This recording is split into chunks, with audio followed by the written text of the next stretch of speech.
wasn't weird because people that work at the test site, anybody that's familiar with the area up there, working at the nuclear test site or at the Tonopah test range north of there, that's typically how things go.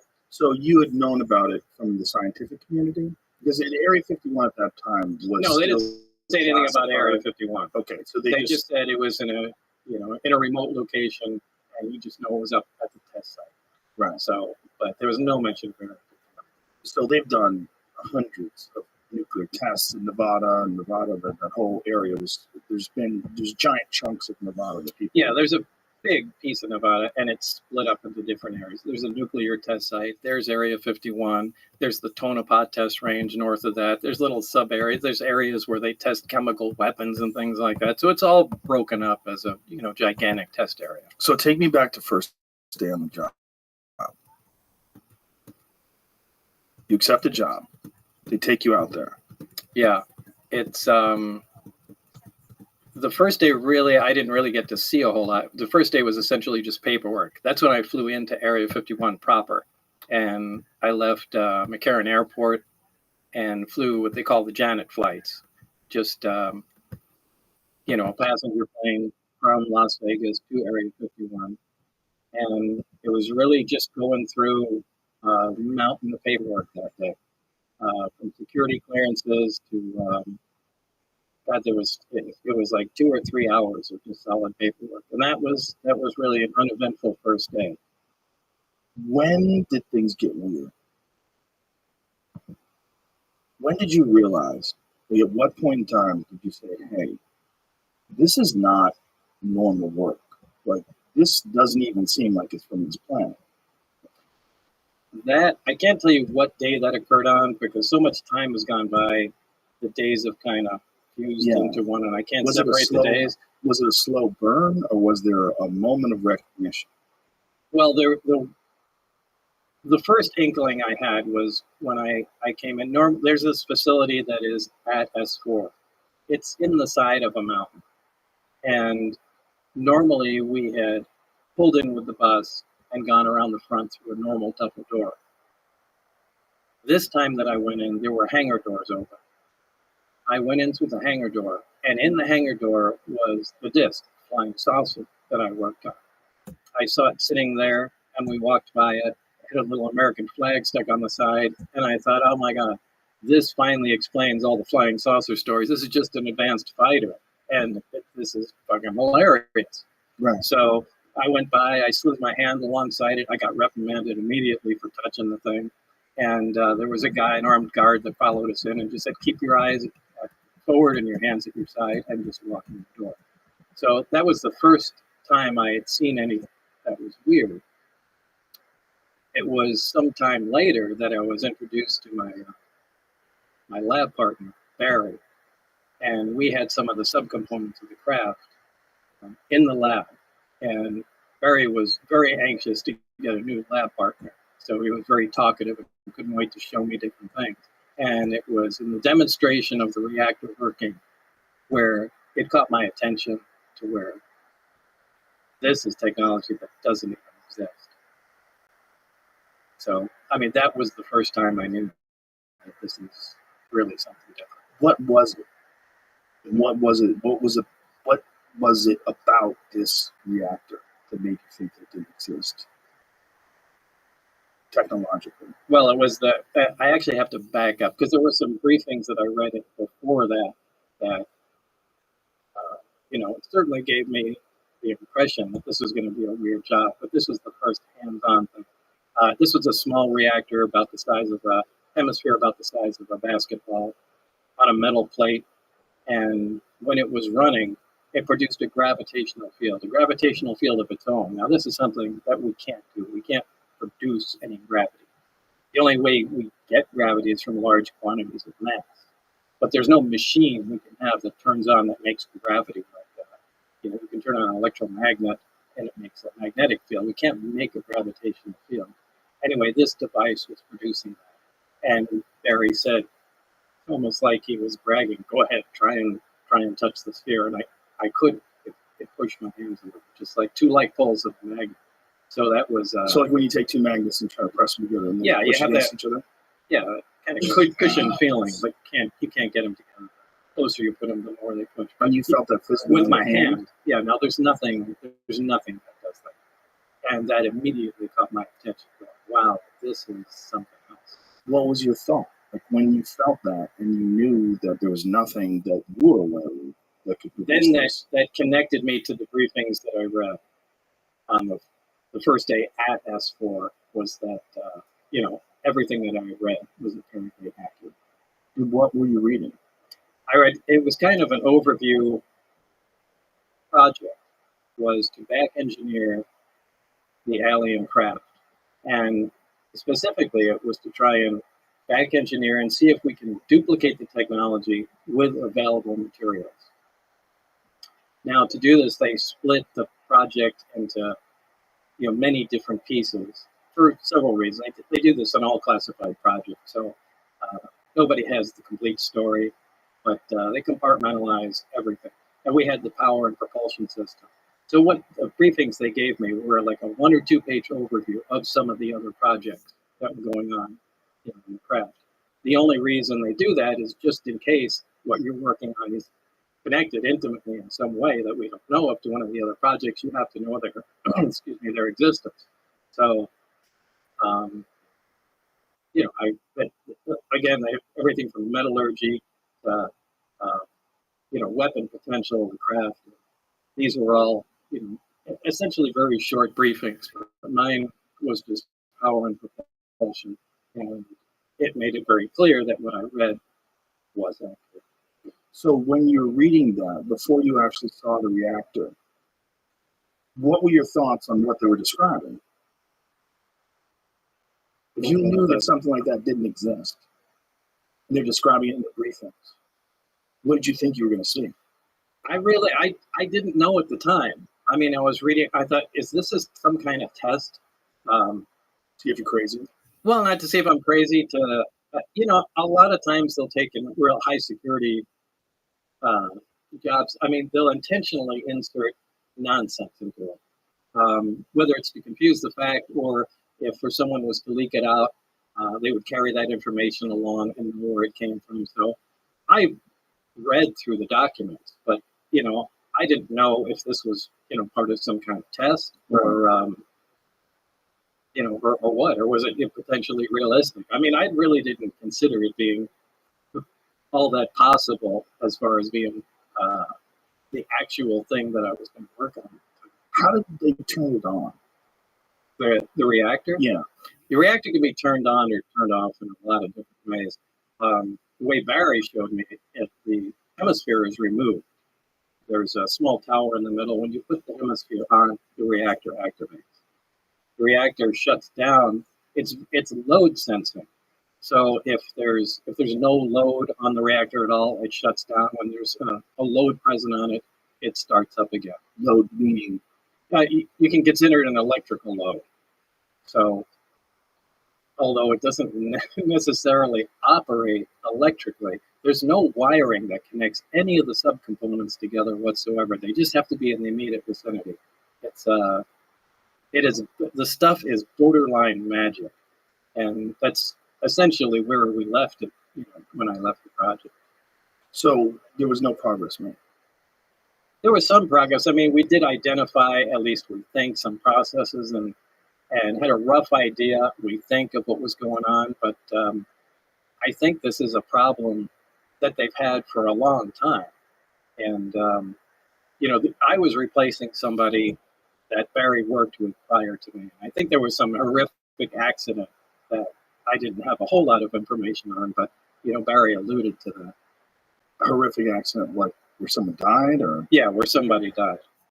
You were trying to tamper with things or figure out how something worked? Yeah, the reactor in particular. But yet he let you touch it. Yeah, I think what they were trying to do was cut into one.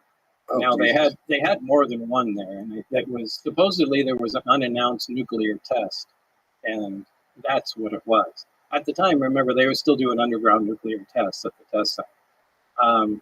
But from what I understand, according to Barry, there was an attempt made. Now, this must have been a pretty desperate attempt because it's not a very scientific process to analyze something that way. but it looked like they used a plasma cutter or something like that to cut into an operating reactor. How many of these things did they have? They had nine craft altogether. I only got hands-on with one of them. I can't really say how the others operated. Did you see the other ones? Yeah, at one time, and only one time, the bay doors that between the hangars were all open, and I could see all the way through. And were they all exactly the same? No, they were all different. Different shapes? Yeah. But they were all from somewhere else? Yeah, absolutely. Now, did anyone make any attempt to explain or to tell you where they came from? No one is the least bit interested in letting everybody know all the facts. They want to give you the minimum information that's necessary to complete your task. So you're not getting the story of where they came from. You're not getting the story of how much progress other people are making. You just focus on the small component. But they gave you some indication that they've been working on these for a while. Yeah. When do you think they acquired these? I really couldn't say. I think they've been around for a while. So they bring you into this room, you see this reactor working, and you realize this is nothing that, as far as like the scientific community at the current time, has the ability to create. We still don't. What is your life like from that moment on? Is that where everything changes? Because I would imagine the moment you actually make contact with something that's extraterrestrial, whether it's an object or a being, something where you can actually absolutely be certain it's not from here. Your whole paradigm, the whole world you live in, is now a different place. Well, this is the only time it became exciting. The rest of the time, it was really an ominous feeling being at work. But at that time, it was exciting. I mean, now I knew we were on the absolute beyond the cutting edge of science. And I was so absolutely excited to be there every single time I was. This was a fantastic opportunity. And however, in short order, it began to concern me. We really have no idea what we're talking about. And the excitement kind of turned to dread at some point, because the amount of power we're dealing with is astronomical. I mean, to affect gravity, to produce the effects like this equipment does, takes huge amounts of power. And I've given the example before of taking a small portable nuclear reactor and putting it back into Victorian times, with the scientists at the time, and just dropping it in a room. They come and look at it and see that it's producing power and wonder how it works, and we start taking it apart. And as soon as they get some of the shielding off, people are going to drop dead because of the radiation and stuff. Now, the people have no idea that radiation even exists back then. But anybody that comes in to check on them will also drop dead. And, there's no reason that exact scenario couldn't happen with what we're dealing with. We have no idea how the physics operate within this thing. The power levels are, like I said, astronomical. It's incredibly dangerous to tinker with something like that. And, in some respects, we were guinea pigs, just trying to find out how to make this thing. So they had a series, as far as you surmised, they had a series of different scientists try to back engineer this thing, try to figure out what this thing was, and they would bring in new people and let's throw a bomb at it. Yeah. And I don't know how many, but I knew there was certainly one before me, and I knew he died during the analysis of the reactor itself. And you don't know how many have worked on it. No one gave this any could have been there indication. for 50 years. It could have been there for 5 years. But they're giving you instructions. What are they saying? Like when they're giving you direction, they're showing you all this stuff. Like what are they saying? What specifically? What are they asking of you? Well, essentially what they ask is what I said. We are just to gather as much information as possible, find out how it operates, and see if we can duplicate it. So they never told you where it was from. They never let you ask questions about where it's from. Well, if the information I read in the briefings was accurate, now what I do have to say is the information that pertained directly to the reactor was accurate. What I read did jive with reality. In terms of how? In terms of how it was made, what we saw, how it operated, the materials, how it, turned on, and what was discovered about it. I'm sorry, the migraine is really making it hard for me to. Sorry, no, we talked that before the podcast. You told them Bob was getting a migraine. I know you're very stressed out on this, which is one of the reasons why I appreciate it. Where was it? We were talking about right, so there was some paperwork that indicated that this was from the Zeta Reticuli star system. Now, how they obtained that, I haven't the slightest idea. But it wasn't just from the Zeta Reticuli star system. It was what they called ZR3. So it was a third planet in that star system. So there was no other information about it other than that's supposedly where the craft came from. Now, is that true? I don't know. I have no way of verifying that. But that was printed in the same materials that referenced the reactor. Now, I looked that stuff up when I went home. And Zeta Reticuli is a binary star. Two stars that orbit one another, and it's only visible in the southern hemisphere, and it's about 30 some odd light years away. So that's literally all the information we have about that. I don't know how they found out it came from there. And you also probably have some suspicions that they give you some disinformation, like you were talking about before. Yeah. If you ever decided to talk about this, they added a bunch of nonsense to make whatever is factual look ridiculous. Right. Or be able to trace it down. Like, okay, this fax came out, and this our guy said it came from Zeta Reticuli, so they knew it was. When you read Zeta Reticuli, you were like, what in the fuck is this? Well, reading all of this stuff, it was, what in the fuck is this? You're like, why did I sign up for this? No, I would. To me, this was cool. This was interesting. I said, this is awesome. How old are you at the time? I was in my 20s. Yeah, so you're probably totally geeked out. Oh yeah, this was great. I mean, I was excited. So I didn't care. I'm reading through everything, and so you read through all the Zeta Reticuli thing, but then when you see the actual starship with the little American flag sticker on it, well, was that later or before? That was before. So before. So you see the thing before, and you say, "Oh, this is American." What's that before? Hard so many years. Yeah, I can't. Either way, it doesn't matter. The days have fused together. It's so hard to separate what happened in each visit. Do you remember the thought process when you read that it's from Zeta Reticuli? Yeah, it didn't hit me like a ton of bricks or anything. It was just like, yeah, okay. And, you think it was bullshit? I don't know. You just were like, okay. Now I don't. I mean, because when I read it, I hadn't verified anything. This was just the stuff I was reading, and I thought maybe after this they're just going to give me a test and see what I can remember in crazy information. Right. But like I said, when I finally went in with Barry and had hands-on experience with what they were talking about, it took on a completely different meaning. So there's a plate, there's this thing that looks like half a basketball, and when it's on, you can't come anywhere near it. You can't touch it. Right. What is gravity about that? Like the concept of gravity. Most people's gravity is bringing something towards you. Right. Well, I guess you would say it's gravity. It's gravity shifted 180 degrees. Any gravity. And did they have any understanding about what could possibly create this effect?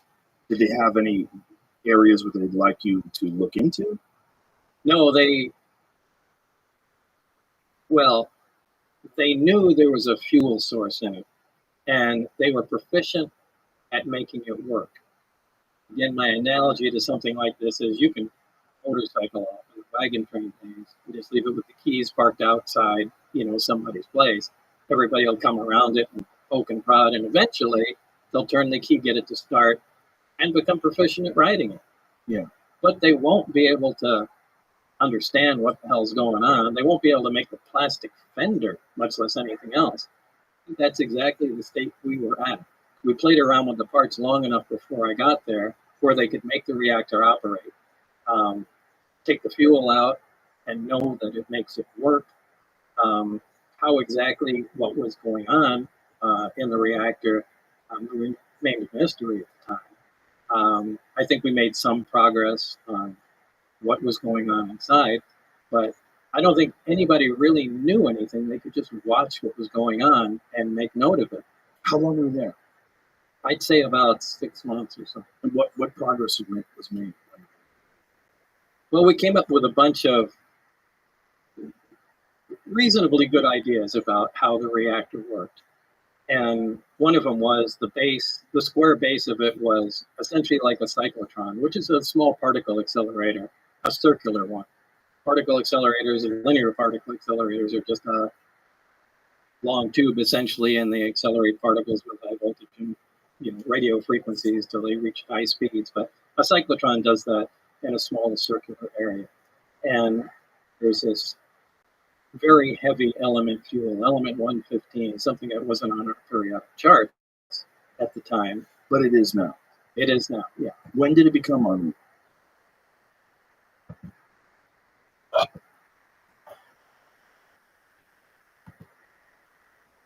$300,000. So they're getting out. They're buying the house for whatever $600,000. It's really only worth $300,000.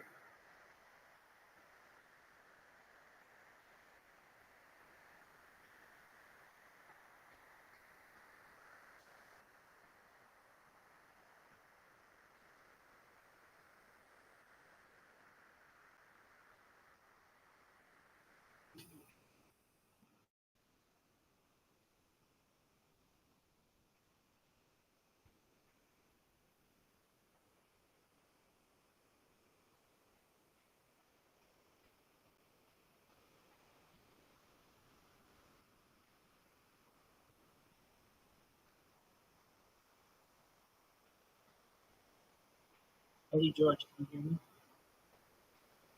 Hey, what up, Beth? How you doing?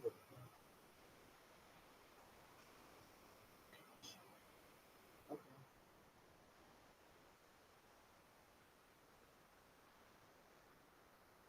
Well, Eddie, if you can hear me, I just want to let you know, apologies for the delay in my response. All right, shout out to you.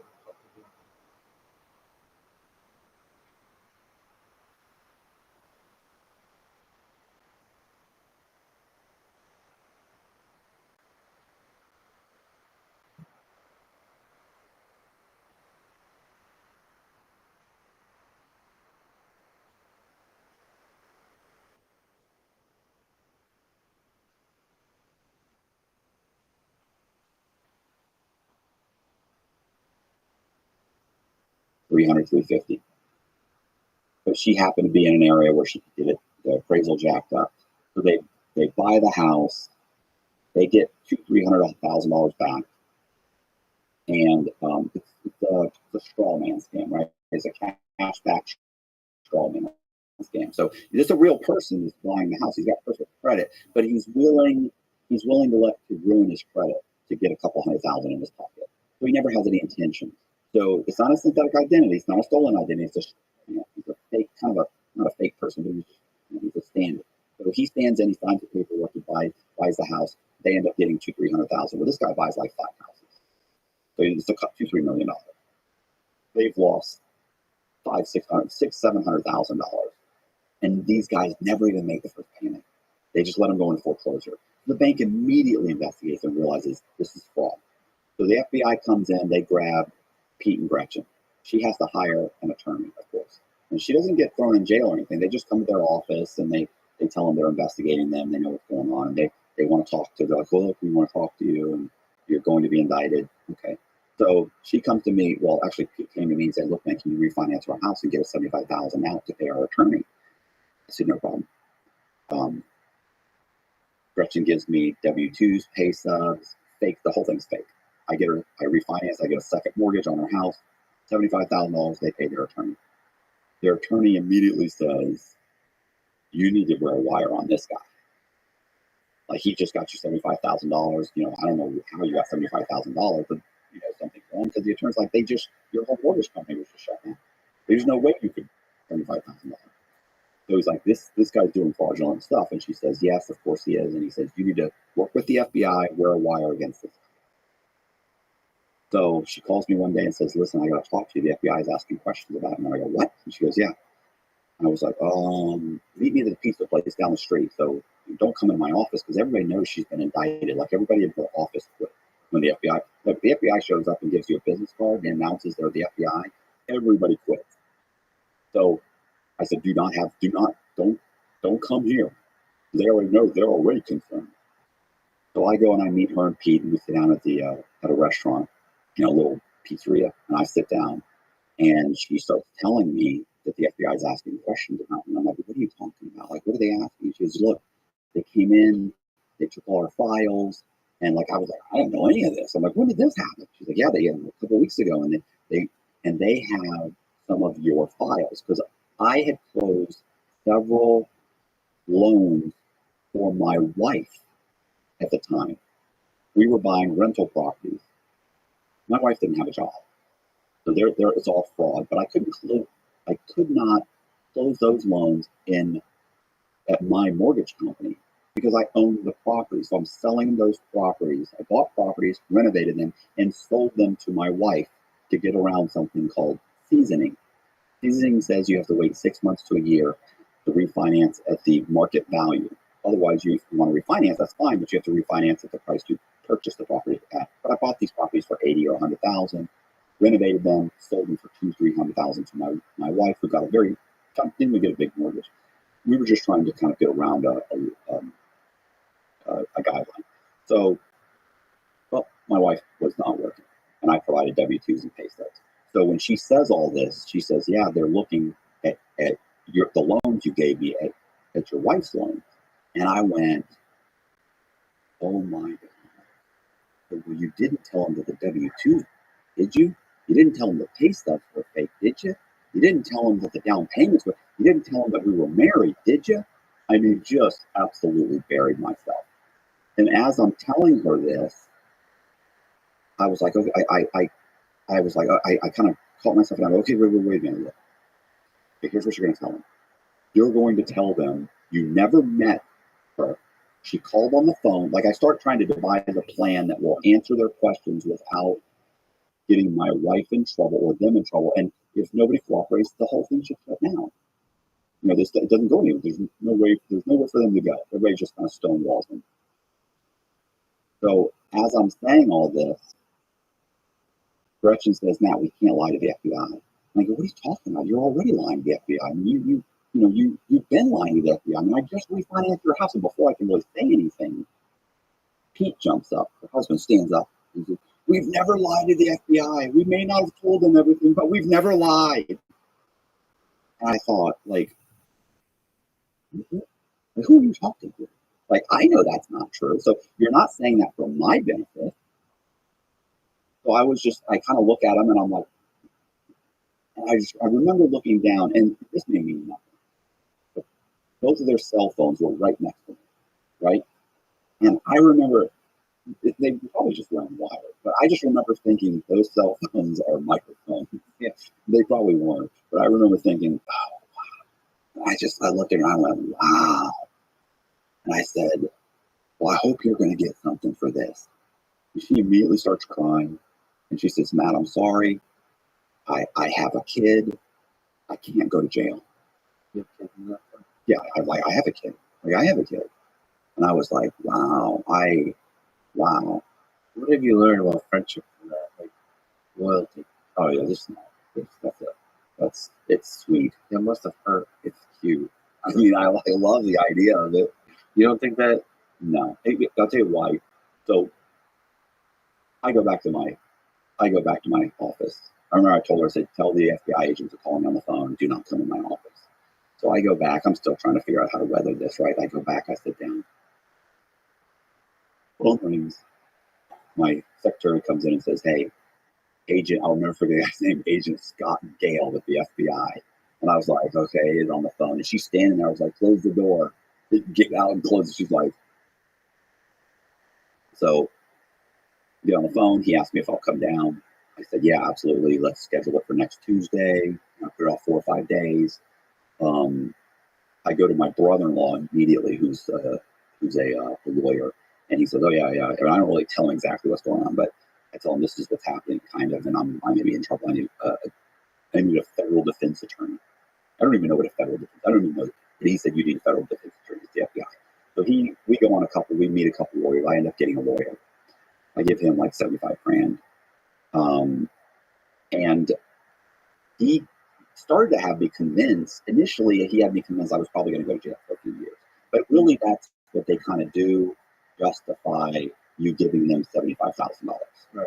And then, but the more I thought about it, and read, he gave me the guidelines that supposedly I had the fraud that I had committed and the guidelines that I was solved at. And I read it and I was like, I'm not really in trouble because I'm looking at a felony, but I'm not going to go to jail because there was no potential for the bank to lose money. So, because I bought the house with like a hard money loan, and then I renovated it with my own cash. And when I sold it, it appraised at $250,000. My ex-wife borrowed like $180. There's plenty of equity. If the whole thing had gone into foreclosure, they still would have got their money. And to be honest, by the time all this happened, there was only like three properties. There's like 5, but we'd already sold a few. And at this point, we'd just sold another 2. There's like 1 or 2 properties left. So we're selling at that moment. We were selling. So I was like, no, I kind of argue with him. But then he wanted 75 grand. I gave 75 grand. And then he comes back and he says, good news. There was no potential fraud. So I can get you 3 years. Now, here's the thing. Here's what I always kind of look back at. When I first went into his office, he said, listen, you haven't been indicted yet. I spoke with the FBI. I spoke with the U.S. attorney. They believe, and they've been told, and he said, look, they didn't tell me exactly what they have. But they said, with the evidence that they have on you, based on 2 confidential informants, that you cannot go to trial. And I was like, right, of course I knew that. And I was like, okay. He said, but he said, you haven't been indicted yet. And they are fairly certain that you're running a mill, right? A fraud mill over there. And that you guys are churning out fraudulent loans. Now they can't come and raid your office and do anything about it yet, because so far they only have you. But here's what I'm saying is that he said, I can keep you from being indicted. It's called pretrial intervention, where we go in, and what we'll do is you go in, talk to the FBI, you go grab a bunch of your mortgage broker's most egregious files, grab them, bring those files to the FBI, go work with the FBI, they will indict them, and you will not be indicted. And I said, which I kick myself to this day, I said, absolutely not. I'm not going to snitch on them. I'm not going to cooperate. I'm not going to, I'd seen The Godfather. You're not supposed to cooperate. You're supposed to be loyal. I'm not going to do any of that. And, and so I say all of this, where, looking back, like I would have, if I could go back in time, I would have gone into our weekly meeting with a dolly. And I would have walked in front of everybody and scooped up 2 or 3 of the file cabinets and put them in the back of a truck and said, listen, you guys are going to be talking to the FBI soon. I suggest get attorneys. And I would have driven off. But I didn't. I thought, no, be loyal. Don't do that. And what happened was, when the other thing falls apart, right? When the next scam falls apart, every one of these people go to the FBI. Like, they're not even coming to them. These guys are going to the FBI with lawyers. I want to cooperate. I want to tell you what the cost is. I want to help. And I'm thinking, like, you never had to get indicted to begin with. Do you think that most of these people, from your experience, are going to sacrifice all integrity? Sacrifice applies to this, but that's not. They're going to sacrifice friendships and loyalty for just to save their own ass. Yeah. Now, I only had one person that did not talk to the FBI. I had one person that every time the FBI or the Secret Service went to that person's door, she said, don't come to my house again. I don't have anything to say about Matt. I have nothing to do with any of this. Talk to my lawyer. And this happened over and over again. And that's my ex-wife. She's a gangster.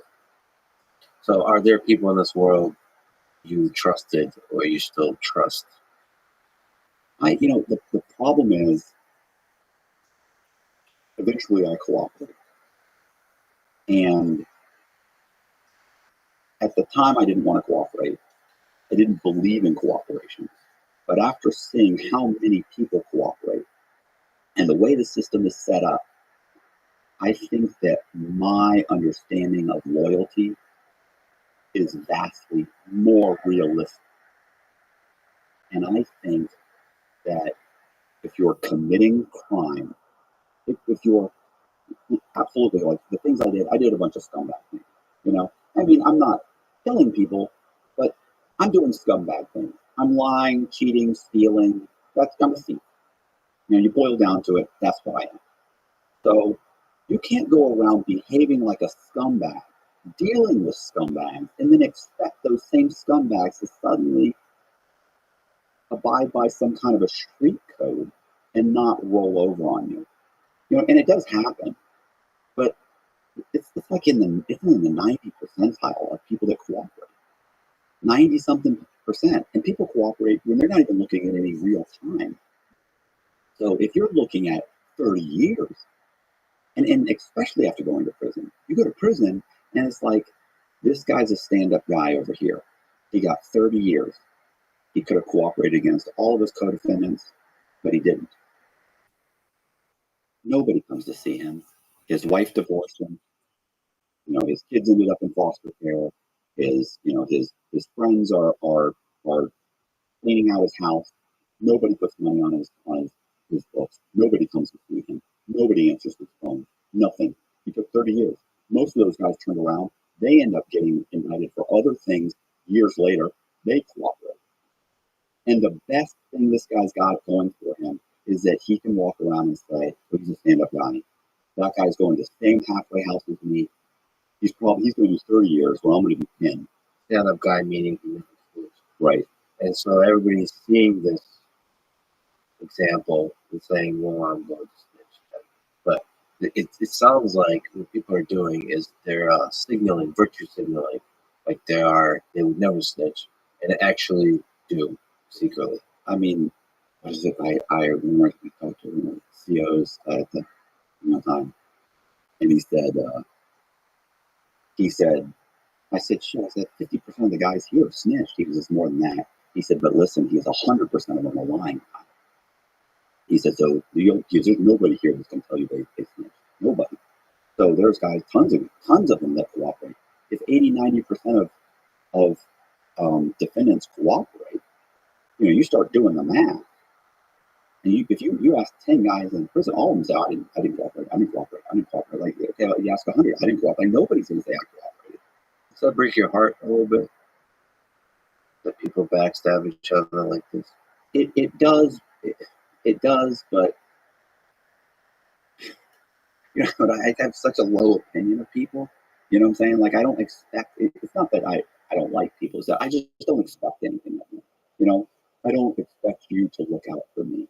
There was a time when I did. I thought, I look out for you, you should look out for me, but I just don't expect that anymore. See, but I think humanity flourishes because there is a lot of people out there that do the thing that is difficult to do in terms of integrity. That may be, but these aren't people with integrity. These are criminals. If these were decent human beings, and all of them will tell you, well, why'd you do that? Well, I was a drug addict, or I needed the money. If you were a decent human being, you would have gotten off the drugs. You would have gone and gotten 3 jobs. You can work 80 hours a week. I've done it. You can work 84, 85, 80, 90 hours a week. You can do that. Oh, I did it for my kids. No, you're lazy. You could have worked 3 jobs for your kids. Instead, you decided to sell methamphetamine. While I was addicted, you could have gotten off it. It wasn't important. It was the easy way out. You're not someone with integrity. So for you to sit there and say, hey, I'm going to act like a scumbag, but now I got caught, or you got caught, I want you to tell on me. Well, you're a guy that robs banks. You stick guns in people's faces. You kidnap people. You torture people. You sell drugs. You're not You're not a moral, ethical person, but you want everybody else to hold up to some ethical code while you're robbing grandma. That's not right. Like, so, I get the whole Omerta code, and there was a time when I was delusional enough to believe that. But, after going through it, no. And after going through it multiple times, no. I have to really think about that. I deeply appreciate your honesty. It's, Right. I think, I mean, there's all kinds of criminals in this world, and they all have all kinds of stories. And your story is one of, I don't know if it came from desperation versus a love of this kind of game, right? Like it wasn't part of it an attraction to the creative aspect of this, of breaking the rules when nobody else can, and you figure out a way to do it.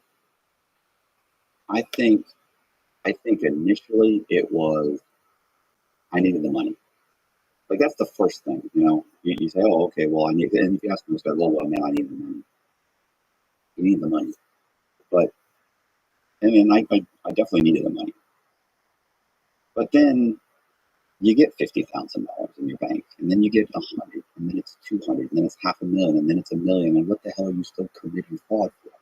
You've got $500,000 or $1 million in the bank, or worth of real estate, or you're making $5,000-$10,000 a month just in rental income. Why are you still committing fraud? So I think it morphed into the creativity in part for me, and it was a chance for me to prove to everybody how smart I was. I mean, it was done out of desperation initially, and then it just turned into pure narcissistic arrogance. Look at me.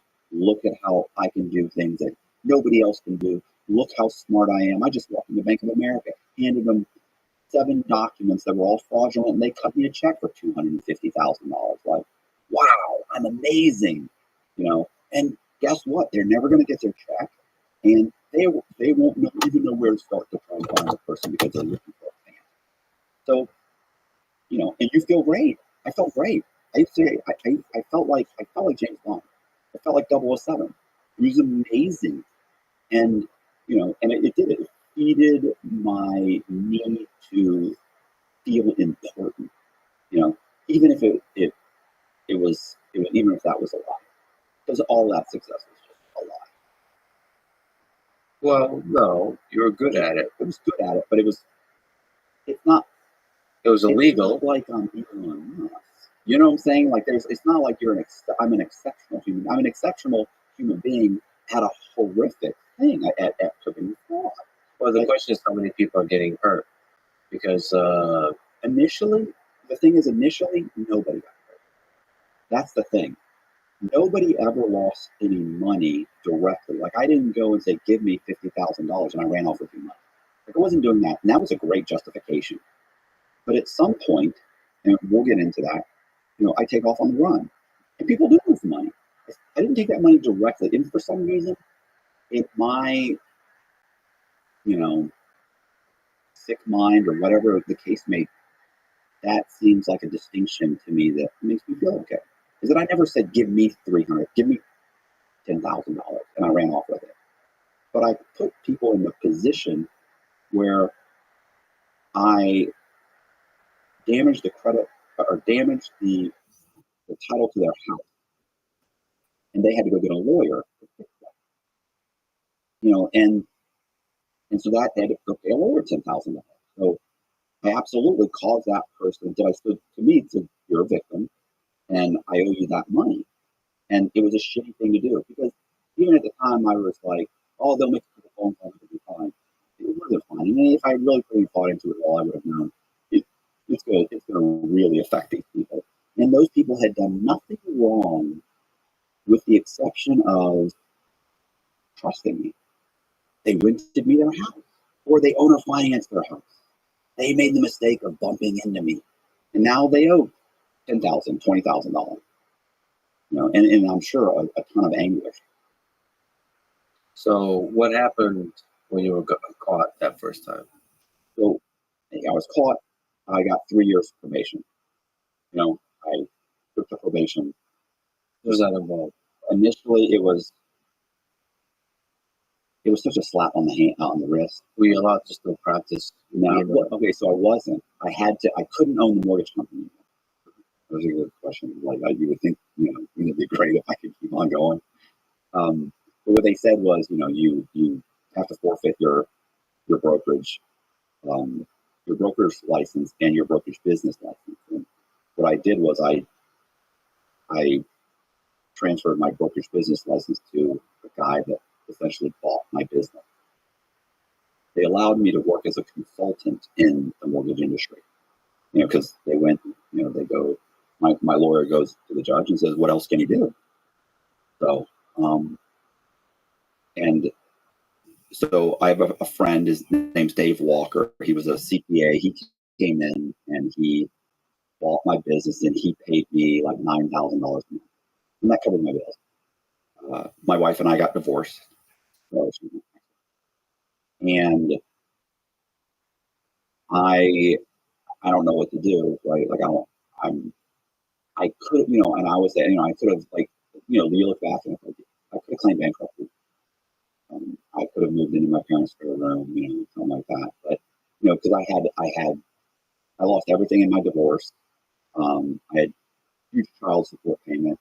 Not that has anything to do with my ex-wife. Like I absolutely signed up for that. Like I wanted to pay that. But it was a chunk of change, So we're talking about a couple $1,000s a month for child support.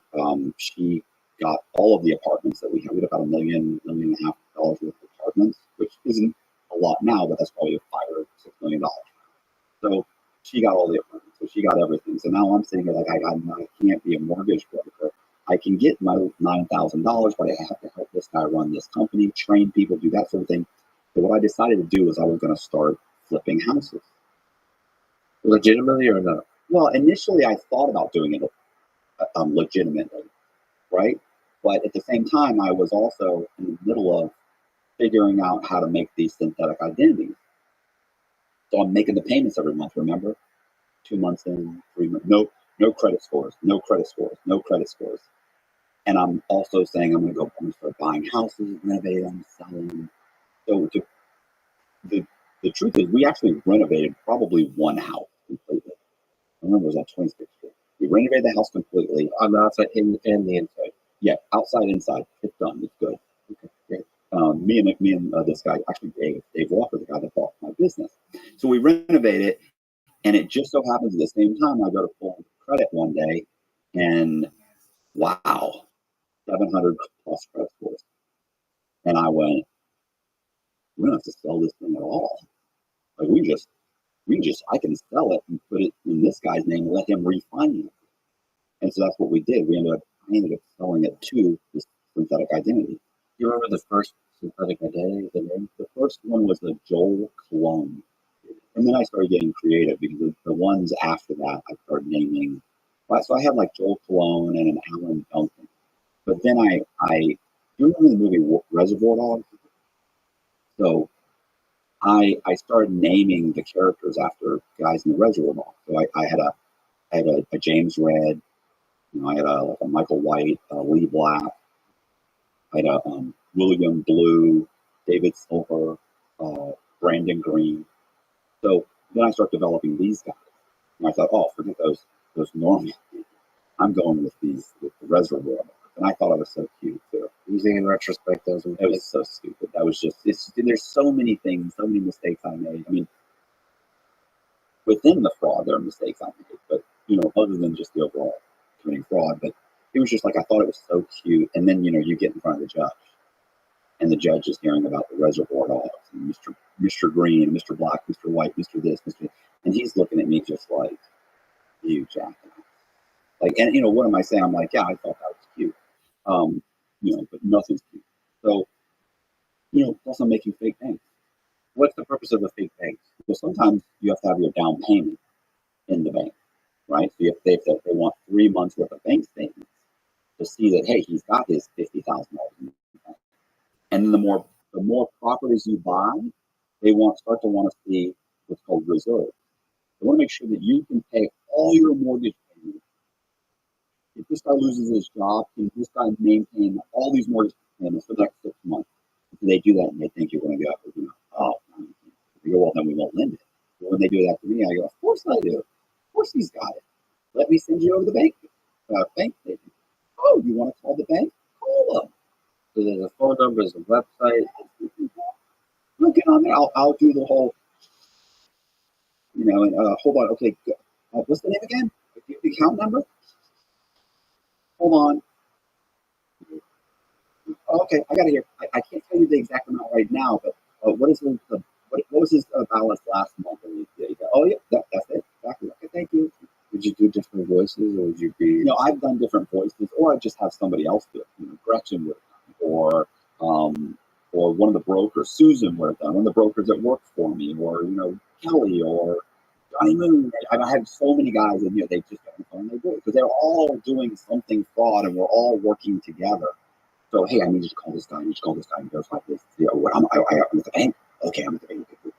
And they call back. And does this feel like an organized system, or was it more improv? Just like dealing with the different situations. This government would definitely play the role.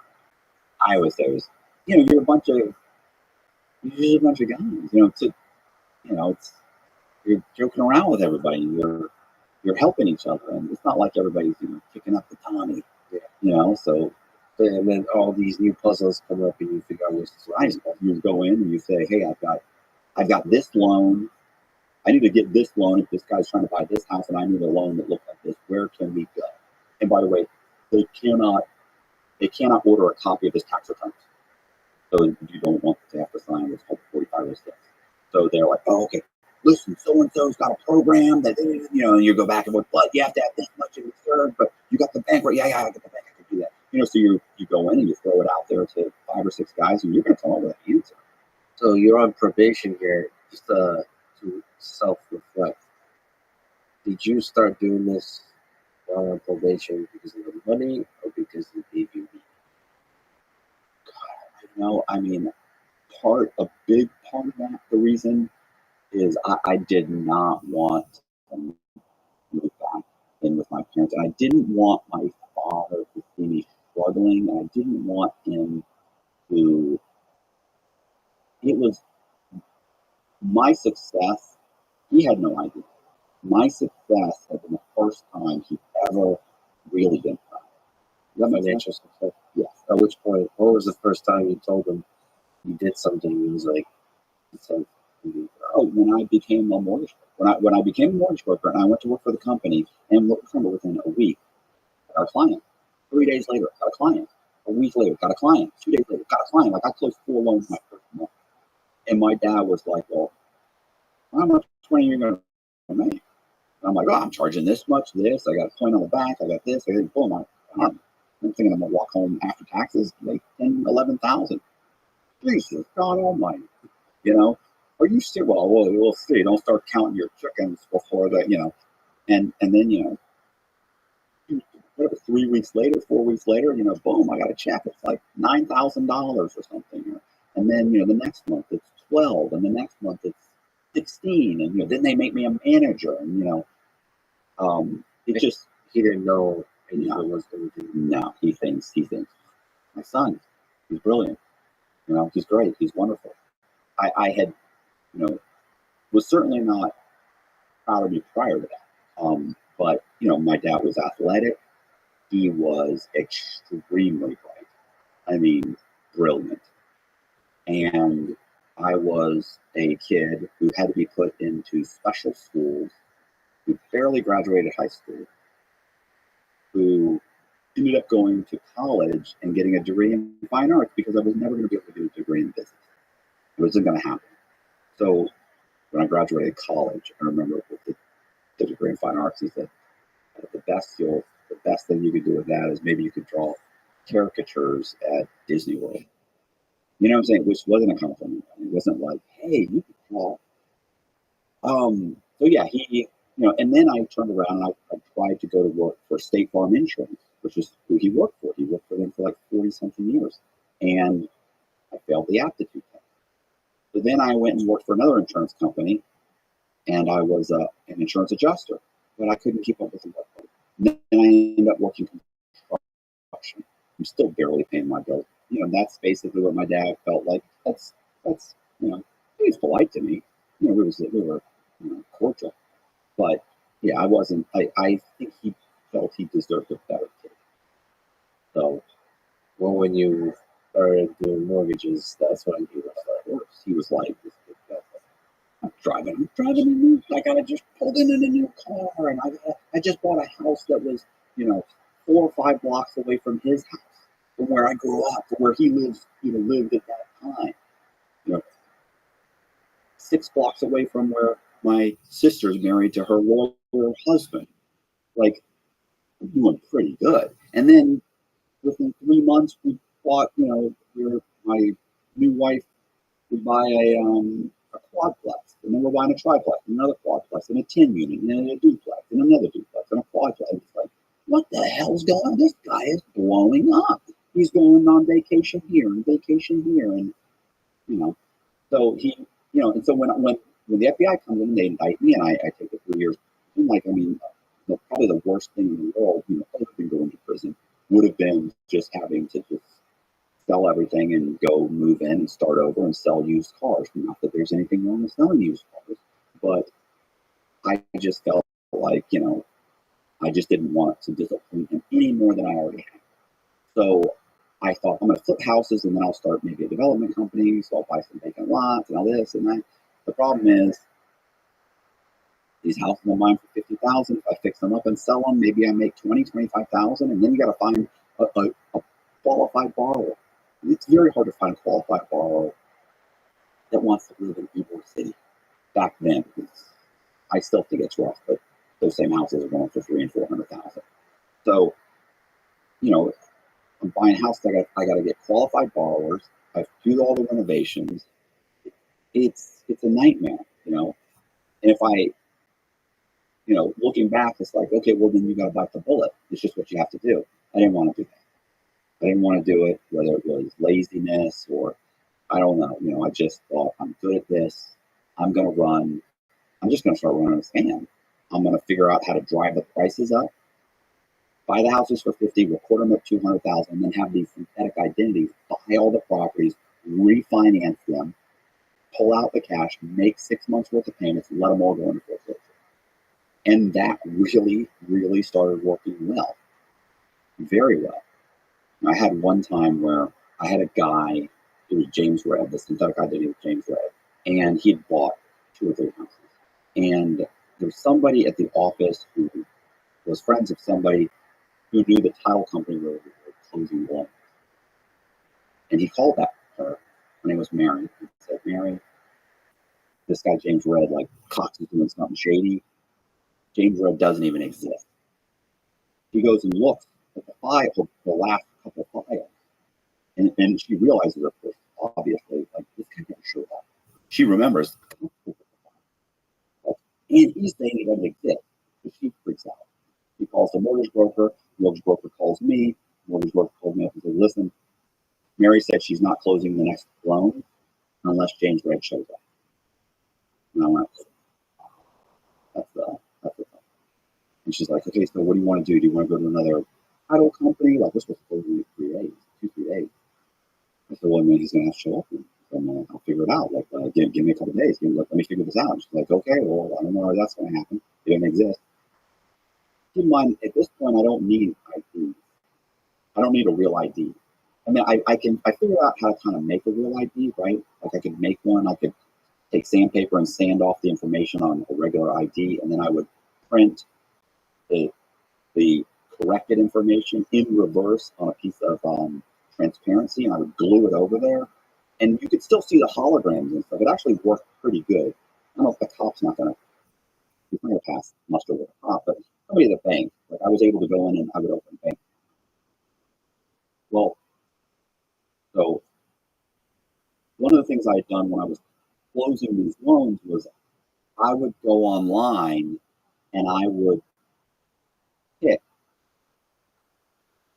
You have to pick a photo of somebody, right, to put on the driver's license, right? So I'm not making a fake ID for all these guys because I don't need a fake ID for all these guys, not with my picture on it. But I need a fake. I need a copy of an ID, but I need a picture. Where do I get the picture? So I go to Hillsborough County's arrest website, and I would find people that I knew that had been arrested.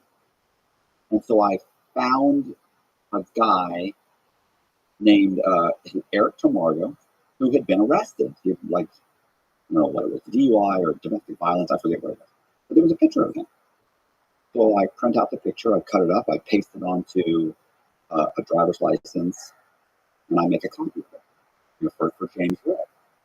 That's what I've been giving the title people. When I would close, I'd sign all the documents and I'd leave them that copy so that it looked like they made a copy of it. And then they would notarize all the documents. Even though they'd never seen this person, they have a copy of his driver's license, everything's signed, cop said he signed it, it's good. Notarized, here's your check.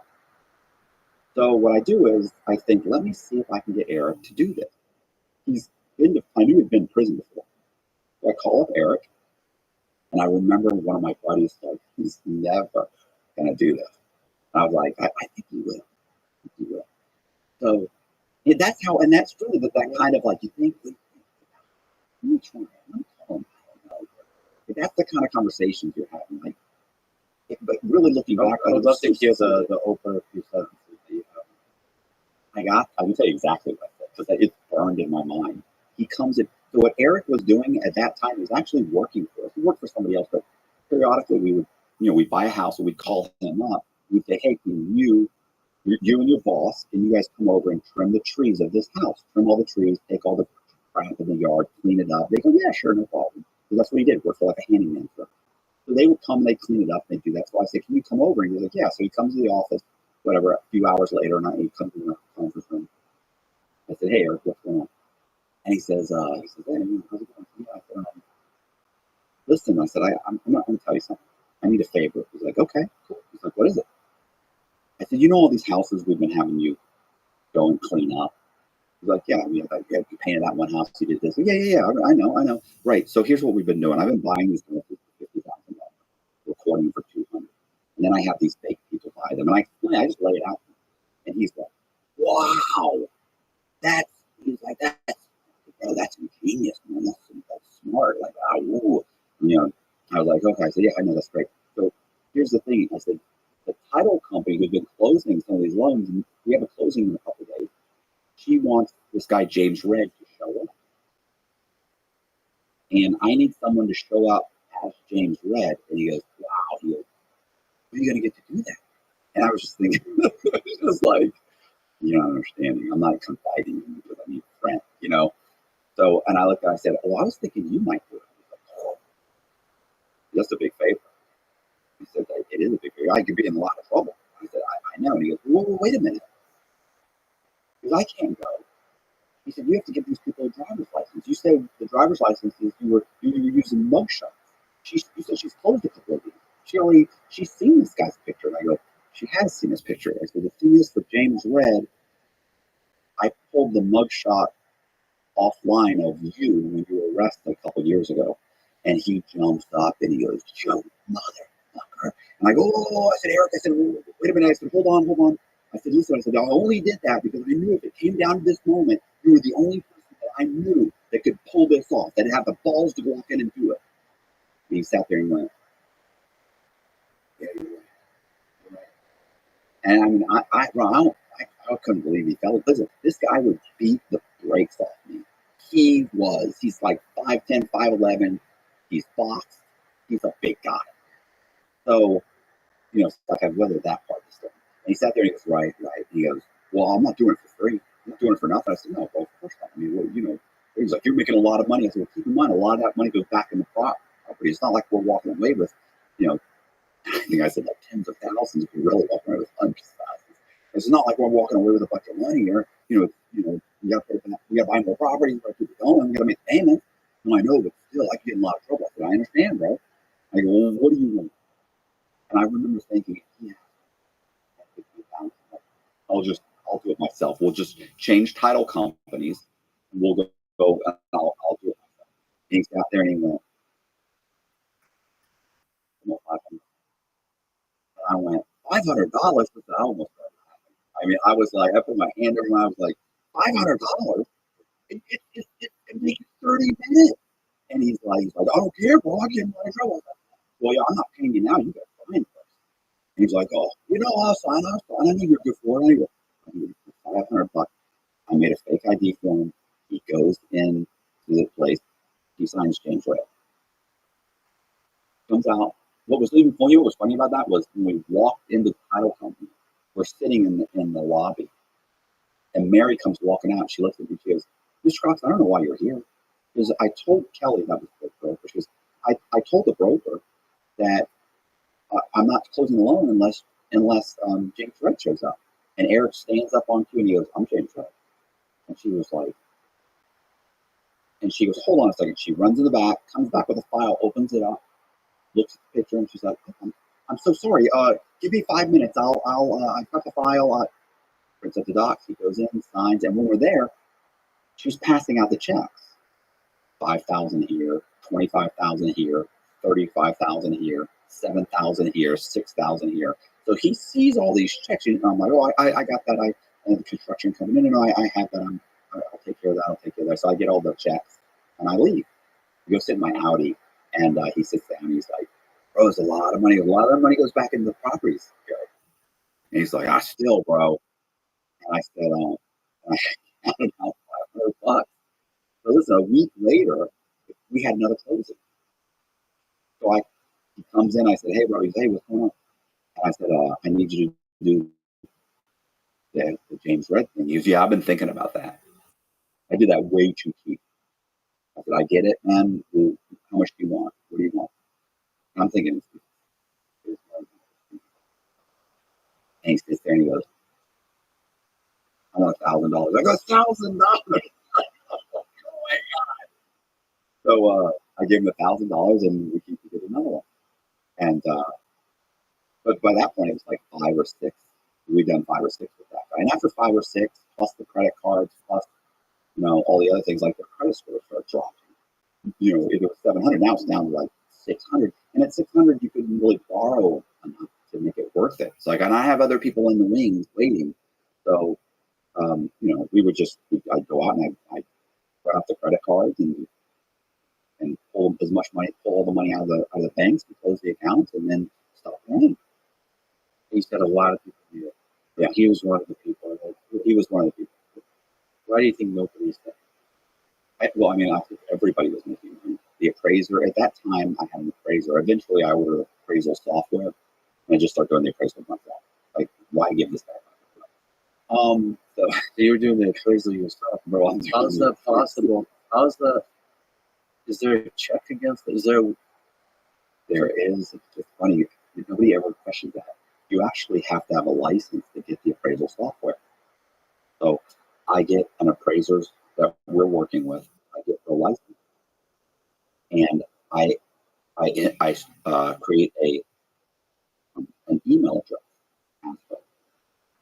So it was a synthetic appraiser. Right, it was a real person, but I end up ordering the appraisal software by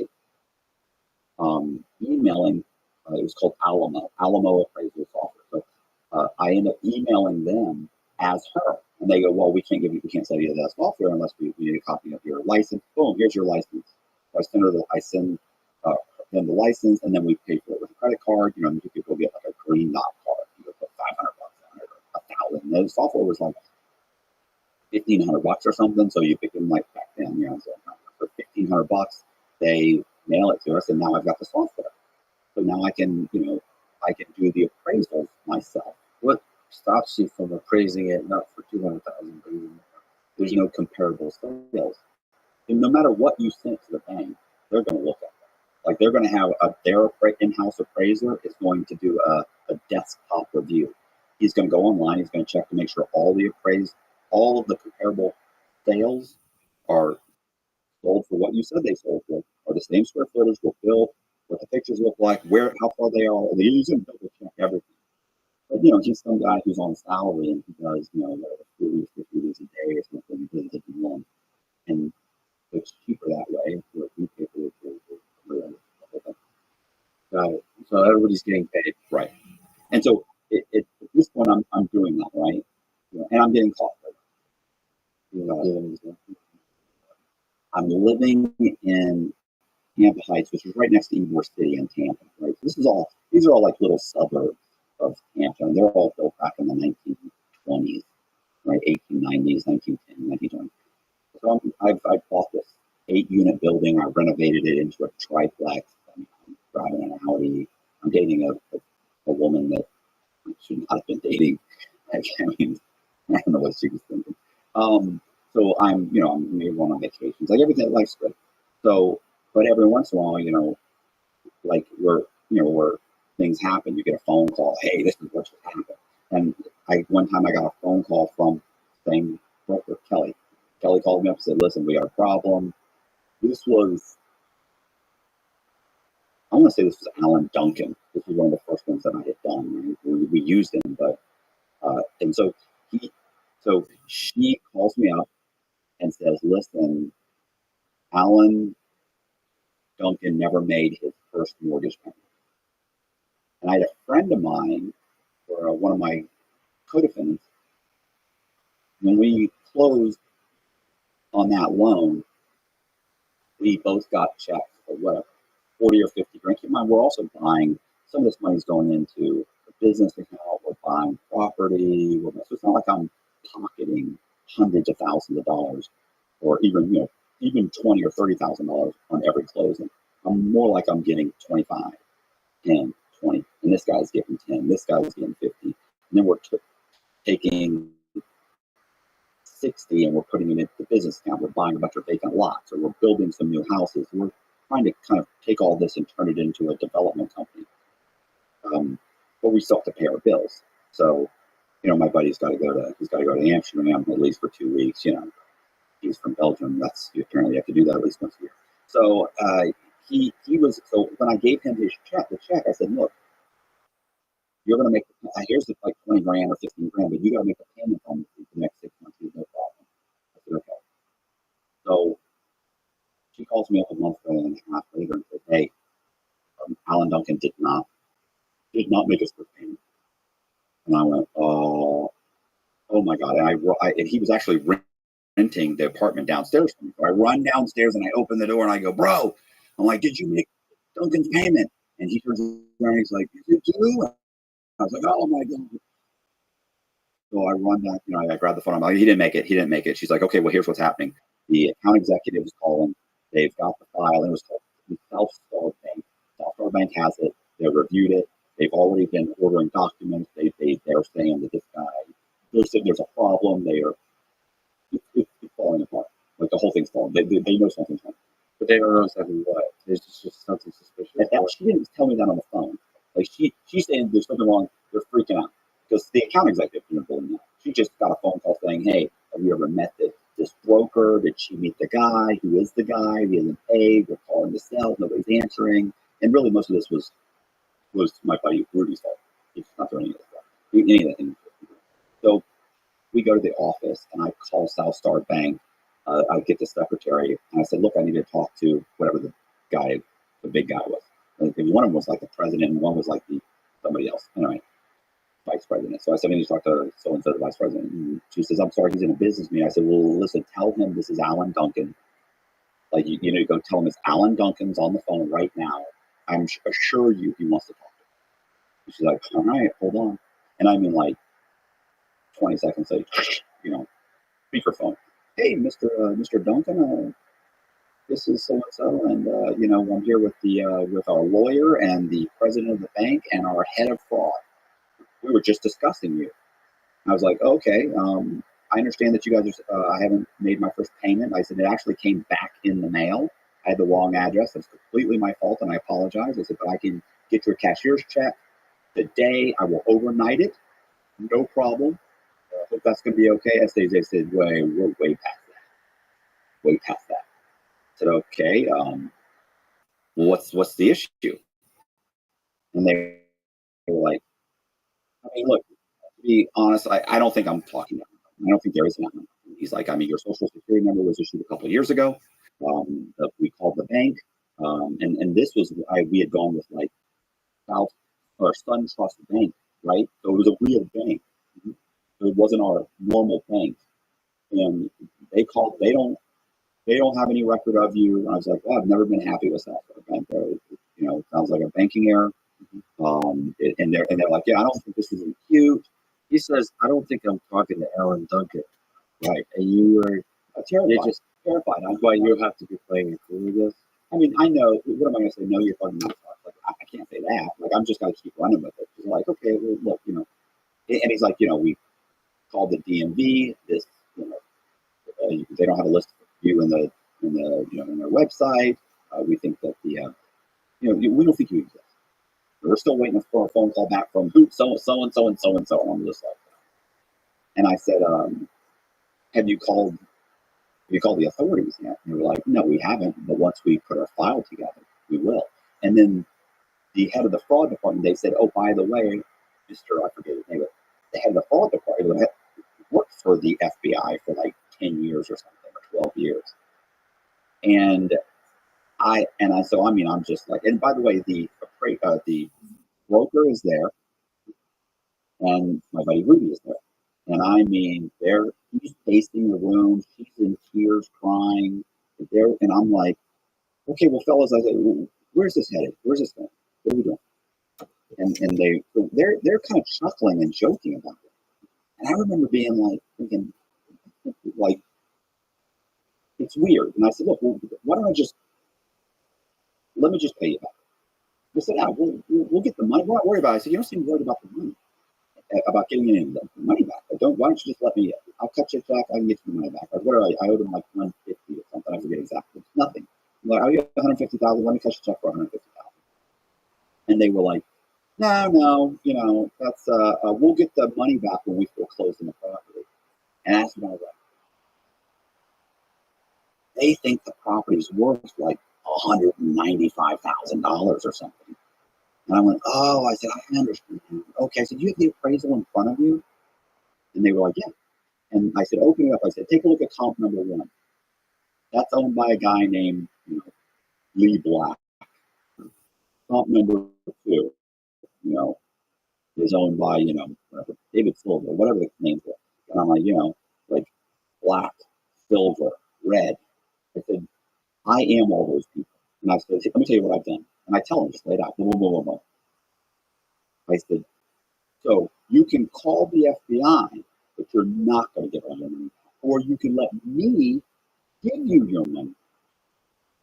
And we can let sleeping dogs lie. The whole thing goes away. I apologize. I had every intention of making all the payments. It's a glitch. You caught me. No, my bad. And so these guys are just like, oh my God. Like now they put me on hold. They're looking through the file. They come back. And I remember at some point we go back and forth. And finally they come back and they said, you still have the money? I said, yeah. Well, first they come back. They threaten me. Oh, well, when we give us to the FBI, I said, that's not true. I said, the money was deposited into a bank account. It has since been moved. The bank account has been closed. It's been removed in cash. That money is gone. You will never see that money. I will be cutting you. If I pay you back at all, it'll be from another account. And so the FBI agent ends up saying he's right. Even if we caught him red-handed, the likelihood that any of these funds will ever be recouped is zero. Like there's almost no money's ever recouped.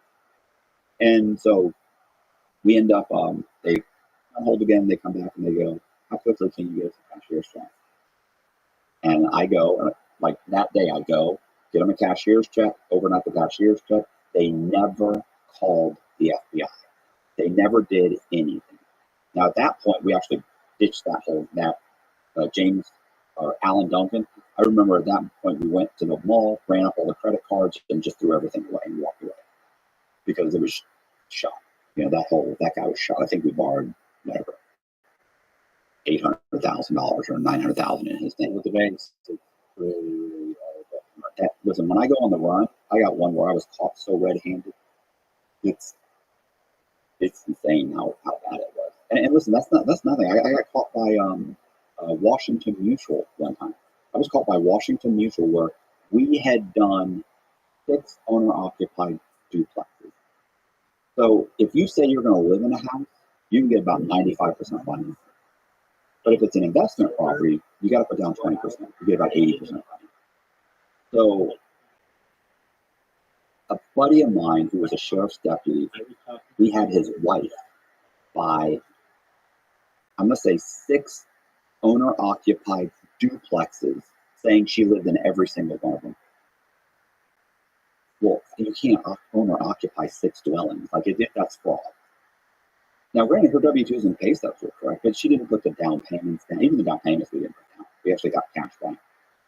But months later, they called a lawyer from Washington Mutual ends up calling the mortgage broker and saying that they ended up with 2 of the owner-occupied duplexes because Washington Mutual had a credit line extended to one of the lenders who lent the money. So it actually was Washington Mutual. It was a couple months later when they went to sell it, and they packaged them together and sell them. They realized we have the same customer with 2 duplexes side by side, both owner occupied. This is fraud. So she comes in, she tells me, "Oh my gosh, the lawyer's on the phone. This is what happened." I'm like, "Oh wow, this is horrible." I end up getting on the phone with him. We have a conversation. And I'm like, he's like, "Look, this is a big deal. We could call the FBI." I'm like, "Look, who knows who was involved in this? Maybe somebody on your side was involved. Maybe somebody on my side. I don't know what my mortgage broker did. I'll deal with her on my own. Why don't you just let us refinance the properties?" Not only did we talk him into allowing us to refinance the property, he gave us a reduced balance of what we owed him because we couldn't borrow enough to pay him off. So they took like a $20,000 hit just to refinance those properties. Never called the FBI. Never did anything. It was absolutely fraud. I had a broker one time. We got worth over $1 million in loans that he had done that were fraudulent. Pinnacle Bancorp, which was out of Chicago, the owner called me and he was like, "Look, your mortgage broker did this." Like, there was a bunch of canceled checks. They were fake canceled checks, where they looked like they had run through the bank for somebody's rent, but they hadn't. Does that make sense? Like, Yeah.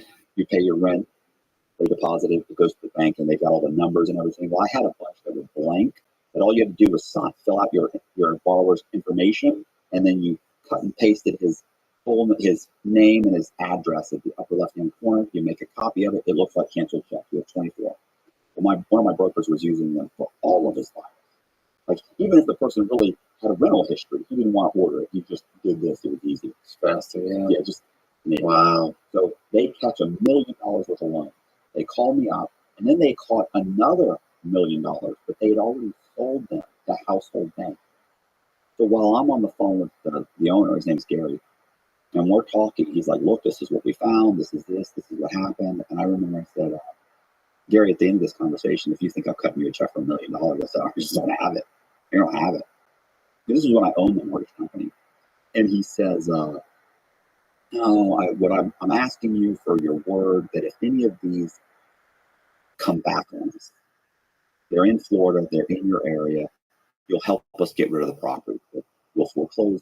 We're going to have to resell them. I don't want to be flying down there. Just help us get rid of them." I said, "Absolutely, of course, no problem." I said, "Well, what are you going to do with them?" He said, "Well, they're going to be a part of a package, like a $3 million package we're selling to Household Bank." The other ones they had already been sold. The ethical thing to do is to contact Household Bank, say, "We will buy those back. We're going to take care of it." Not what happened.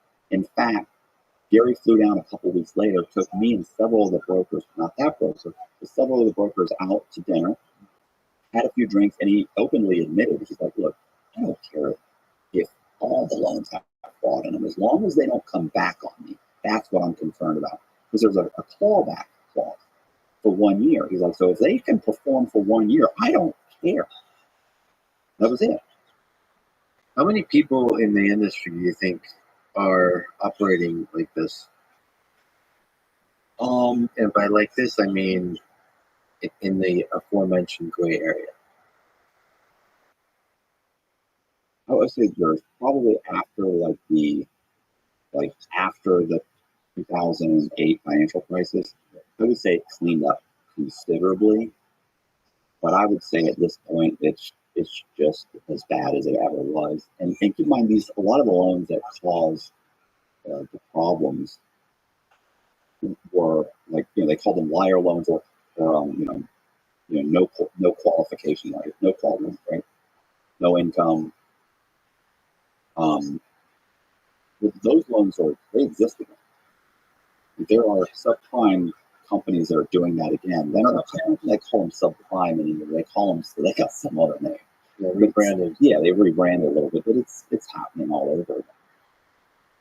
It just seems the whole real estate / banking system is very prone to this kind of corruption. I mean, but how can you fix it? Like, if a lot of the things they fixed, a lot of the manipulation they fixed, but if you tighten it too much, then the average person can't get a loan. And the thing is, some of these loans, and sometimes changing a W-2, should that person have gotten into that house? No, he shouldn't have. He didn't qualify. But he makes all of his payments. So it's like, is it a fraudulent loan? Yeah, but it performed. So, I think that I would say that, I forget what the FBI statistic was. It was like 20% or 30% prior to the financial crisis. It's like 20 or 30% of like bank loans they were saying that contained some kind of fraud, even if it was just a lie. If you want to cut 30% out of that's a ton. That's a ton. You're on probation and you're doing these. You're almost getting caught. And you're doing these really large scale scams. How does it get to the point where you're on the run? So I'm doing multiple scams, right? So it's not just that I'm doing the scams with the reservoir dog scams, right? I'm not just doing those guys. I'm also creating other identities because I've got other people that are involved. They want to do a scam. So this chick I was dating, she wanted to run a scam. So I set up a scam. It's semi-complicated, but the bottom line is she ends up stealing a real person. We steal a real person's identity. I have a real person's identity. We get a driver's license in her name, open up some bank accounts, go rent a piece of property in her name, and I transfer the deed from the property out of the real owner's name. I transfer it into her stolen identity. We then refinance the house like 3 or 4 times. And so she starts going to these different closings. And her name is Allison, and she's pretending to be a Puerto Rican woman named Rosita Perez. Allison has brown hair and blue eyes. Rosita Perez clearly doesn't. So Allison, when we make the ID, she dyes her hair black, curls it a little bit, and gets the pictures taken of herself. But before she goes to the first closing, you get a check for like $100,000. We got like 3 of these scheduled. She changes her hair color, she dyes it back like a dirty blonde, and she goes to the first closing and she gets a check for $100,000. Let's say, I don't know what it was, like 95 or 105, whatever, roughly $100,000. She gets a check at the closing. They give it to her. We then go to the next closing. Well, at the next closing, the title person has her sign all the documents, but she's looking at her like something's not right. Looks at her ID, makes a copy of the ID, looks at it, and says, "This doesn't look like you." And she's like, "You don't look Hispanic." And she's like, "I'm half Hispanic." And she's like, "You don't." But keep in mind, the photograph was her, so she's saying this doesn't look like you, but it's her. Granted, because she had the curly hair a little bit, but that's it. So Allison is like, "It's me," and she's like, "Look, I'm not going to cut you. I'm not going to give you the check. I'm going to let you sign the documents. When you get the check, I'll let you know." So she goes, gets in my car. She said, yeah, listen, there's a problem. So we're driving on the road. She explains it to me. I realize, okay, that's done. It's over. We're not going back. She said, what about the other closing? No more closings. We're done. And I, and it was probably more of a yell, screaming and yelling, like, what the hell did you do? Well, I told you not to change your hair. Why would you change your hair? But that when she came in like the day before, and I was like, what did you do? What did you do? And she's like, I changed my hair. What's the big deal? It's still me. Sure enough. And that's like, it's not that I knew that was going to happen, but why tempt fate? How'd you meet us? Like, She was a mortgage broker. Oh, okay. And I had done some fraudulent. She worked for another mortgage company. Sorry, I used to work for another mortgage company. She couldn't get a loan closed. The owner of that mortgage company called me and said, look, we got a loan. We need it closed. And I said, great. And when guys would call me, I'd say, great, I'll come pick it up. I'll give you a $300 or $500 referral fee. No, it's a couple $100,000. We want to close it. Well, then close it. Why can't close it? We need a W-2, or we need this, we need that. We can't figure out how to do it. Well, I go over there, and typically I convince them, just give it to me. She was, you'd have to see this chick. She was gorgeous. She was gorgeous, very flirtatious, made me feel like I was thin and handsome. So, like, she gets whatever she wants. So I'm like, okay, look, here's what you do. And I explained to her, do this, send it here, it'll close. And we close it. Well, then she starts calling me, right? Hey, how's it going? We go to lunch. Next thing you know, we start sleeping together. She realizes what's happening. She says, I'm in on this. So now we do the closings. We're on our way. I say, look, that check's dead. What about the other one? I go, no, it's all dead. We're walking away. Now, it was easy for me to say, because for me, I had money. She's going through a divorce. She's broke. Like none of this did I take into consideration at the time, by the way. To me, it's like, nah, that's dead. We're done. We'll start over again. Well, and to her, in her mind, she was about to make, we were getting, that was $1 million scam. She was about to end up getting, whatever it was, half or 1/3 of $500,000 in the next week. Now she's got nothing. So she says, look, let's at least cash this one. And a buddy named Travis Hayes, who had been, we've been friends since high school. We were like best friends, right? Really close friends in high school. We were still close. Travis was running a scam.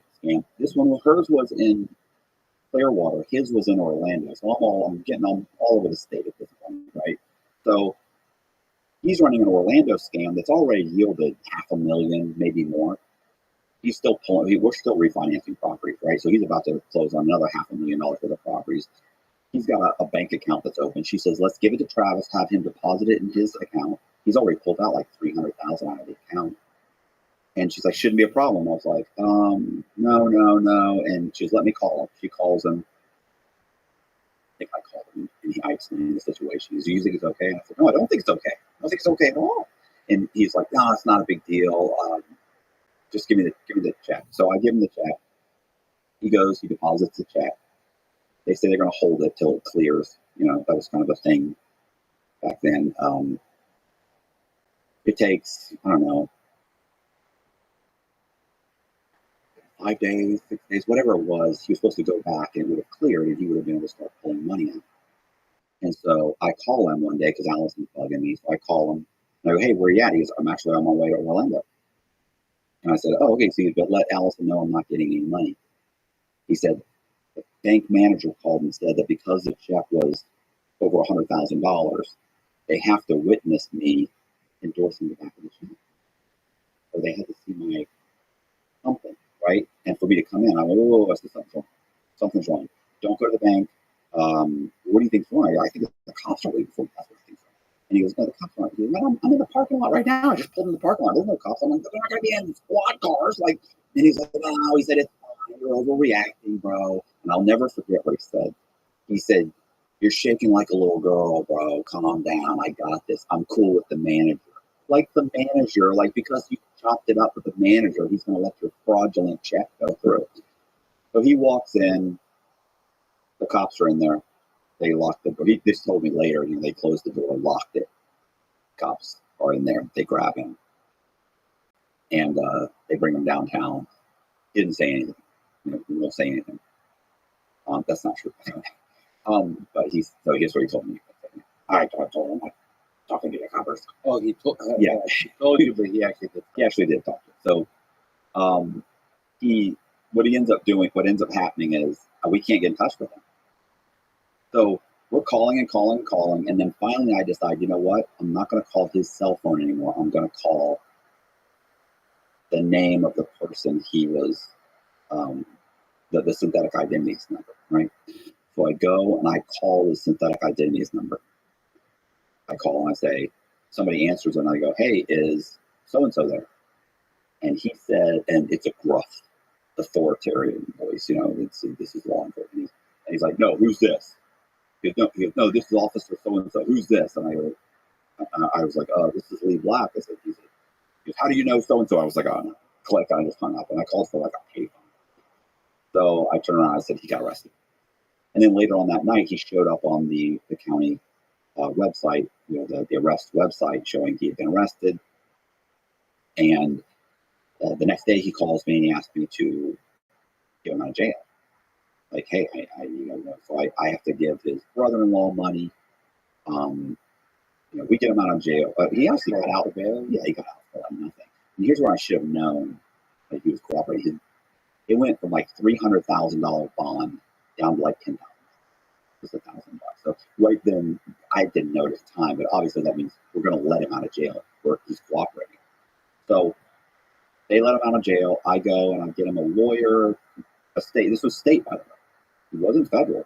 So I get him a lawyer for like $15,000. He comes there. Of course, he tells me, look, they asked me a bunch of questions. I told him that, that he made up some story about he's working with another guy, but he doesn't know the guy's name. He made up a name. There's this whole kind of a thing where he tells him about me, but not me. And he's like, and then the numbers, none of the numbers led anywhere. So they all lead to cell phones that are only being used for those scams. So it's a dead alley or blind alley. And I'm like, okay. And I'm paying him, like he's coming in, and my truck's no good. I need another truck. I buy him another truck. Hey man, the electric's going to get turned off. But I don't have trucks. I need $1,000. Of course, here's $1,000. I don't know what I'm embarrassed you had to ask. Here's $1,000. And a week later, he needs $2,000 for this, $1,000 for this, $2,000 for this. He wants to start a tree trimming company. He needs to buy a tree trimmer. How much are those? $5,000. Of course, that's 10. So I give him another $25,000. So it's like a tree trimming business, which he runs to this day. What I don't know is that, the whole time he's actually working with a task force he's been put together. This is state at this point. It's a state task force because there's multiple counties involved at this point. And it wasn't hard for him to explain. Like this comes back to reservoir logs. All he had to say to the officers was, listen, you got to let me go. I can't do any prison time. I'm going to tell you about a much, much bigger scam. And they go, okay, we'll help you prove that scam. Pull up Hillsborough County tax appraiser website. Okay, look up the name James Red. Look, all of these were bought 6 months ago. 6 months later, they're all in foreclosure. Pull up Lee Black. All of these were bought. Look, 6 months later, all of them are foreclosure. Hey, pull up James Green. Pull up Brandon Green. Pull up. So all of these are going in foreclosure. So it's like, what I thought was so cute, not cute, it was just stupid. And so they put together a task force. He's working with them on the task force. And we're still buying houses, flipping houses, doing everything. Because I believe him. I believe he's not, he's saying, look, if I have to go to jail for, a year or so, and he's also paying, he hasn't paid them back yet, but we're saying he can pay them back. But he's like, look, the point, when we get to that point, like, we'll pay them back. Well, back yet, because we have no way to show where that money came from. We can always go to one of his relatives and give his dad $40,000, give his mom $20,000, that kind of stuff, and start putting money out. And all that money was taken out in cash too, so we could always show up with a chunk in cash, regardless. still in the process. And I think that we're still in the process, and it could be 6 months or a year away. Well, thing, I've already been through the process. My first time when I got in trouble, and it was a year from the time that I was spoken to until I pled guilty and was sentenced. So I'm not concerned about it. Well, that's happening. We're still flipping properties, and one day I have a buddy named Steve Sutton. I remember the sheriff's deputy. And keep in mind, it's funny because I've done bad loans for police officers, sheriffs, lawyers, doctors, across to everybody. But these aren't all, guys that, these aren't all construction workers or guys that work in, mechanics or something. These are legitimate people that have credit problems or whatever the case may be. So one day I'm sitting at work and I've been getting phone calls for the prior week from people at title companies saying, "Hey, Matt, wanted to let you know we just had some subpoenas served on several of your files." And I'm concerned, that had me concerned. Then a guy named Jeff Testerman starts making phone calls. Jeff Testerman is a reporter for the St. Petersburg Times. He's calling people saying, "Hey, I noticed that you sold a piece of property to Lee Black. Have you ever met Mr. Black?" He seems and they're just hanging up on him and saying, "No, I don't know what you're talking about. I'm not sure what that guy's name was. Let me call you back." I'm getting phone calls from people. So I know something's up with the newspaper. Now I know something's being looked at, but nobody's really talking. I know that there are subpoenas being served, and I'm nervous. I'm very concerned. And then one day I'm in my office, and the sheriff's deputy walks in, Steve Sutton, in his uniform too, which everybody always stiffened, when he would walk in. So he walks in, I go, "Steve," I said, "What's going on?" He said, and usually he's jolly and laughs and stuff, and he says, "I got to talk to you outside." I was like, "Okay." I walk outside, "What's up?" And he says, "I used to date this girl in the Tampa Police Department or something." I was like, "Okay." He said, "She showed up in my house this morning at 6 o'clock in the morning." And I went, "Okay." He said, "She said that she's been working on a task force." And he said, "Apparently one of your buddies got arrested in Orlando. They're investigating some other thing in Clearwater. They're investigating a ton of properties here in Ybor, Tampa Heights. And there's 100 properties involved. And my name came up because you've sold some properties to me," which I had. And he's like, "So she came to me and said, 'Look, your buddy Cox,'" he said, I was like, "Okay." He said, "Well, the task force is on you. And she said to stop talking to you because they're going to come arrest you in a couple of days. They just handed over the task force findings to the FBI, and the FBI is going to come arrest you in a couple of days." And she said not to talk to you because you're going to cooperate, and because all white collar guys cooperate. So she thinks you're going to cooperate and not to talk to you because she's afraid you're going to get me hemmed up. And she said just to walk away. And he was like, "So I thought you should know." And I was like, "Okay." And he said, "What are you going to do?" I said, well, first he said, what should I do?" And I go, tell them that I arranged all the loans for you. You came in, you signed the paperwork. I filled out all the documents. You signed the paperwork. I arranged everything. I'm like, "You're not a mortgage broker. You don't know if this is legit. You have perfect credit. You signed the paperwork. You walked away with a check for $30,000. You don't know."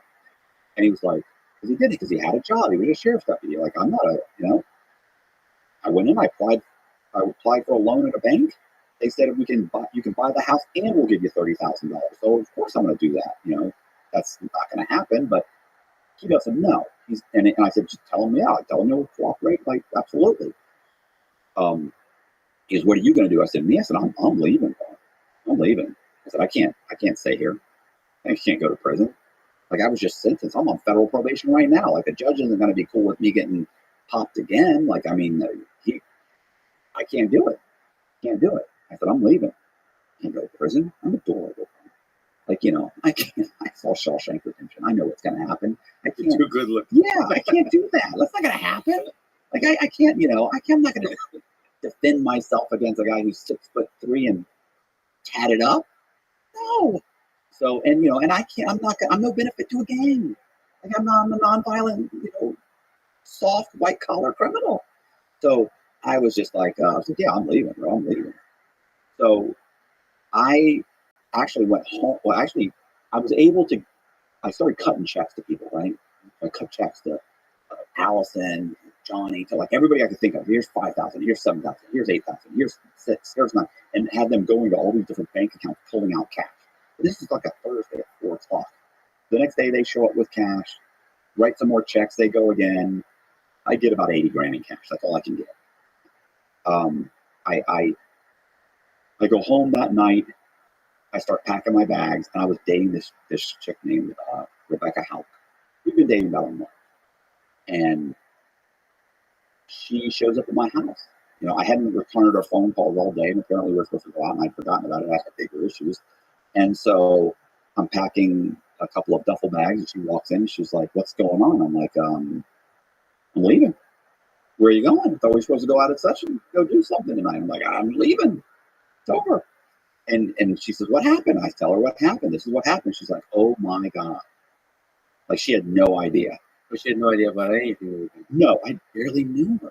Like, I mean, she's coming over 2-3 times a week for a month. Like this isn't love. This isn't, this is a booty call. That's all it is. Like we're hanging out, or we're having sex, and that's it. I don't even know you. So she suddenly just begs to come with me. "You got to bring me with you. You have to this, you have to that." I'm like, you've got a son. You have your mom lives here. And she's just in tears and crying. And she suddenly said, and this is what's so funny about it, is that she just moved from Vegas to St. Petersburg to work at the dog track, to work for a company that owned the dog track, right? A casino or I think gambling company. And she said, "You don't even know why I'm here." I was like, "Okay, why are you here?" She said, "I'm here because I was working for a law firm that worked for the casino company that I worked for." She said, "I got caught embezzling, it was like $10,000 or $15,000 from my boss because she had a gambling company." And she said he didn't call the police because we were sleeping together, and he was afraid his wife would find out. She said, so instead he banished me here to St. Pete. My son just came to live with me. He's been caught sneaking out because the father had raised him. He'd only been living with her since she got to Florida. And she's like, I was going to send him back. He's failing school. He's smoking pot. He's been caught sneaking out after curfew. I'm like, okay, I don't know any of this. She's like, he was going back in December. No, he was going back after the school year. Which would have been like May. Okay. And I'm like, so where before, 5 minutes earlier, I thought she was this sweet secretary, sweet, innocent secretary. And she's like, I've been married 3 times. I'm a gambler. I've claimed bankruptcy. I'm sleeping with my old boss. I got she went from this, thieving adulteress, and I thought, these are all really beneficial to my, my future plans. Yeah. And I shouldn't have at that moment, I was so just flipped out and concerned, and up and leaving your life and everything behind. That's terrifying. And and so now you're alone in a strange place. And Is it the first time you've done something like that, like you've gone the road? Yes. So I'd never just up and moved, and thinking by now I can't call home. I can't, I'm legal. There are things that I feel like get you caught. And I've watched tons of these TV shows. And, there are certain things that get you caught. One of them is keeping in contact with anybody in your old life. So I'm thinking that's not going to happen. Like I'm not contacting anybody. I'm leaving and that's it. That didn't really happen. I called my mom, but I was like, okay, that's cool. Did the loneliness of that hit you early on or no? Like as you're I never did. Well, you're leaving your life. I mean, it feels like a fundamental transition. Oh, listen, you think? I mean, but not just that. Like, I'm leaving my son. I have a son, and I was leaving everything. I was just terrified of going to prison. And I mean, I don't know. It was just so stupid. It was just arrogance, and I should have stayed. Like, I made things so much worse. But I also thought, I'm smart.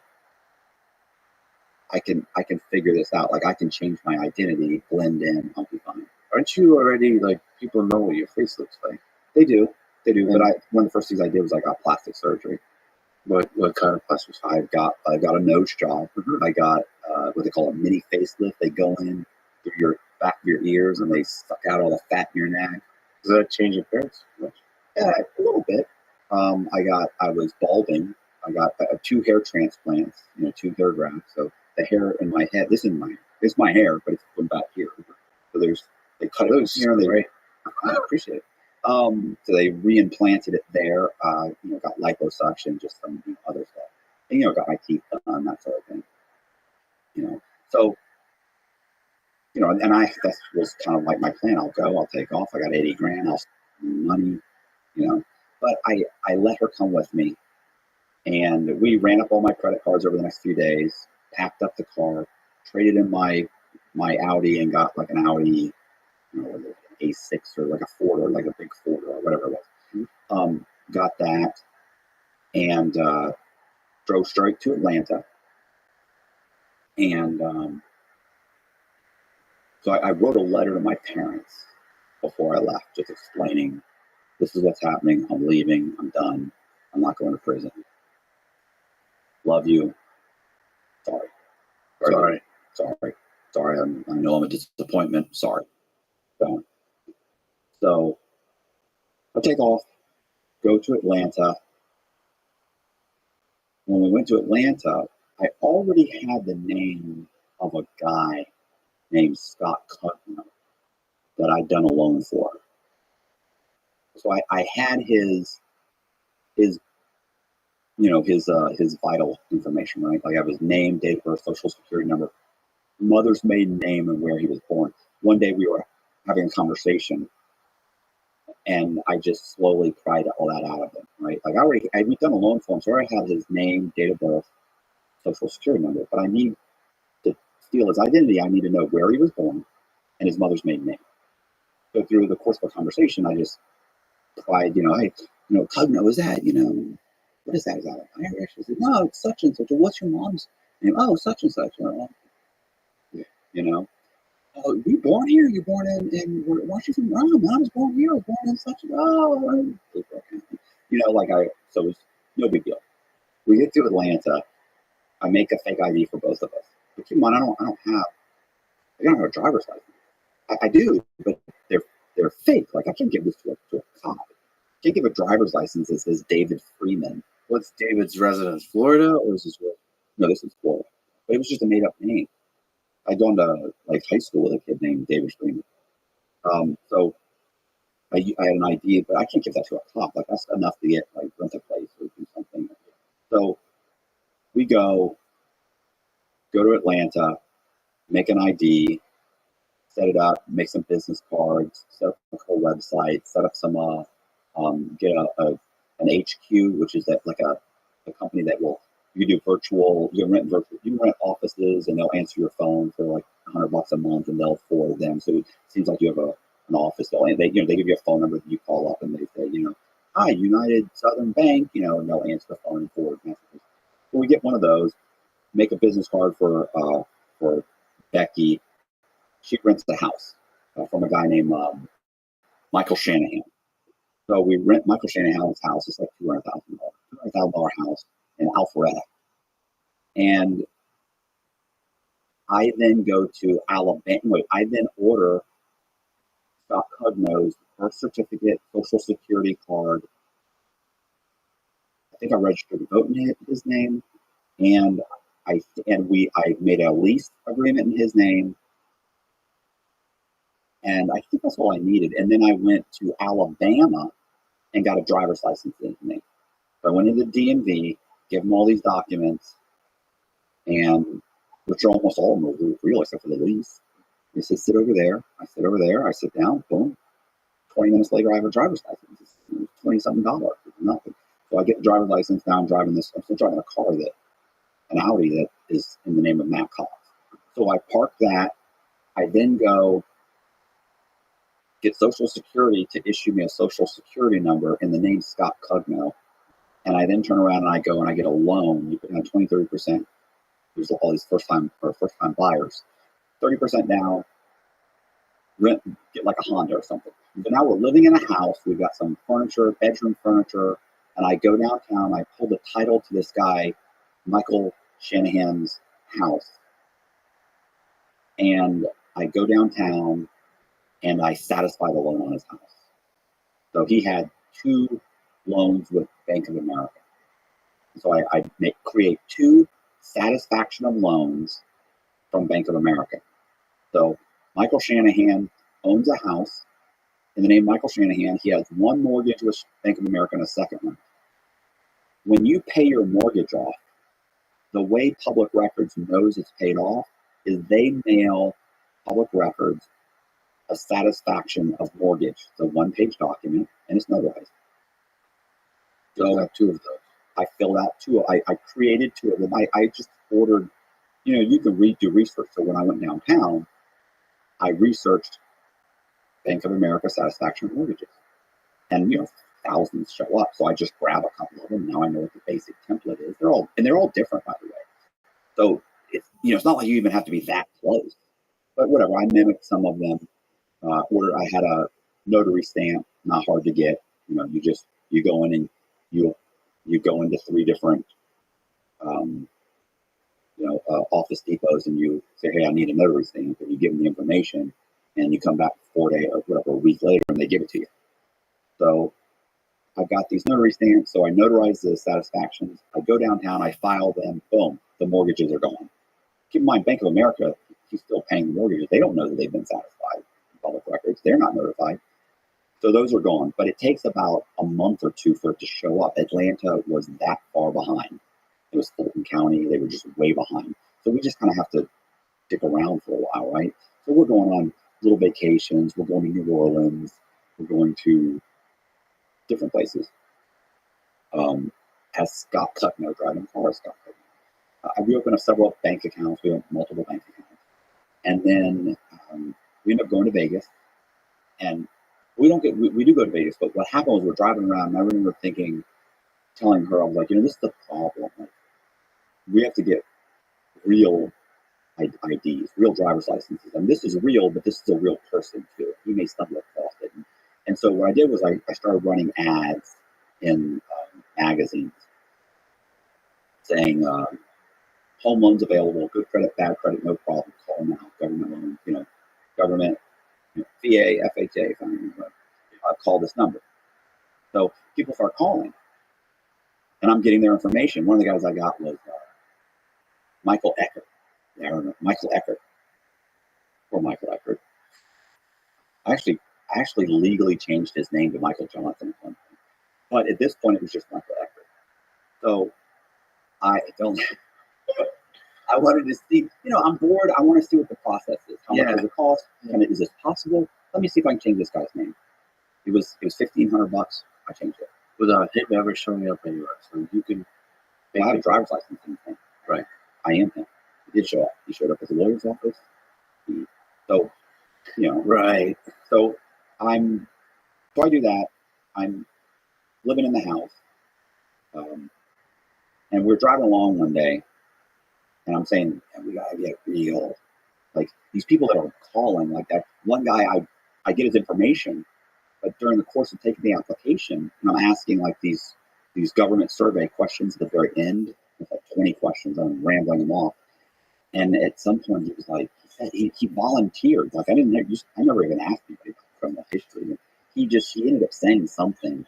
Well, I do have a felony. Does that matter? And he was like, let me lie. I've had a couple of DUIs. Look at my license back. And that was part of the reason he had bad credit. And he was like, okay. No, it doesn't matter. Don't worry. I'm thinking, you're getting along. So, because I'm just stealing from you, sharing your information. So, I get all this information. I'm gathering it. And So one of the things I said to Becky while we were sitting at this stoplight is, I'm like, we got to get people's real information. And I said, like, for instance, I said, what if I steal somebody's identity? I get a driver's license in his name, 4 states from where he lives, and he gets a DUI. I could get pulled over 2 years later and get arrested for a DUI that he got in Florida. And she's like, well, what do you think? Are you thinking like criminals? Or are you thinking like prisoners, like mental patients? Like, and I went, I mean, I don't. And I looked over, and it was a homeless guy holding the sign. And I went, like that guy. And I don't remember. She goes, she's the hobo? Like, I don't know who calls them hobos. And she's like, the hobo? I said, yeah, that guy. I said, hold on. Pulled over to a Subway, got out. He went inside to get Subway. I walked across the street, pulled out like $20, and I said, hey, bro, can I ask you some quick questions real quick? He's like, yeah, what's up? And I go, here's $20. I said, listen, I said, when was the last time you were gainfully employed? He's like, yeah, what, 10 years. I go, okay. Do you have a criminal record? He's like, I've been arrested in misdemeanors, vagrancy, and he named off some things, drunken public, whatever. And I was like, are you on probation? He goes, I can't do probation. They don't give us probation. They keep us for 90 days. They release us. The judge knows I'm not going to show up for probation. I'm like, okay, do you have a driver's license? He's like, maybe. I don't think so. I think it's just, I goes, it DUI? He's like, no, I think it's just expired. Do you have a driver's license with you? He's like, no, I got nothing. I'm like, okay, well, he told me he lived in like a tent in the woods. And so I give him like another $20, asked him a few more questions. And then, and I remember, he goes, are you taking a survey or something? And I remember thinking, I kind of chuckle. I go, you get a lot of surveyors out here like that? And he goes, yeah, and sometimes. And I was like, really? He goes, yeah. He said, like he said people from like, halfway houses and social workers and stuff, they'll come out and they'll pass out stuff and they'll ask us questions and stuff. I'm like, oh, okay. And I thought that's good to know. So I go back, grab Becky, and she's like, oh, she's like, did you give me money? I said, you give me like 40 or 60 bucks or something. Forget what. And she's like, that's what a waste of money. That was money well spent. I said, that guy's perfect. I said, that guy he's got everything. He has no way to be contacted. He has no documentation on him. I said, he's not going to drive a car. He's not going to get a DUI. He has an expired license. I just have to get his license reinstated. And I can be him. So I went home. I typed up what I called a federal statistical survey form. And I made a little thing. I mean, I went online. I'm always filling out federal documents as a mortgage broker. So they looked identical. I had like this little, like the recycle symbol. And it was like, federal form 17017, and so I print out these forms. I go buy a clip. I make a Salvation Army ID. I pin it on me, and I go out and I start doing surveys. I start surveying homeless people. Don't judge me, bro. I was in a bad spot. I see the judgment. Let's maintain civility here. So stay neutral. So these homeless guys, I mean, they have a social security number. They have a birth certificate, I guess. I mean, they're a real person. They're a real person. They're just not using their real person. Yeah, they're not actively engaging with the economic system, the financial system. They're not employed. They don't have housing. They don't file taxes. They don't. So one of the questions I even asked the guy, one of the last questions I said, do you believe that you will be gainfully employed within the next 2 years? Every one of them said no. So, it's like, okay, they're not even trying. And they all have alcohol problems. Honestly, the few of them I talked to, was pretty clear. I mean, it takes literally 5 minutes, less than 5 minutes to fill out the form. And I filled it out for them, of course. But even filling it out and that brief, just asking questions back and forth, half of them you could tell you've got something not right. Like, these aren't guys that are going to go out and going to get jobs. They're not cleaning up. So they were perfect for my purposes, as horrible as I know that fact. So do you feel bad about this little small tangent?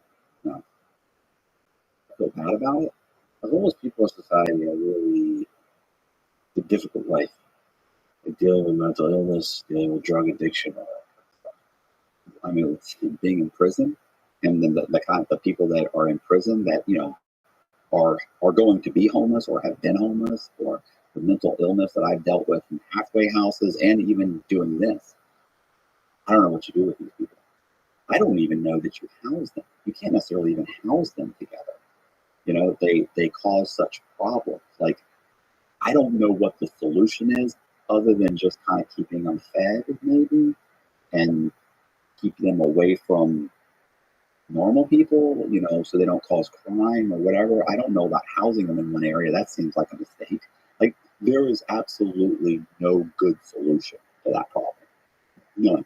Because it's not like, hey, if we gave you a house and we gave you job training and we gave you this, okay, you might get 5%, 10%, but most of them are on the street because they've just messed up over and over and over again, and they just kind of gave up. But I guess we still have to remember that they're human beings. And you mentioned about Soft White Underbelly. He highlights the humanity of people who've had a real difficult life. He does it well. He's Mark Leda is amazing. He's amazing. And one of the things he had said was like, these are real people, and he's like, their stories, like, they have stories and they need, but if you also talk to Mark, he'll tell you, you can't give him money. You can't he's tried every time he's reached out and tried to help these guys, put them in an apartment, fed them, got them back on their feet. Within 6 months, they're back on their feet. And it just happens over and over and over again. I mean, I think the amount of money that would have to be dumped into correcting that problem, I don't know. I mean, you can say, well, yeah, but just, you should do it because it's the right thing to do. I don't know who's paying for it. It's complicated, but for your purpose, they have a social security number. They got $20. They seem very happy. And you are with a clipboard taking a survey. Right. Took a survey, went home, ordered their, and they, of course they give me everything: name, date of birth, social security number, mother's maiden name, where they were born, have they ever been in the armed services, have they ever had passport issues, what states have they had identification in, have they ever been arrested, have they ever been on probation, have they ever claimed social security disability, SSI. I mean, I had like 17 questions, and it absolutely answered everything. What high school did you go to? Because high school transcripts are great for documentation. A lot of times they'll ask you for high school, can you get us a copy of your high school transcript? Like, that's good now. And I'm a big believer in overkill. So, I mean, I ordered a ton of stuff. If I needed 3 things to get a driver's license in your name, right? I'd come in with like 6. Because what you do is you get in front of the guy at the DMV, and you kind of fumble through like, oh, I got this. Oh, what else do you need? I know exactly what you need. But, they'll be like, oh, is that high school transfer? Yeah, I'll take that. And, I voter's registration card. Give me that. Yeah, you're perfect. You're good. Sit down right over there. Yeah. Who's, by the way, lurking in the shadows trying to catch you? You mentioned FBI, Secret Service. Yeah. You mentioned, I think I've heard you mention U.S. Marshals, cops, the police, CIA. I guess CIA is international only. Yeah. FBI is international. Who is, when you're doing this, who are you afraid of? So by the time I've gotten to Atlanta, within 4 or 5 days, the FBI raided my home. I guess I kind of missed that. Back in Florida, when I left and drove to Atlanta and left, remember the FBI was going to show up a few days later. They were going to arrest me, and they did. They did. They showed up like I left on a Sunday night or something. Because for some reason, in my stupid thought, I thought, well, they won't arrest me on the weekend, like they don't work on the weekend. So they came on like whatever it was, Tuesday or Wednesday or Thursday. Like within a few days, they come in the office, they raid it, they're looking for me, but I'm gone. Nobody knows where I am. And so now I'm surveying the homeless guys, and I turn around and I'm ordering their documents. And as their documents are showing up, I'm going to different states and getting IDs. So I'm going to Florida. So over the course of this whole thing, I've had 27 driver's licenses in like 7 different states. I've had 24 passports. Because if you're going to get the driver's license in the guy's name, you might as well get, or an ID even, you might as well get a passport, because a passport's not difficult to get. They don't fingerprint you. You know, all they're doing is saying, this is your ID and were you born here? And then they run a check. And if it comes back or it doesn't. Back then you could do it expedited and I'd have it in like 2 weeks. Like now it takes like 90 days, for 60 to 90 days to get one. But if you have multiple IDs for a single identity, that's proof. Right. So, wait, what number did you say? How many IDs? How many identities? Well, I've had over 50 identities, but I've had 27 driver's licenses issued from state DMVs, Department of Motor Vehicles. So like Legitimately. I walked into the DMV, said, hi, my name's Michael Eckert, and I just moved here about 4 weeks ago. Here's my lease, and here I lost my driver's license. Like, I don't know what I did with it. I don't know what happened. I don't know. And they're like, no, it's all right. What do you have? I need a proof of residency. Well, I have my lease. Oh, okay. I need a primary. Okay, here's my birth certificate. Okay, and I need a secondary. Here's my social security card. But I also registered. You know, I registered to vote. My girlfriend made me vote immediately. Oh, that's perfect. You're good. I don't even need that. Okay, great. Stand over there. Pay that person. They call your number. 275. You know, 45 minutes later, you go. You pay your $25. You stand in front of the screen. They take a picture. You got a driver's license. You walk out. It's still green. It's beautiful. It smells like hot plastic. It's amazing. And so I'm opening up different bank accounts in these guys' names. And just what do you mostly doing with that? Is you opening up different bank accounts right now? You're doing a credit, starting to establish credit or not? Some of them, like I might order secured credit cards. Like, I'm building their credit. It's not helping me in any way. I'm just sending out $500 to get a Capital One card or a Bank of America secured credit card, whatever. So I'm building their credit, but not all of them. Only a few, because although I'm collecting them, I'm also going to be moving soon. I'm only here to get a few $100,000 and move. I need some kind of a base. So I don't want to start getting credit cards and building up a history in Atlanta in anybody's name. But I am getting driver's licenses in other states. So I've been like North Carolina, South Carolina. What's the primary method of income here? You move to a place, South Carolina. How do you make $100,000 at this Oh, time? well, right now I'm living in this guy's house and I satisfied his limit. The house is worth $200,000. So what happens is one day we go and we check public record. Remember I told you it takes months for it to show up, and it shows up. He's got no mortgages on the house. So now I turn around and I make a fake ID in the name Michael Shanahan. And I'm living in his house. But I have no credit. Right? There's no credit. So I've got the ID, I've got a social security number, and I order some secured credit cards in his name. So if you pull that credit profile, it shows up saying he's got some credit cards, because they're only a month or two old. So I can't go to like Bank of America. I mean, I could, but I needed to get the money as quick as possible. Like I want to get out of it now. So, and at this point, by the way, there's multiple articles going up in Tampa.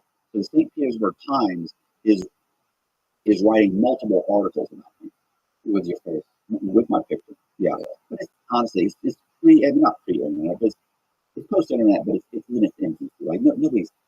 It's not huge, and honestly, it's a local newspaper in Utah. Not that big of a deal. And I'm not concerned about that very much at this point. What I'm concerned about is getting a chunk of money and just moving on and kind of reestablishing ourselves in a better way, where we're not living in a building that we're going to be committing fraud in with our house. So, but I'm living this. I make a fake ID in the name Michael Shanahan, and I call up three hard money lenders. A hard money lender is a guy that lends his own money or other investors' money on property. Kind of like a bank, but he's lending his own money, so he doesn't have to really meet banking requirements. and he can charge a much higher interest rate. These guys are charging 12, 13% interest, simple interest. And they're only lending you a much lower percentage of the value of your home. They're not lending you 90% of the value. They're lending you 65%, 60%. So I call 3 of these guys. They all come out to the house at different times. And each one of them says, I'll lend you 100,000. Or it's like 150,000, 150. Like they all lend roughly 150.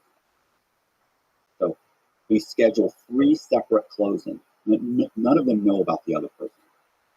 So what I do is I close one loan on, let's say, Monday, and then one on Tuesday, and then one on Wednesday or Thursday. They may have all been the same day, but I don't remember. The point is, I go to 3 separate title companies or real estate attorneys, and we close, and I get checks for, after cost and everything.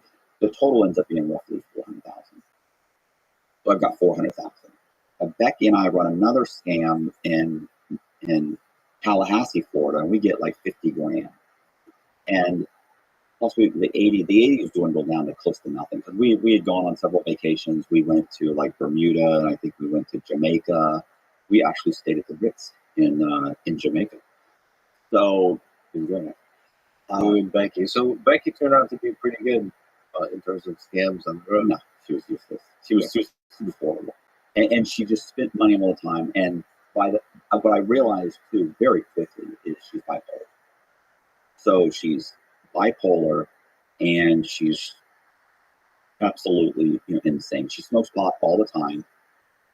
Did that matter for you personally, or did it actually affect the how good you were able to do these particular scams? It was that she was the type of person that would start an argument at 1 o'clock in the morning and scream at the top of her lungs and get the cops called. So I can't have the police called. I can't get taken downtown and fingerprinted. I can't have the police showing up. I don't know who's really looking. We haven't had plastic surgery at this point. We're still pulling money together. So, yeah, Becky's the problem. And at some point, I actually send her to a psychiatrist, and they give her, they put her on Zoloft. And she takes it for like a month or 2.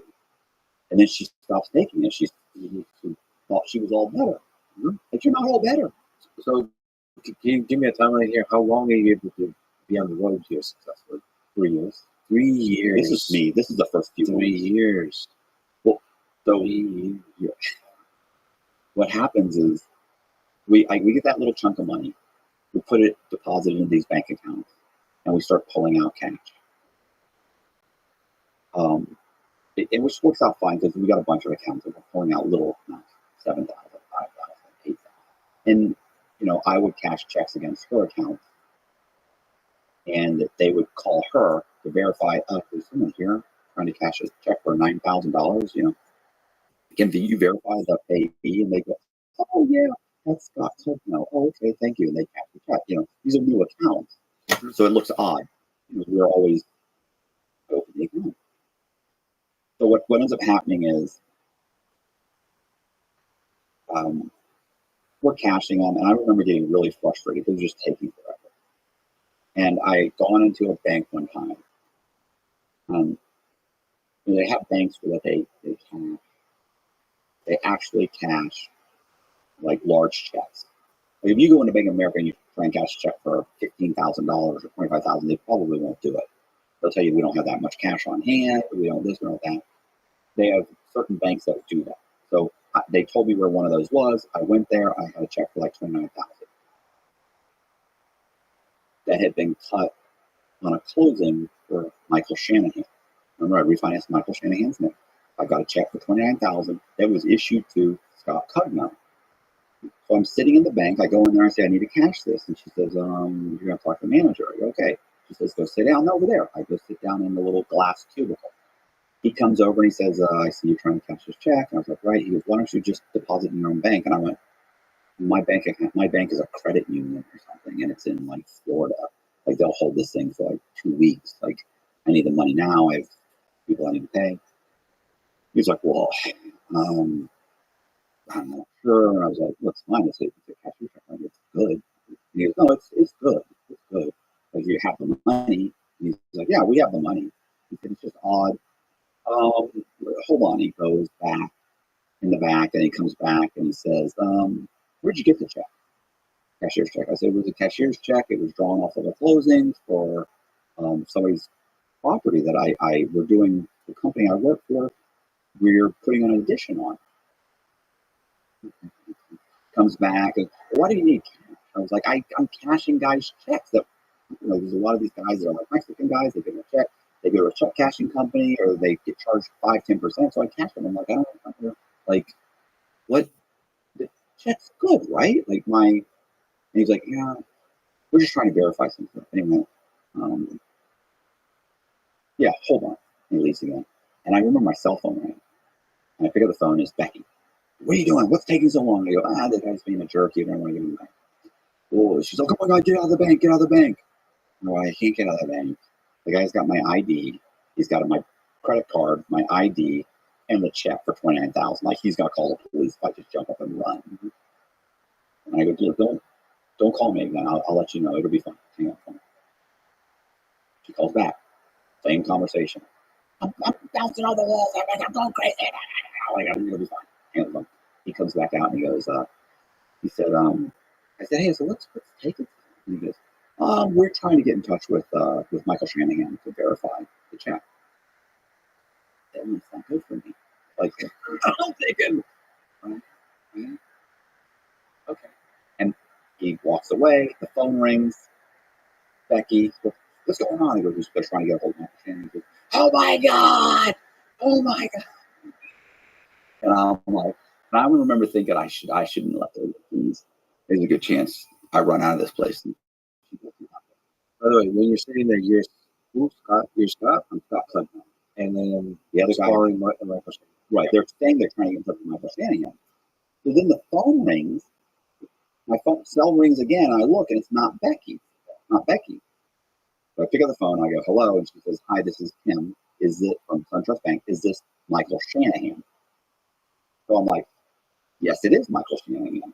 And she says, there's a guy here. He's check very large. Could you verify the payee? And I go, sure. It's Scott Cudno. I said, I believe the amount is $29,000. She goes, that's right. Thank you very much. I appreciate it. I said, okay. I said, hey, by the way, how'd you get my number? Get my cell number. And she's like, oh, I'm sorry. We called the title company, and the title company gave us your phone number. Well, I closed those loans. That's my cell. That's why if they looked in any other way, they could have gotten in touch with the real Michael Shanahan. So I was like, oh, okay. Hang up the phone. You answered the phone from the bank while sitting in the bank as Scott pretending to be.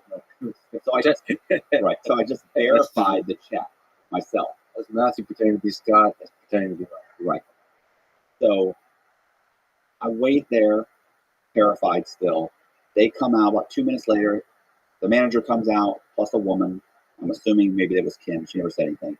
And she walks out and she says, and he counts out the money twice, 29,000. And I stand up and I'm like shoving the money in my pockets. Like I'm trying to get out of there so quick. I'm like, hey, okay, cool. Like I'm thinking this whole thing is good. And I'm getting up and I'm starting to walk out of the bank, and he said, excuse me, Mr. Cudman? And I said, yes, sir. Turn around and he goes, I'd like you to know that I feel very apprehensive about this transaction. And I go, really? What is it exactly? He goes, I can't put my finger on it. And I go, it'll come to you. And I turn around and I just bolt right out of there. And you keep in mind, a week or so later, the Secret Service shows up. Mm-hmm. Did you catch a check for $29,000?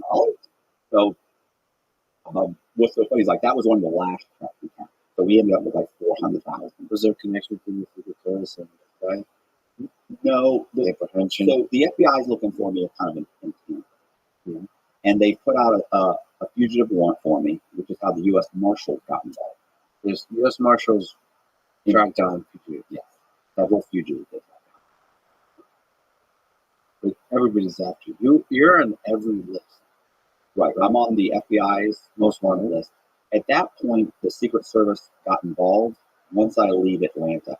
So when Becky and I pack up our bags and we leave Atlanta, the Secret Service got involved because of identity theft, banking, identity theft. The Secret Service doesn't just do counterfeiting and protect the president. They also protect the financial infrastructure of the United States, and they especially have jurisdiction when identity theft is involved. So identity theft plus bank fraud, They move. Yeah, that's it. That's their territory. So the they U.S. don't. Marshals are just fugitives. U.S. Marshals just fugitives. They don't do any. But they're all kind of okay. But they're all kind of working together. Yeah, So, the like U.S. Marshals are, let's say, an arm of all of the various law enforcement agencies, federal agencies, not the states. The states have their own fugitive task force. Fugitive. when you leave Atlanta, basically Everybody's out. Did you know this at that time, or did Well, you it's sense it?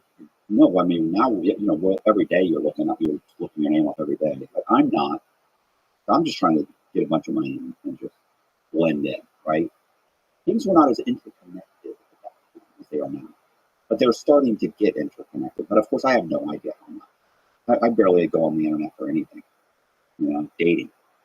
That's the only thing. The internet. I'd never been on Facebook. And at this point, Facebook isn't even out yet. This is 2006. So were you trying to stay low? Yeah, I am. I'm not a flashy person. Like I'm not driving. Like I didn't go out and buy a red Lamborghini. I'm driving $40,000-$50,000 cars. I've had some sports cars, 70, 80.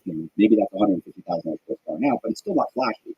It's not like it's bright red or yellow. And it's always something, nondescript. And I'm living in areas that these cars are everywhere. I go to now, so I end up going to Charlotte, North Carolina. We rent an apartment. We decide to run a scam in South Carolina. So I go to Columbia, South Carolina, and in between this period of time, we go to Las Vegas. And when we go to Las Vegas to drop off a bunch of money to Becky's son's father, who's taking care of her son. We drop off some money there. We go and we start, and while we're there, it's like, hey, there's homeless people here. So You're always. usually I don't feel bad telling these stories. You make me feel bad. I'm sorry, my judgment is showing. No, but you have to be collecting identities, I guess, to be constantly it. So I got my survey forms. So I go and we go out and I'm taking surveys, and I end up going up to this guy. There's like 2 or 3 guys that were standing on a bench or sitting on a bench or something. And I see him and I walk up, and one guy gets up and comes over. He's like, "Hey, what do you need?" And I went, "I'm taking surveys for the Salvation Army to determine where we place our next homeless facility." And the guy goes, "Oh, I'm not interested." And they always said that. I said, "It pays $20 cash right now. It'll take 5 minutes." And they're like, "$20 cash right now?" I'm like, "Yeah." I'm showing the cash. They go, "Okay, yeah. What do you need?" Name, date of birth, social security. So when I get to criminal record, the guy, he says, criminal record. He said, "Yeah, I've been arrested. I've been arrested like 3-4 times for prostitution." He said, but they're like misdemeanor. And I went, okay. And it was like, okay, well, prostitution. To me, women get charged with prostitution. Men get charged with solicitation. I went, prostitution? And he said, yeah. He said, I offered to blow an undercover cop for 20 minutes. He said, that's what I thought you were coming out here. And I was like, no. I said, okay. And he's like, yeah. He said, he goes, I mean, a girl's got to do what a girl's got to do. And he made some comment. And I'm like, okay. So I jot down the rest of it. We're good. I give him $20. I get in my car. I leave. We get back to North Carolina. I order all the documents. His name was Gary Sullivan. I then go to South Carolina. When I go to South Carolina, I get a real estate agent. We drive around for a day. We look at like 5 or 6 houses. I put 5 owner financing contracts on 5 different houses. So I get him, he writes up 5 contracts. All of them I'm asking for owner financing. I'll put down 10%, I want owner financing. 2 of them end up coming back and saying, yes, we'll do it. I have 2 closings. One of them's a house that's worth like $225,000. I put down 25 grand. Another one's 110,000. I put down 11,000. So I buy these 2 houses. I then satisfy the loans on both the houses. Everything seems like it's going okay, although Becky's a lunatic. At this point, she's had so many, she won't take her medication. She's had so many outbursts and by this time we've had plastic surgery. Like, she's gotten plastic surgery, she's gotten a boob job, she's gotten liposuction and all kinds of stuff. So You look way different? Like appearance changes or? thinner, better looking, just tightened everything up, I guess. She'd had a kid, and she was 30, 33, 34, I don't know how she was, 20, 32, 33, I don't know, roughly my age. So, yeah, I thought she looked, she lost like 15 pounds. Like, she was, not because of the surgery, but just in general, we're just working out, we're going mountain climbing, we're riding bikes, we're doing, it's not a full-time job. So, we have plenty of time. So we're goofing off, and but she's also a lunatic.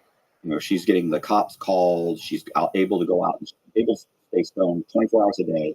She's going out with friends, drinking. I never leave the house. Even to this day, I barely ever leave the house. I'm very much a homebody kind of person.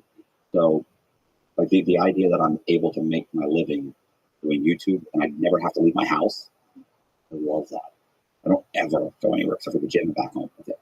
So what happens is I've actually moved her out of my apartment.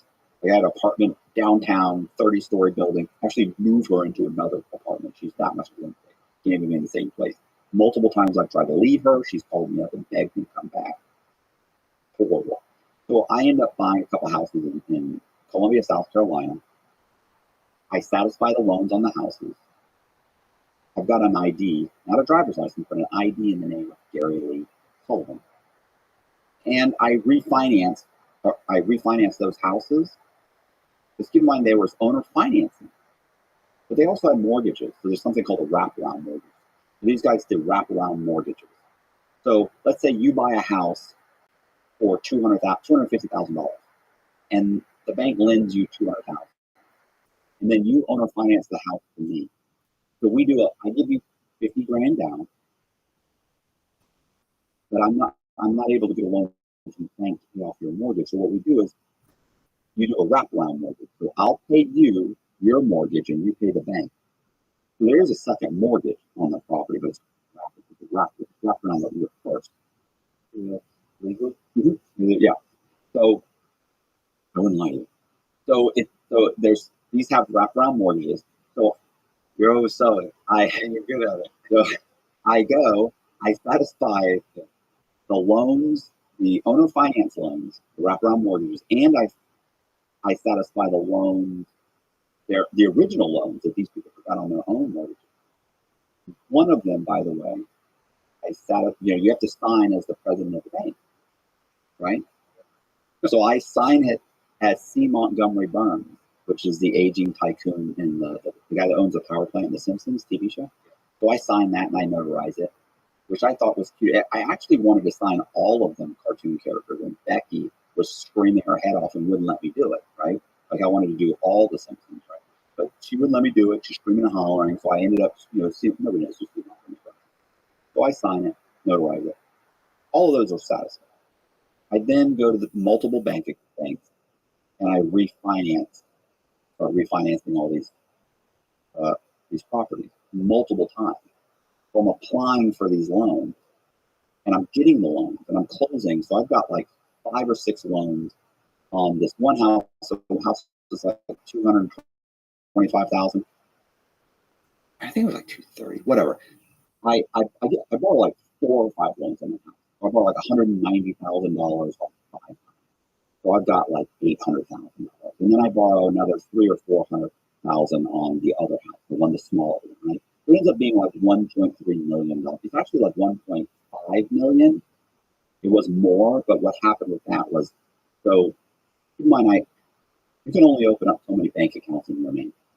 You can go to Bank of America, they'll open one. Then you go to SunTrust, they'll open one. They might even ask you, did you open another bank account today? Because every time you do it, there's an inquiry into something called check systems or AccuCheck. And so then so then by the time you go to the third bank, they'll say, listen, something's not right. You've got multiple inquiries. You know, if you go to a mercantile bank, they might go, okay, we're going to open one. They're going to need an explanation, but you're not opening one. By the third one, they're going to be like, absolutely not. So, I've got multiple identities, but I can only open up so many banks. The other problem is that these checks, they'll only give you so much money on a refi. Usually after $100,000, they only want to let you walk away with, let's say, $100,000. So one of the things I did was I would typically record another mortgage and have them pay that mortgage. So I opened a corporation to do that, so I could then turn around and go open corporate bank accounts. But now it's not going off my information; it's going off the corporation. So I can open up multiple corporate bank accounts. These corporations are fake or real? No. I went to a real corporate attorney, and had him open them. I gave him whatever. I gave him like $1,500, $2,000, and he opened up a corporation for me, Gary Sullivan. And I then turned around and I went and opened up multiple bank accounts in that corporation's name. How are you keeping track of all this? I don't need this. So I'm in your head, or do you have good organization? No. I have every single identity has its own file with plastic inlays, sleeves for their passports. That's nice to know. Well, you open this, I'm Gary. Right. That's exactly what it is. Like you kind of go over, boom, boom, boom, boom, you sit in your car for a minute, you put it down, you walk in. Well, what happens is it went up to like 1.5 million. And I'm pulling money out of the bank, and then one day I got a phone call on Gary Sullivan's cell phone. The guy, it's a lawyer. They call up. He says, "Hey, I'm a lawyer with Washington Mutual.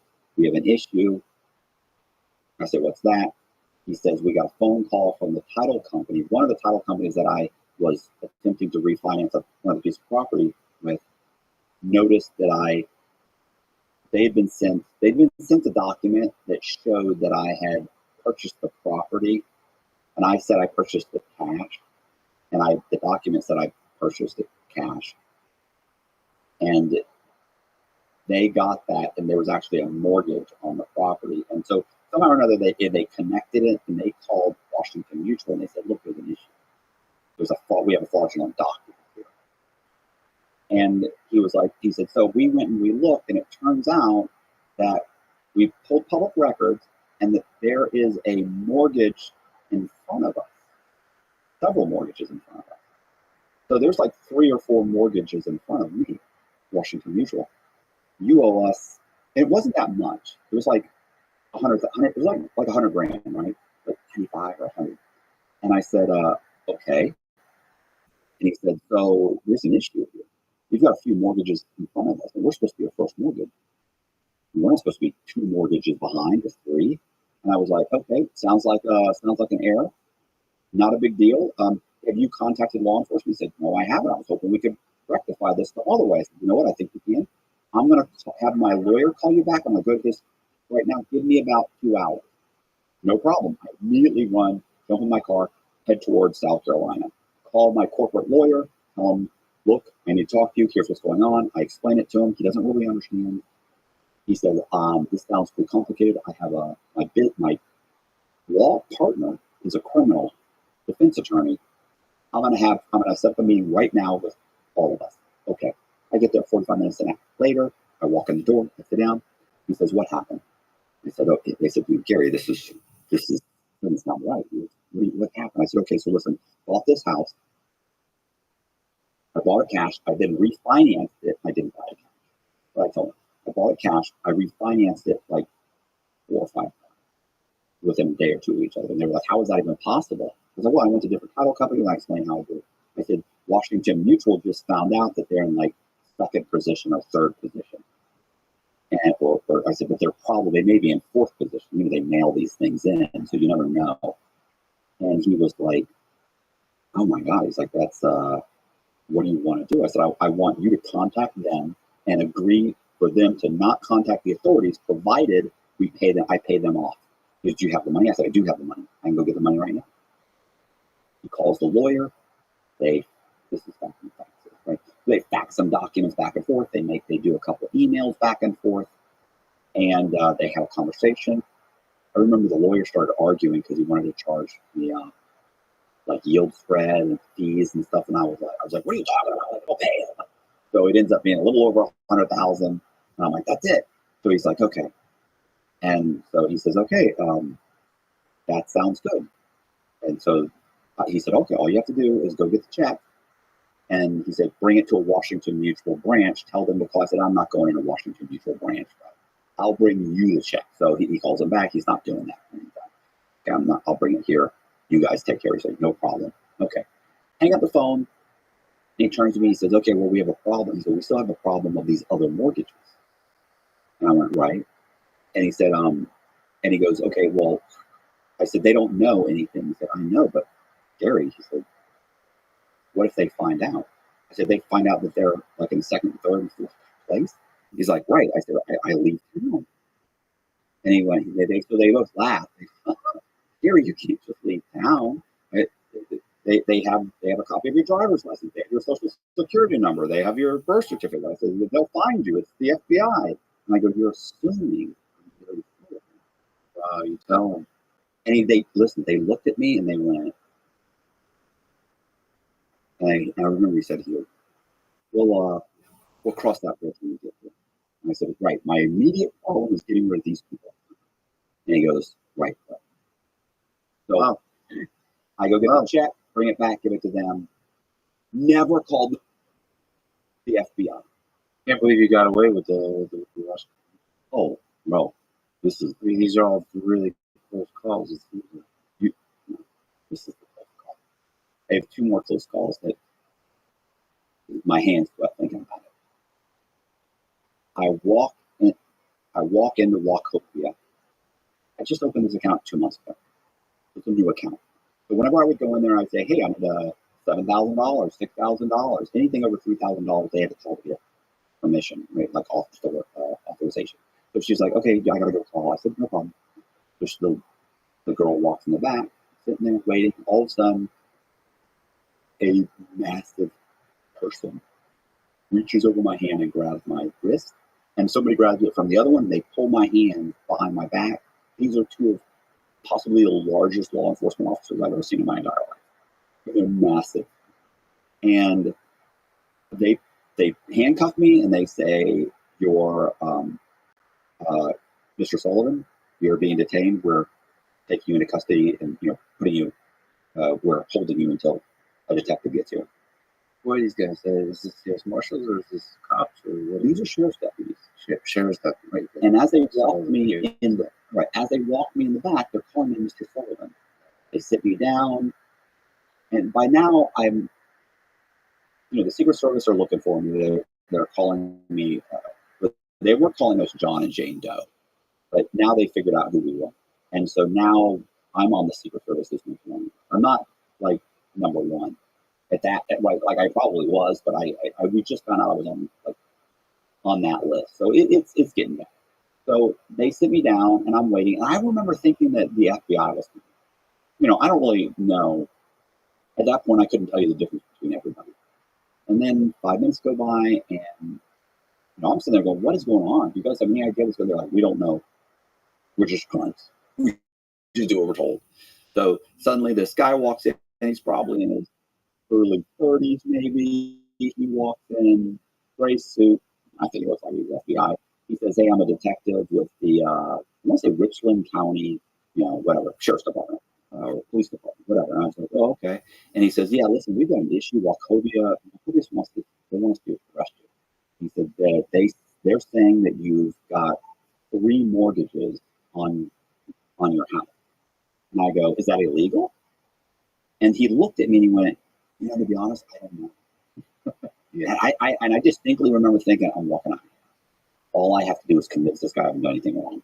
He's already said he doesn't know. So he gets on the phone with the head of Wachovia's fraud department. And he's saying this guy is running what's called a shotgun camp, which is absolutely right. And so What is this? it's where you close on so many loans simultaneously they can't catch it. Anyway, they start going back and forth, and he's on the phone. And he's like, "Why did you close 3 loans?" And I said, "What? Why are you pulling?" I said, "It's not illegal. I have a first mortgage, a second mortgage, and a home equity line of credit. That's perfectly legal." And he goes, and you can hear, they're all first mortgages. And I said, I read every one of those documents. Not one of them said they were first mortgages, and they don't. First mortgages don't say they're first mortgages. It's the placement of the mortgage, placement of the lien that determines is a third. So it's possible that I wouldn't have known it. Certain that I could have read those documents and not known. And he's like, "That's not fair." And he's screaming. And so I go, "Yeah, listen." And he said, "Well, you're taking out all cash. Why are you taking out all cash?" I said, "Well, I mean, I don't know. This might be illegal." I said, "I don't know." I said, "I mean, I work for a labor company, labor on demand." I pull out my business card. You call. So I'm like, "I work for labor on demand," and I said, we hire a lot of guys that like their own bank account, so the company pays them, and then usually I'll pull out money and I'll cash their checks because they get charged like 10% of these check cashing companies. I feel bad. I know the checks are good, so I just deposit them. I mean, I don't think that. I said, but I don't know if that's illegal. I don't think that's illegal. Like if and he's like, no, that's fine. That's a decent thing to do. It's not. That's fine. I'm like, oh, okay. So he's talking to the guy, and Wachovia is screaming out, hollering. He says, he's doing that. He's going back and forth, back and forth. So we're going back and forth, and I'm just derailing everything this guy says. And at one point, he says, he's screaming, he's committing fraud, we want him arrested.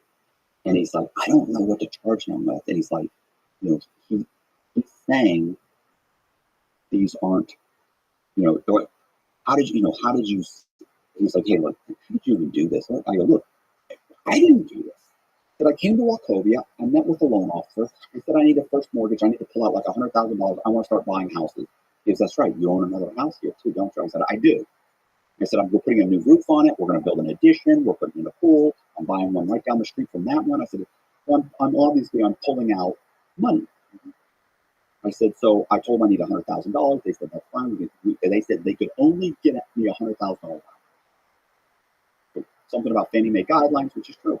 And I said, so then she said, I can send you to a friend of mine who's a loan officer. She can get you a second mortgage, which she did.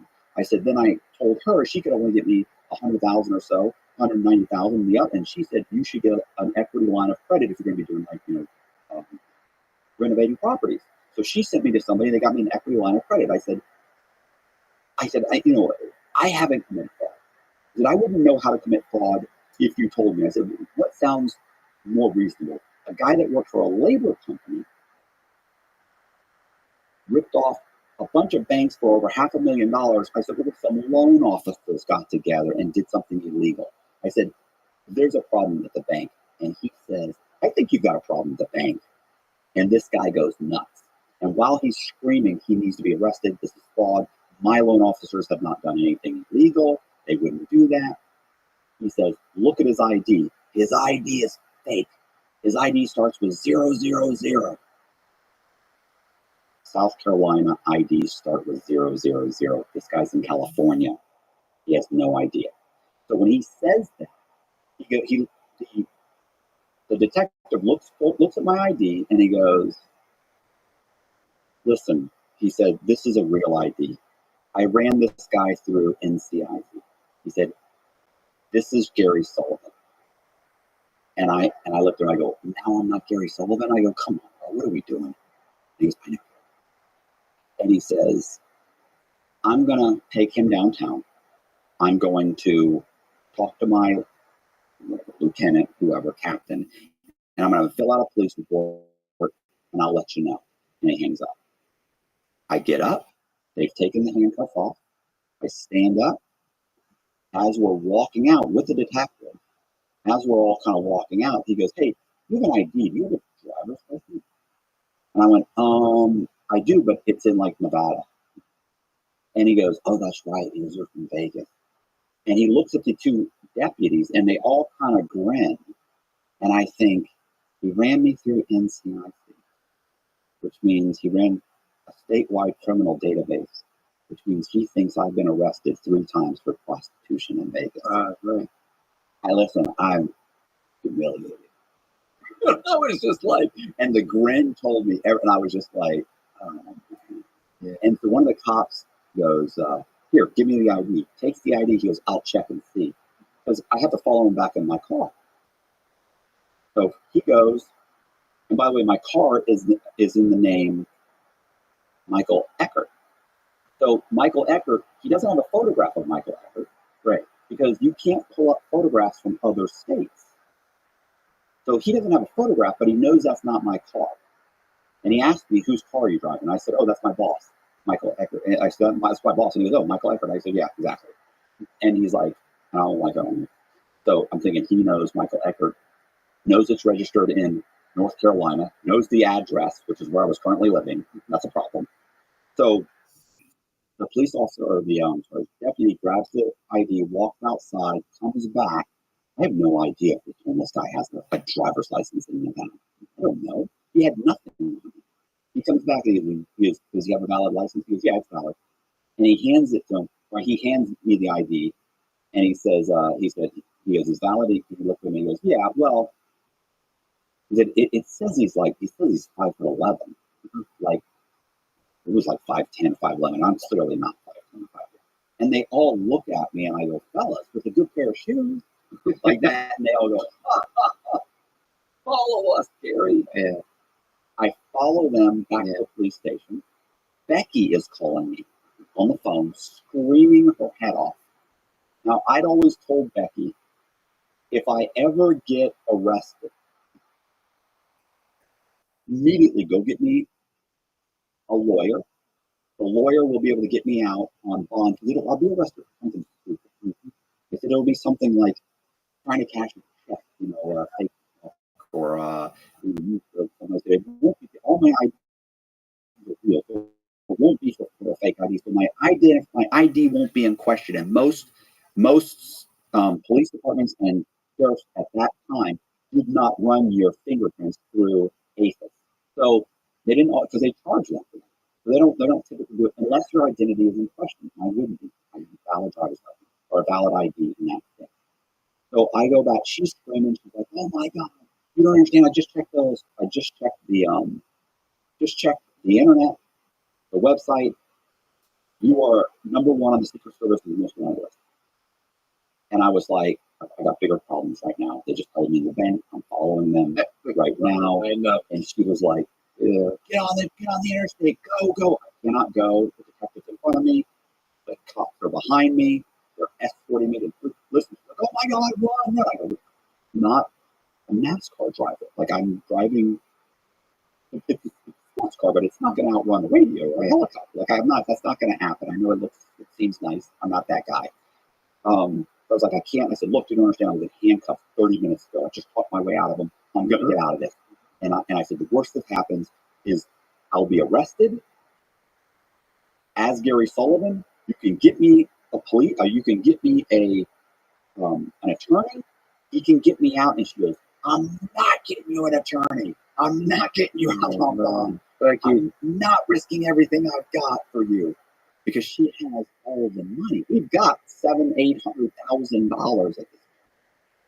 So, and by the way, she's not even in North Carolina at this point. She's relocated to Houston, Texas. Because when this scam fell apart, we were going to move to Texas. So we were already moving there. So, but by the way, just a small tangent. Where do you store money in situations like this? Like when you talk about 800,000, you have to keep moving accounts to make sure it's not accessible by there's about FBI. There's about 600,000 or 700,000 in the account. But keep in mind, I'm getting that out in cash. But there's no Bitcoin. There's none of that stuff exists. So I probably should have bought diamonds or bought gold or I don't know anymore. All I can think of is go in slowly, be patient. Don't drain the accounts. Fluctuate them. Like I was getting cashier's checks from one account to another. So the balances were doing this. You know, they weren't just going, they were doing this. And then one day, boom, they're going like that. So we got out like whatever. We got out like 600,000 or 700,000. There's still like 600,000 or 700,000, but I'm not going back. I'm done. I actually, to be honest with you, well, look, I go in, so I go into the police station, and well, first she says, if you go in the police station, I'm done. If you get arrested, you're done. I said, well, then I better not get arrested. And I hang up the phone. Cop standing behind my car. Get out. I go in the police station. I walk in. I fill out the police report. He tells me, I got to talk to my captain real quick. Can you wait? He couldn't leave me in his cubicle. He goes, can you wait in the hallway? I can't leave you in the jail. I said, no problem. So I go and I wait in the hallway. In the hallway are a whole wall full of, on the corkboard, wanted posters. Black and white, like, you know, car thief, you know, rapist, murderer, Secret Services, most wanted. And I'm on my face is right there. I'm like, holy Jesus. And, you know, everything in me told me, bro, just fucking hush right now, just go. Your luck's run out. Not that I even thought there were so many, I didn't think he was going to see it. But it just, everything in me just said run. The problem is if you've ever been into a police station, you're not getting out of it. Do you understand? There's a lot of cops. Well, not just that, but they buzz you in. Yeah. You get in the elevator, you have to punch in a code. You have to punch in a code to get back out of the elevator. You have to punch in a code to get into the next door. It's like, I mean, it's impossible. Like, I'm not going to get in the elevator. So, the cop comes back up. He said, hey, Gary, appreciate it. No problem. My captain said, we're good. We're going to wait for a phone call from the district attorney called already. They're looking into it. I'm going to go ahead and let you go. I go downstairs. He walks me out to my car. He said, look, do me a favor. He's like, we do have some serious questions at this point. Like the district attorney said, there's some things up. He said, I said, not with me. And he said, well, just do me a favor. He goes, don't leave town. I said, bro, I own 2 houses here. I'm not going anywhere. I said, I'm telling you right now. I said, well, Kobe, they fucked up. And he's like, I believe you. And I already said whatever. He's like, I hope you're right. Okay, so I get in my car. I leave. I go to 2 more banks, pull out more money. But at one point, I go into a bank and like 2 of the cashiers practically slam into each other trying to get to the phone. And I can tell something's up. I go, I don't know what next time's up. So I get my car back out. One of them there kind of runs out, looks tag number, you know. So I drive. I get on the interstate. I go. You know, Becky, of course, she's, you know, I'm sorry. I love you. I would have never done that. I was just scared. I go. Ricky sounds like a handful. Oh my God. So I go all the way back to Charlotte. I pack up my apartment. I drive all the way to, with my entire apartment packed up, by the way, in Utah. Like the next day, the next morning, she's got people there packing it up, movers. We pack it up. I drive the U-Haul all the way to Houston. It takes a couple of days. I unload it into, we have some guys unload it into a storage unit. Because I'm going to stay with Becky until I find my apartment. As we're driving around the neighborhood, super nice. She's living in like whatever, like I don't know, the 20th floor or something of some huge high rise. Great apartment. We drive by and I go, oh, I want to get out. It's one of those cone things where there's flyers for the house, for the house. I jump out and take a flyer. And she's like, what are you doing? I go, well, I just want to, you know, I just look at the flyer. And she says, I want to do a stand here. I want to live here. This place is nice. I love it here. Mm-hmm. And I went, right, I understand. I said, I'm not going to, I said, no, but I have an apartment. Mm-hmm. And she goes, oh, I'm just so disgusting. You can't stand to spend even a couple weeks with me. You just, and she goes, she's screaming at the top of her lungs. And I know she's going to get me caught. She's never going to get me out. Right? She'd already told me that. So we go back to the apartment. We go upstairs. I was so scared. I was so scared. I remember I was going up in the elevator, and this girl gets on. This clearly a stripper. Mm-hmm. I mean, drop dead, just but wearing stripper clothes. Yeah. And Staring, like, and as soon as she got on, Becky gave me that with the face, and I'm like this. I'm like staring in the corner, and never looked at the girl. And I remember we get off the elevator, bing, it opens. I bolt off it. Becky bolts off it, and I off the elevator, and I remember she squeals. I bet you just what the fuck that tramp. And the girl, as the elevator doors are closing, she's like, hey! I always thought that was funny. So the apartment, we have a screaming match, kind of. So I want to split up the money. She tells me she's not going to give me split the money. Why? Because she said, you can go somewhere else and do this again. You'll have $1 million in 6 months. You know, I have to live off this money. Did she threaten you? Oh, she threatened to. It's funny because the conversation back and forth. I remember saying, "No, I want half it," and she goes, and she said, "I'll give you $10,000. You're mine." I said, "I'm telling you right now, you come up with some reason, I'll take all of it." And she said, "I'll take all of it." She said, "What? Escape in that U-Haul? The cops are going to be looking for in 5 minutes?" And I just went with it. Keep in mind, all of my IDs, everything, are in storage unit that she has a key to. Like, I'm not kidding. It's over. Yeah. I got an ID right now that says my name is Michael Eckert. I'm driving a U-Haul van. Yeah. Sounds like she has a lot of negotiation leverage. Right. So we start arguing back and forth, and she says $100,000. I'll give you $100,000. I said, I'll take it. She counts it out. She counts out the $100,000. Later, when I recounted, it wasn't even 100. It was like 98,000. So, but she, we got them all marked, 2,000, 5,000, 6,000. She's like, 2,000, 5,000, that's Charles. She ends up giving me. That's fine. Not money. So I take it. I end up, I take it. I leave, and as I'm leaving, she'd always called me before on the phone and begged and pleaded and cried. I messed up. Please give me a chance. I'm sorry.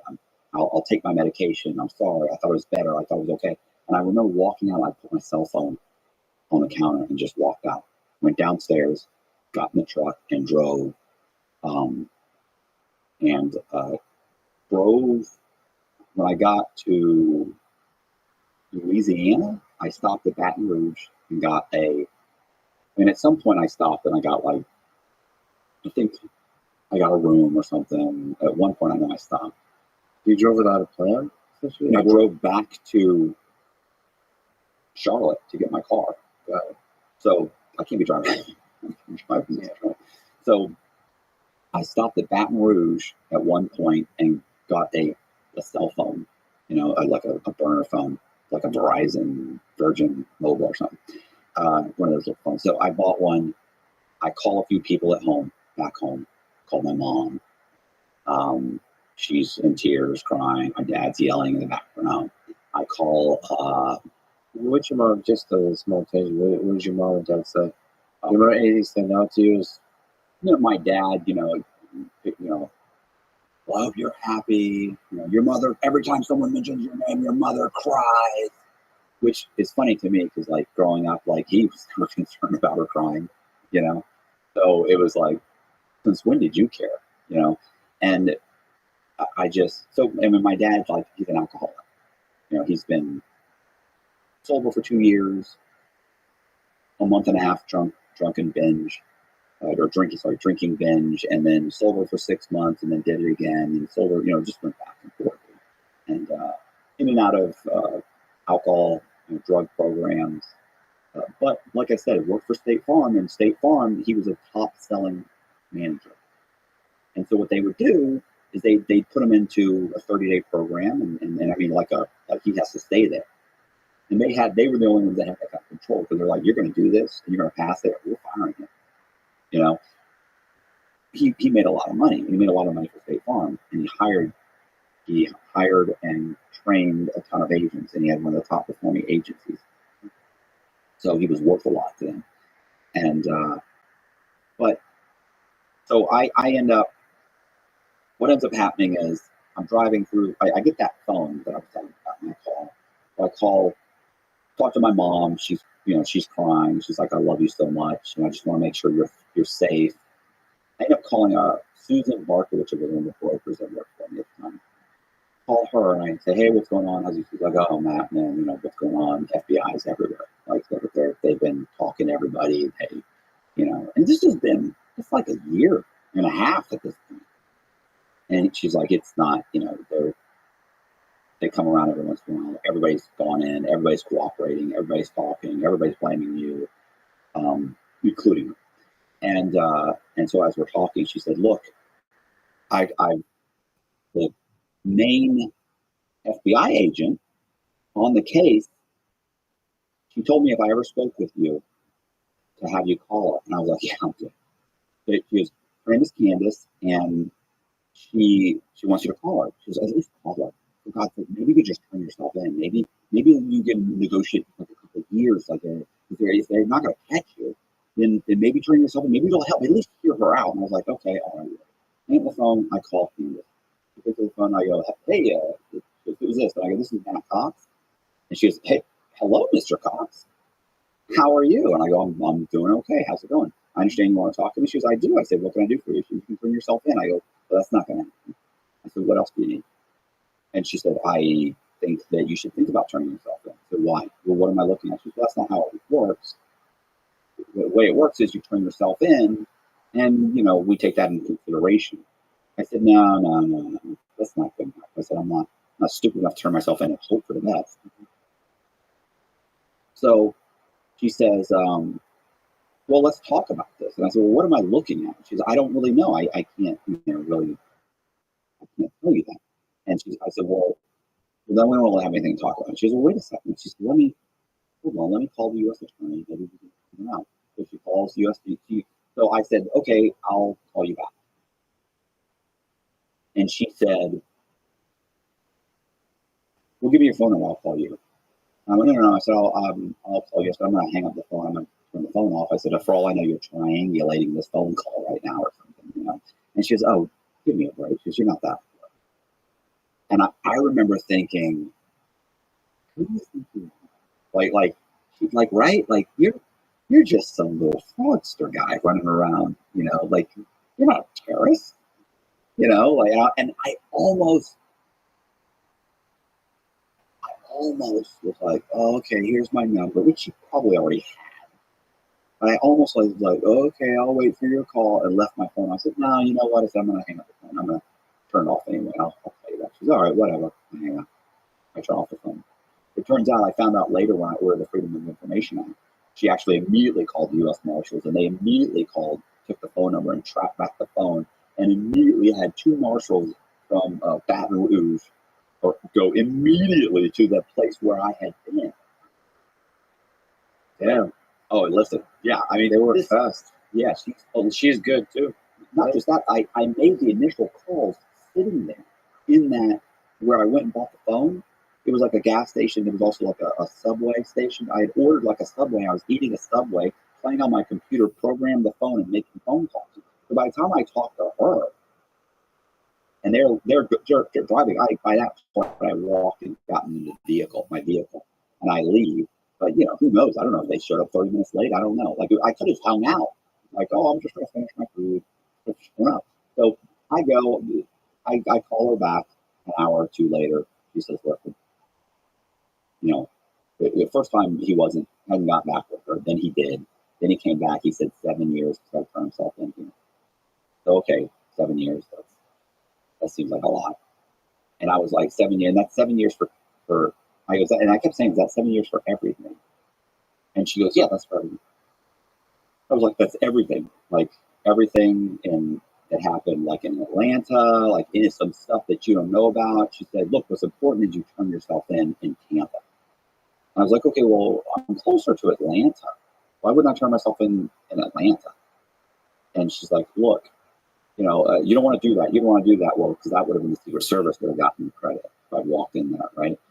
So, you know, and I don't know anything about rivalries and how they, at that time. I do now.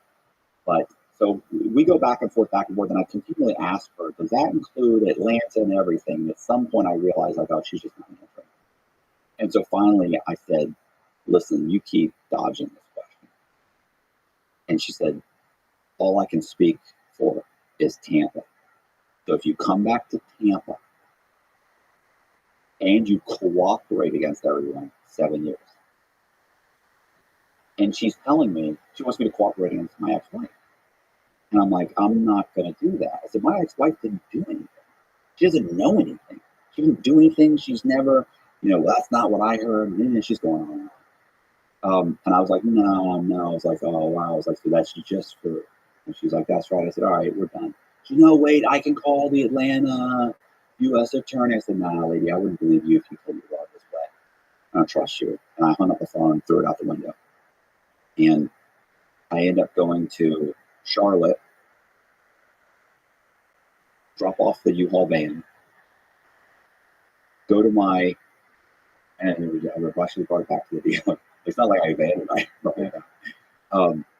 So I bring it back. I go to my old apartment in downtown Charlotte, and I remember thinking I would be okay. I know by this point that they knew Michael Eckert's name.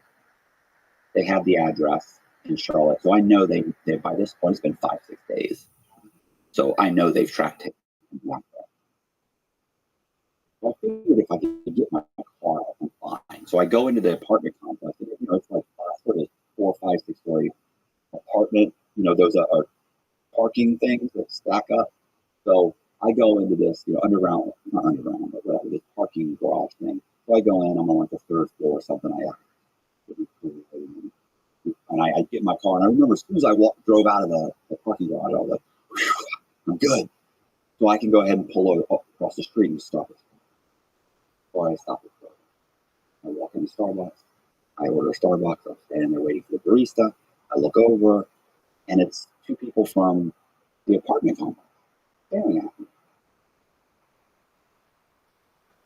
And they're whispering and pointing, and I remember thinking, this is like I hadn't paid my rent. I hadn't been there. So I thought, it makes no sense. Like I'm picturing an eviction notice or a 3-day notice on my door or something. And I'm like, okay. And then one of them bolts out the back. The woman, there's a guy and a girl. The woman runs out the back. He's standing there staring at me. I get my venti vanilla latte. All right. I get my frou-frou drink. Yeah. So I got my frou-frou drink. I walk out. I get into the car. He follows me. Get in the car. I set everything up. I put my seatbelt on. I'm okay. He's standing there staring at me. I'm thinking something's wrong. Like, what's up? And I check to see there's no traffic. I'm good.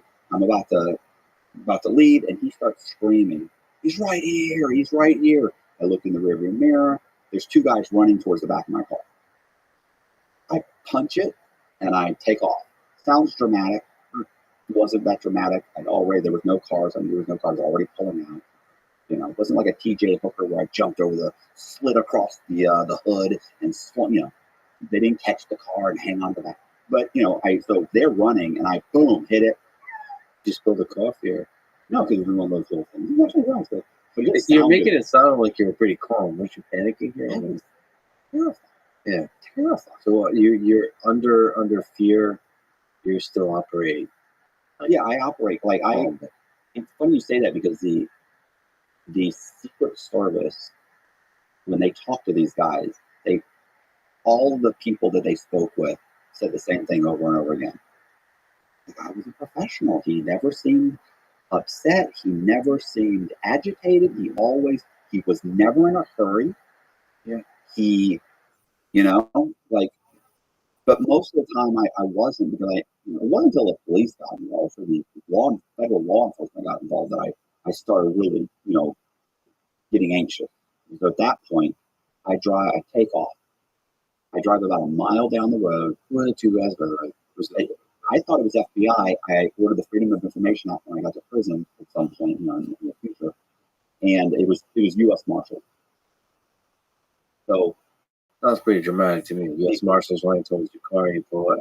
I mean, that's all right. It's not to tell it like it's dramatic. I understand.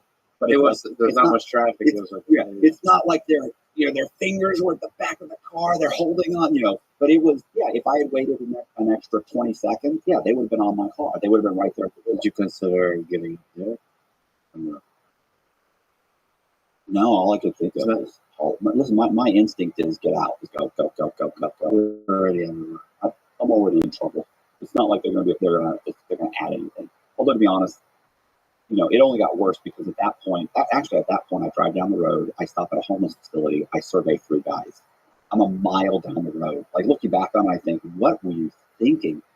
But there were three homeless guys that were in their early 30s, and they were all Caucasian. That's hard to find. So trust me, I looked, spent hours before traffic finding these guys. So that's like the golden thing you're looking for is white guys in their 30s. Right. So I was in my 30s. I was an old man. So I surveyed them. I drive straight to Nashville. Get to Nashville. Drive through an area called Green Hills. Well, at first, like when I got to Nashville, I stayed the night. And the next day, I went into, I'm going to say a UPS store. There was actually a Kinko's. They used to be called Kinko's, but I don't remember. Oh yeah, They got bought by FedEx. Oh, is it FedEx? Okay, then it was a FedEx. So I go in there, and you give them like $50 or something, or $20 or something. They give you like 100 business cards. So I go get a phone number, a burner phone. I go in there, I make up. Oh, I call and get a phone number from HQ, the local HQ. I come up with the name Manufacturing Funding Group. I've got 2 phone numbers. I get business cards made with the name.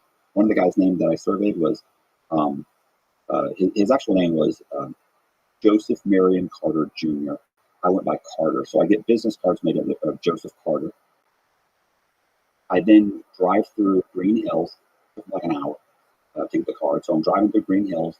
I'm planning on going to an apartment. But I don't have an ID. I don't have anything. Like I'm wondering, what am I going to do? How am I going to get a place to stay? I'm going to stay in a hotel. Like, what am I doing? I'm using an ID that the cops are looking for. So as I'm driving, trying to find this big apartment complex, there's a guy putting a sign in the front yard of like a townhouse. There's several townhouses. And probably in his 60s, I pull in, jump out of the car, and I said, "Hey, is that this for rent?" He said, "Yes, it is." I said, "Oh, okay. Yeah, can I see it?" "Sure." I go in, check it out, come back downstairs. Perfect. I said, "Listen, I work for a company, manufacturing funding group, and everything." I said, I've been in Europe for the last, I forget what I said, England. I said, some little town outside of London, in Dexter, London for the past 5 years. I don't really have any credit, but I said, I can put down double the security deposit or whatever you need. Here's my business card. He looked at me and he looked at my car. He goes, "You look like an honest young man." He said, I'll take the first month's rent and deposit." And he said, "No, go get a lease right now." And I said, "Okay." And I said, "Oh, okay." Filled out a lease right then, gave me the keys. Like, it's like very trusting in that town. So but there must have been also something about you. You're just, I mean, I don't got a nice car. look. I know you're going to get a lot of comments that say white privilege, but that's what I think the charisma has something to do with it. Well, I appreciate that. So he gave me the keys. Listen, I ordered all of Joseph Carter's vital information, right? Like all of his birth certificate, social security card, everything. That night, from like a Kinko's or something, I forget where, but from one of these places, I went online. You could go online back then, right? Like there wasn't Wi-Fi everywhere. So I ordered the stuff. It showed up a couple days later. I take that information, get a driver's license. Remember, within like 7 or 8 days, I've got a driver's license in his name. I get in that car, Michael Eckert's car. I drive it all the way back to Nashville. I leave it in long-term parking. Get on a plane, fly back to Nashville, go in and buy myself a brand new car. This was a couple of years old, but from like CarMax, within 2 weeks, I'm completely 100% set up. I start dating for 3-4 months. That gets really boring. And where again? Nashville. Nashville.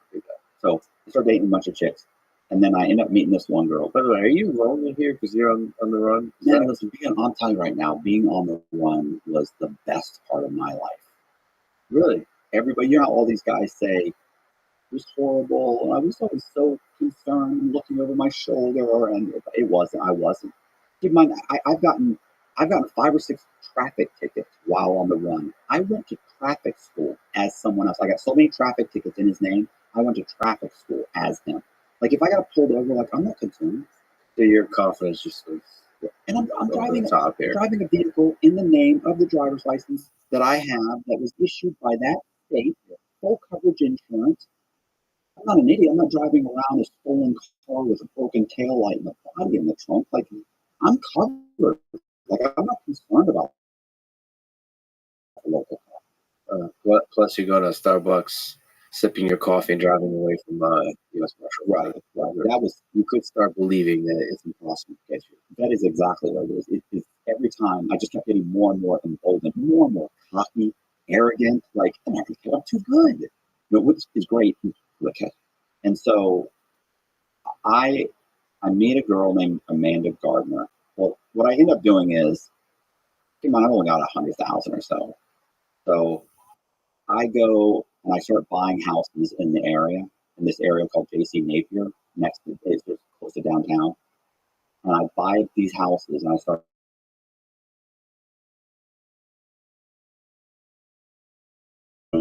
one, 205, that sort of thing. Same thing. And I refinance the house. And I meet this girl, Amanda Gardner. We hit it off within a few months. She's moved in. We moved into a house in that area. I renovate a house. We move in there. I borrow $3.5 million, and I'm buying houses. Now I'm buying houses, reporting the value. I start all up. I borrow like whatever, $3.5 million. I meet Amanda. We move in together. We're Do you tell her? Or do you tell her? She kind of, what she knew was that it's odd, right? I have no photograph. Everything I own is brand new. She's like, there's nothing in this house that's more than 4 months old, 6 months old. You have no photograph. You have no internet presence. You have no, every stick of clothing is brand new. You don't have old pairs of jeans. Did you tell her a story about the past? Is there a fabricated? Initially, there was a fabricated version that I owned a mortgage company. My typical story was like I owned a mortgage company and I got bought out by Household Bank. We're doing very well. I got bought out by Household Bank. I have a no non-compete clause. I ended up with like $500,000 after paying off all my bills, and just decided to kind of travel around the U.S. And now I'm here. I'm gonna start renovating houses. But that, you don't call home. Nobody calls you. Your family doesn't call you. You tell stories about your mom, your dad, your brother, your sister, friends. I don't know any of these friends. Never seen any of these friends. They never call you. They never, it's like, gosh. So at some point, I basically just said to her, look, at one point, I had to have a check cut. I refinanced the house, right? And I had like, I'm going to say something like, it might have been 30,000, let's say 20,000. I had a $20,000 check cut to Amanda Gardner. Because you have to have these checks, you can't have them cut to me. Or I would say, hey, there's a second mortgage on there, and I provide a second mortgage, or I provide different things. And I knew, like, I need names of people to cut these things to. So I had a check cut for whatever. I remember we were at dinner one night. This is before she really knows who I am. And I said, hey, and she was, oh, did you have to refinance? She was, how'd that thing go? You're refinance. I said, oh, thank God you said that. Boom. I said, I need you to deposit this. Give a check for 20,000. She's like, I can go tomorrow and I can deposit it. And and I'm like, no. I'm like, look, it's just deposit. I can get, as soon as it clears, I'll get you a check. I was like, no, just deposit it and keep it in your bank. It's fine. So she's like, what is going on? And so we have this conversation, and I tell her, look, people are looking for me. Who? Law enforcement. Which ones? All of them. And she's like, that doesn't even, for what? I go, mostly bank fraud. And she's like, well, how are they not finding you? I mean, everybody, people know you, like, your general contractor. I met 4 months before. This guy 6 months before, just a few months before, like so-and-so. And I'm like, right. I said, well, like, I mean, they've got your name. They've got your, I go, well, that's identity. And she was like, what do you mean? I said, well, my name's not And my name's not Joseph Calder. What is your name? I go, look, it's you really don't even worry about it. This is what's happening. This is where I'm at. This is in month in your relationship. This is where I'd say maybe a month or two in. But she was just too inquisitive. And I know she found like $40,000 in cash in my freezer one night. That was another thing that happened. She went to get a popsicle and she opened up the flip to get a popsicle. She opened the wrong one and it was all cash. And she was like, the other day, in this conversation, the other day I opened up the popsicle box and it was cash. So I kind of explain it, but I had a feeling she's going to be okay with it, So she was okay with it. I mean, to me, that's just a fascinating conversation to have. Like, it was a great conversation. because oftentimes in relationships, you learn about each other and you find out new things. And that's a doozy. Yeah, it's a good one. The name you're using is not your real name. And the Secret Service, the FBI, and everybody else. Yeah. And you're, to be honest, you're not a violent criminal. So it's like, but she didn't know my name. Like, she was like, and I told her, I said, look, if you start digging, if you find out my name, I'll leave. There's certain things that catch you. Staying in contact with people that you know, that's how you get caught. Going back to see people, that's how you get caught. Telling people who you are, that's how you get caught. And I was like, so I'm Joseph Carter. Everything's fine. And she was like, okay. And keep in mind too, this girl, your car's broken, or your car's not doing well, take it and trade it in. We'll go get you another car. We'll get you, an Infinity, FX or whatever, $55,000, $60,000 vehicle. She's driving the equivalent of a beat up old Nova. You want to go on vacation? We'll go on vacation. You want to do this? You want to do that? So, we're buying houses. We're renovating houses. We're building brand new houses. We're buying lots. She's in the middle of this. Holy Jesus! There's hundreds of thousands of dollars in our bank account. Her bank account. I open up a corporation in her name. She's opening bank accounts. We've got there's websites. It's a lot. And while this is happening, we start seeing a friend of hers. So this other girl comes in the picture. Her name's Trina, and Trina is so. Is this like a sexual thing? Yeah. Or so, actual relationship? No, it's more like she's coming over. So we've got a ton of times going on, and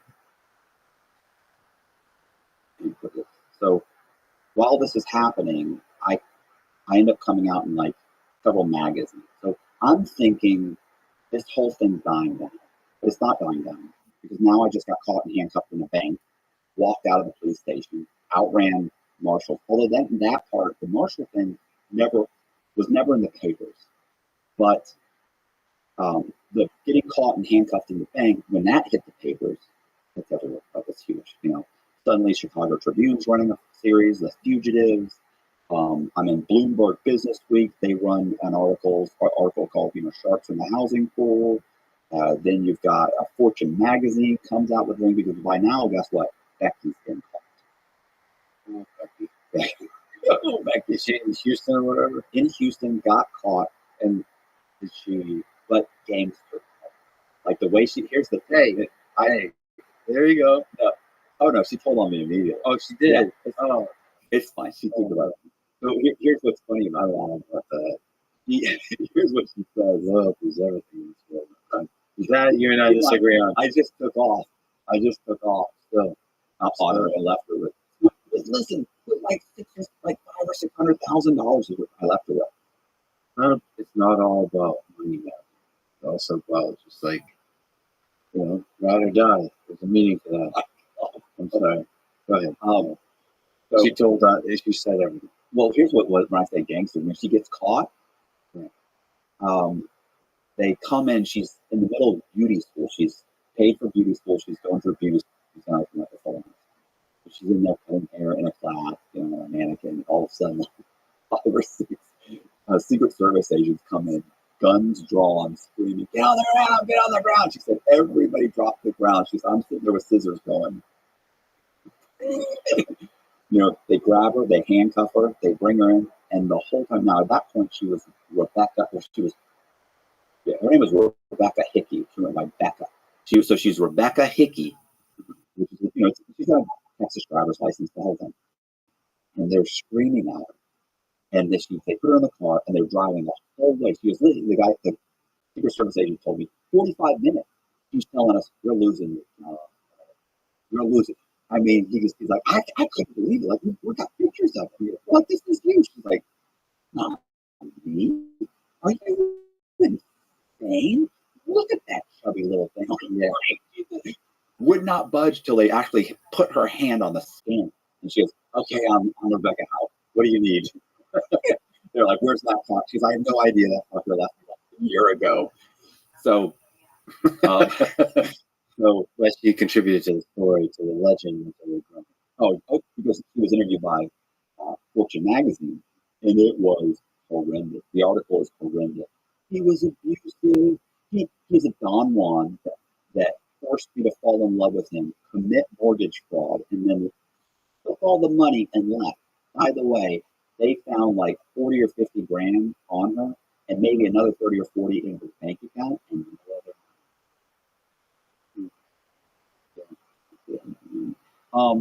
so anyway, and she was, by the way, she got off. She was in communication with her family. So she's talking to her mom, and her mother through multiple conversations. One conversation being, "Mom, I'm doing fine. I can't tell you where I am, you know, exactly, but I'm in Houston, Texas. I'm fine." Next one, 6 months later, I enrolled in beauty school. Houston, Texas beauty school. How many are there? And her mom, bipolar. "I just want to see my daughter. Yeah, I'm doing the right thing." And honestly, she is.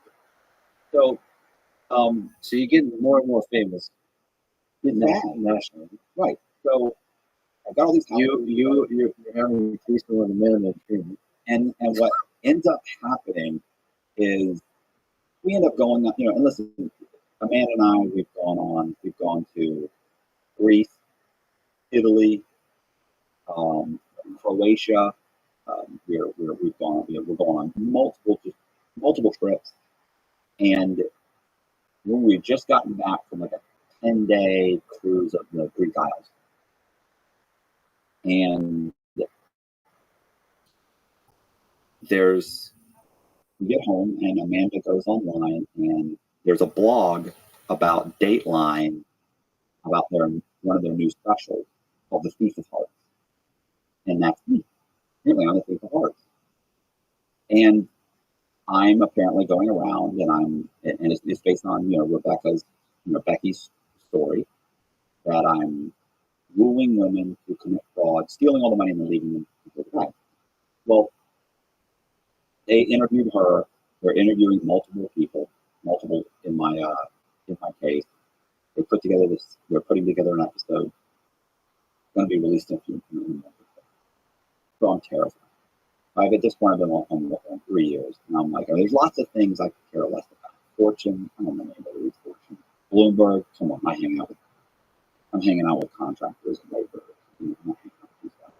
So, you know, local news, who cares? You know, even local news channels, you know, I don't care. But Dateline, there weren't 400 channels back then, you know. So Dateline comes out, even if you don't see it the first time, they're going to rerun it in 3 months or 6 months or 5 years, 10 years from now, they might rerun it again. My face is going to be on it. So I could be perfectly fine 5 years from now. One day, the barista that I go to every other day looks at Dateline and goes, "Oh my God, that's Mr. Johnson, or that's Mr. Thomas, or whatever." So the point is that I was like, "Yeah, I gotta go. I can't stay here. I gotta get out of the country." So I was going to go to. Well, we really started doing research, and Amanda ended up saying Australia. Australia at the time, I don't know how it is now. At the time, if you went to Australia with like $100,000 and a business plan, You could become a permanent resident alien. You can't vote, but you can buy property. You can open a business, but you can't get a job. And they didn't require fingerprints. So there's no criminal background check. Now, if you want to be a citizen, you have to get an FBI criminal background check. Like, no. So I was like, wow, I can go there and start a business. And I'm going to show up with a couple million. So what we do is we start refinancing houses. We start pulling out money as quick as we can. I'm asking guys, laborers, guys that I work with, my general contractor, my real estate agent, hey man, can you cash this check for $6,000? Nobody says no. Everybody, yeah, no problem, no. You guys like, yeah, man, if you give me 10%, yeah, I'll give you 10%. So that's happening. We're pulling out cash.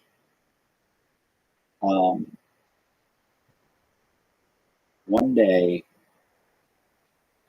Amanda gives Trina a bunch of checks and asks her to cash it. That sparks a conversation that, like, what was happening. She confides in, by this point, by the way, Amanda knows who I am.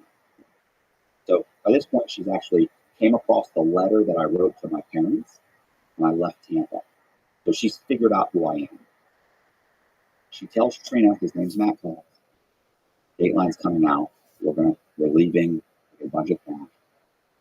And Trina goes, okay, I'll cash the checks. What she does instead is she calls the Secret Service. They watch my house for 3 days. I come home one day. They pull the cars up, and they arrest me. So, it's a little bit longer than that, but that's short. It's a short version of me getting arrested, and always skipped over. It's so simple because you've gotten away with much more complex situations. Women, man, women. They also are the thing that make life worthwhile. Listen, God bless her. She did the right thing. It honestly, based There on, you go, back to the right thing. but I mean, based on what she saw, based on what the Secret Service told her, and what in the articles that she's reading, I'm a bad guy. I mean, I'm a bad guy in general, right? So I don't deserve it. I don't think so. I'm ripping people off, and she's thinking that her friend is in danger. The FBI is saying I have a weapon. He's dangerous. He's got a weapon. We believe he's armed and dangerous. When I was in Florida, I had a concealed weapons permit, but I had gotten rid of both my guns when I was placed on probation. I've never had them since. I've never touched a gun since. But they used that to say, they said, oh, he had a concealed weapon. Okay, well, then he's armed and dangerous. Like, there's these little things. I think they're telling her, read this article. Look, he forces girls to fall in love with them. That that's what she's going to do, your friend. So she negotiated also, I think she got $10,000, which is embarrassing. I'm ashamed that she got $10,000 and said everything. Yeah, and told them this is where he is. His name is Joseph Carter. He's this is where he is. They watch it. They grab me. They bring me downtown. What did you feel like? I didn't feel good, bro. It was bad. It was a bad day. A bad day. First of all, Casino Royale was coming out on Friday. It was the first Daniel Craig as James Bond. Yeah. And the whole week, I've been telling Amanda, with the Casino Royale, she goes, okay, well, on Saturday, we're going to go to the festival. I go, that's fine. But on Friday, Casino, and she's like, right, Casino Royale. And she said, okay, by the way, on Thursday, I thought we could go to dinner. That's fine. But on Friday, Casino Royale. And when they put the handcuffs on, the first thing I thought of? I'm not going to get to see it. I'm not going to see it. And I saw it about 5-6 years later, and on the Institution's movie channel. It's nice. It's not the same, but yeah. So they bring me to Nashville, and then they transport me to all over the place. I go on, Con Air. They fly me to Oklahoma. They fly me to Atlanta. Then I go to Atlanta. I'm placed in the U.S. Marshals holdover. I get assigned an attorney. Go in front of the judge. Plead not guilty. Meet with my attorney. You always plead not guilty. Whenever they speak, can you believe that he pled not guilty? It was the first thing. Nobody walks in and pleads guilty. You plead not guilty while you kind of figure out what you're going to do. So I plead not guilty. There's no bond. Obviously, they caught me. When they caught me, I got 4 or 5 passports. So that's me. They charged me with bank fraud, conspiracy to commit bank fraud, wire fraud, mail fraud,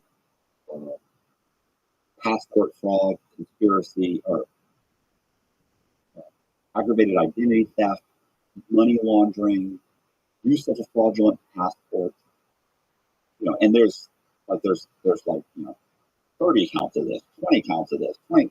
None of that matters. Like even if you just dropped all the counts to one count stacked, then it's like 150 something years from now. So everything they and that's what they always say. You're looking at 150,000. Your lawyers are like, no matter. That's no matter.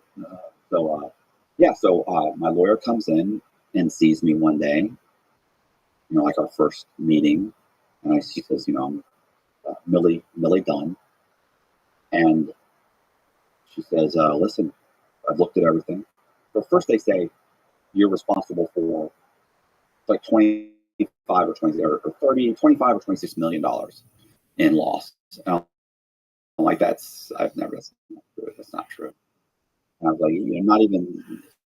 I said, maybe not even potential loss. There's just no way. I mean, it's not way. And then they come back, and she says, well, they're saying 19 million. No, that's not possible. 19, I didn't. No. So when the FBI is saying like 40 million, they're saying 11.5 in Tampa plus 40 million for the mortgage company. That it ends up being like plus what I stole on the run. It ends up being like 55 million. But she gets them to drop that to 40 because that's these brokers. That's this. That's that. Drop it, and they're like, he's so done. It doesn't matter. They drop that. So it ends up being like 15 million. And then it's down to what is the other? They said 9.5, and I got it down to like 16. So, which I'm good for. So, what ends up happening is they've charged me with all these things, and she's like, okay, you're like, you can plead guilty, and you can go with the sentencing guideline, which is going to be like. She's like, I mean, it depends. She said it might be whatever 54 years, but they run them, concurrent or consecutive, depending on which one they do. She said most likely it ends up being like 30 years. It's like that's not good. It's not good. So we kind of go back and forth, and try and figure out what I'm looking at. Now, as we go through the whole thing, she ends up saying, she knocks off a bunch of stuff that they're saying I did, enhancements. You'll have a base level, let's say level 8. That should be maybe a few years, but then they start adding on enhancements. What he do? Was it sophisticated? Yes. Okay. 3 levels for sophisticated meaning. Were there more than how many victims? Were there more than 50 victims? Yes. Okay, that's 6 more levels. Okay. Did he change the jurisdiction to evade detection? Yes, that's 4 more levels. Okay. They start adding boom, boom, and when you start adding up all those levels, plus your criminal history, and I have a big criminal history because I was already on federal probation, and I committed a new crime on federal probation. So that was another enhancement. And this case, only like a category 2 or 3. So they come back and they're saying 20. Well, they don't come back right away, but she ends up saying you're probably looking at 14. Okay, that's reasonable. That's reasonable. And so she's saying, so when we get the PSI, we initially get what's called a pre-sentence report. They're saying 26 years. So they really said 32 years. And I argued, and we got it down to 26 years and 4 months. That's what it is. It's 316 months. That's what they're doing months. It doesn't sting that much. So she says to me, Millie sits down with me and she says, listen, you got to cooperate. And I was like, okay. And she said, because you're guilty. you're extremely guilty. He's like, you can't go to trial. And she said, so you need to cooperate. I was like, well, what do I get if I cooperate? She said, the way it works is you cooperate and you hope for the best. And I was like, are you serious? You tell them everything you know and you hope for the best. And she's like, what part of the problem is that everybody, Rebecca has cooperated. Everyone across the board. Because there's nobody that hasn't cooperated. By the way, when you say cooperating, you mean they're in the court, they told them. They AKA snitch. Right. They came in, they sat down with their lawyer, and they said, this is what he did this, he did that. They showed them documents. Yes, that's my signature. I didn't know what that was. Everything was, they didn't do anything wrong. So they've all cooperated, and they haven't been charged. They've been indicted. They're all named as unnamed co-conspirators on the indictment. So I've got like 12 people. There's like probably 20 people that are involved, but like 12 of them that are. So I've got all these names, KB, DL, Steve, DY. It's like I know who that is. Like I know who DW. That's Dave Walker. I know who these people are. And so there's just a list. There's like 12 of them plus me. And some of them walked in and said, "I'm guilty. I just want to be plead guilty." The girl Allison, she walked in, said, "I'm tired of waiting for you to come get me." Walked in with her lawyer and said, "I was just going to plead guilty." And they sentenced her and she went to jail. She got like 36 months or 30 months. She called the prison. She went to the low security. It was a female prison at the time, female camp. Called the camp and asked her if she could come life before she went. And they went, "Excuse me?" She said, "Well, I'm going to be there for about 2 years. So I'd like to come in. Is there like a tour I can take? Because I'd like to know where I'm going, what it's going to be like, how I should prepare." And they just started laughing. They said, "There's no tour for you. We'll give you the tour when you get there." I love that. Like, yeah, I mean, I thought I wasn't prepared. So Becky got 70. But when I got caught, and when I was sentenced, they reduced it to like 40 to 40 months. They reduced because she cooperated. That term. Right. Do you want to say snitch? Well, there must be, I mean, that's just too harsh of a word, but yeah, the rabbit. I mean, you're saying, I don't know. Well, we can get there. We'll get there. All right. All right. So where did this sentencing? So I should say first on the cooperation subject, my lawyer wanted to cooperate, and by this point I realized, like, you don't have to, no, that's not true. I could have been a gangster. I don't need to be a gangster in this case. Like a stand-up guy, I could have said, "I'll just take it. Give me 54 years. Go fuck yourself. I'm not going to snitch on nobody." And I know you look at me and you think, tough guy. Mm-hmm. I'm not a tough guy at all. I'm not doing 50 some odd years. Like, I'm not doing it. I don't want to do 30 years. I was hoping for, I knew it wasn't possible, but I would have applied for another slap on the hand like I got the first time. I really thought I deserved. Honestly, when my lawyer asked me, "What do you really think you deserve?" And I thought I deserved 10 years. I deserved 10 years. But so she said, "Look, they want to talk to you." So the FBI, well, first the Secret Service flies in. They come in and they interview me. It was more terrifying. FBI, Secret Service. The Secret Service was so overwhelmingly professional. The FBI, and really only one of the FBI agents that interviewed me, I don't know how he's an agent. I don't know. He was just ineffective, incompetent. Social company. The other one was Candace. Like, you met her. Of course I did. Of course. She's, What was her? 5'11", wearing 3-inch heels. She's a giant, in impeccable shape, attractive, one of the angriest human beings I've ever met. And every FBI agent that I've met since then that knows her, and I mentioned, they all say, "What did you think of her?" And I'm like, "What? Why?" They go, I was like, kind of aggressively, like, yeah, she's a bulldog. I mean, all of them are like, yeah, she's something else. Like, Secret Service is a little bit more like very personal, very, it's their job. It's like, hey, this is my job. They're polite, professional. That's it. This is my 9 to 5. So, but they come and they fly in and they meet with me for 3-4 days. One of the funny things is that when I first sat down with them, one guy's name was Dan, like Brozowski or something. So he sits down. He says, "Look, before we get started, we need to talk about something." And I said, "What?" He said, "We know you've hidden money, and I was like, "What?" And he goes, "We know you've got money hidden." I don't have any money hidden. What are you talking about? And my lawyer like, "Do we need to talk?" I'm like, No, I don't have nothing. I gave you everything. I gave you all the accounts. You've got everything."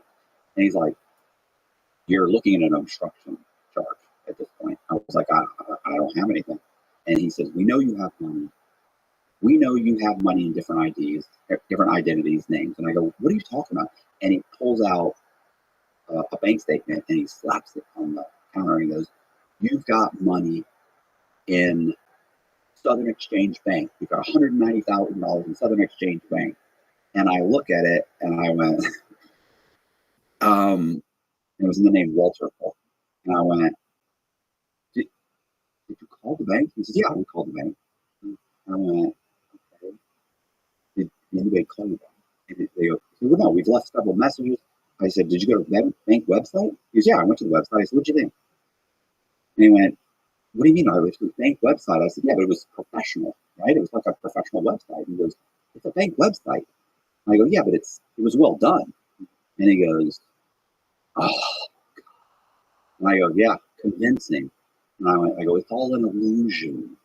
And I said, "The bank doesn't exist. It's a fake bank. I made the bank. Made it when I was in, not even in Tampa. I think I got into Nashville when I did it." And I was like, "Yeah, it's an illusion. The bank statements, it's like the color bank statements." I'm like, "Yeah, well, no shit." So, there's no, I said, matter of fact, I said, "Who did you leave I haven't paid for the service in months." And he turned around and he called it and it went, it was disconnected. And I was like, "How do you not know that's a bank?" Well, it turns out there was a Southern Exchange Bank, and I used their bank routing number. And so, I mean, I always thought that was funny, that it's like, well, I remember really for a split second there, I was kind of like really embarrassed that they called me. I was like, "I can't believe this. You're the Secret Service." Anyway, I talked to them. There's really, as far as the Secret Service is concerned, there's just not much I can tell them. Just, like, it was me. Becky's already told them everything. Amanda's already told them everything. It's not hard to track. And when they raided my house, they got boxes and boxes. So it's laid out. It took forever. Like, I still went through everything. I explained how I got the driver's licenses, how I made the bank statements, how I made the birth certificates, the whole social engineering of figuring out what these little loopholes are. Like 7 days total with these guys. So you mean like in question? Yeah, it was like they questioned me for all day, and then they take me back to the marshal's holdover, and then the next morning I wake up and they chain me up again and bring me back. What's that like? What's that process of questioning? Like, are they? I mean, you're somebody who is exceptionally good at conversation, charismatic. It's part of the games you played. Are they good at conversation? I mean, the problem is they're not there to shoot the shit. You see what I'm saying? Like, they have an agenda. But they have to use their words to get information out of you. Aren't they trying to manipulate you? It's not like I'm sparing Jim.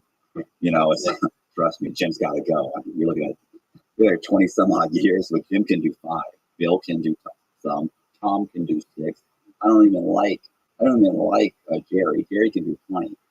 So I'm ready. I'm ready to cut everybody through. But you're not guaranteed that you're getting anything for the right.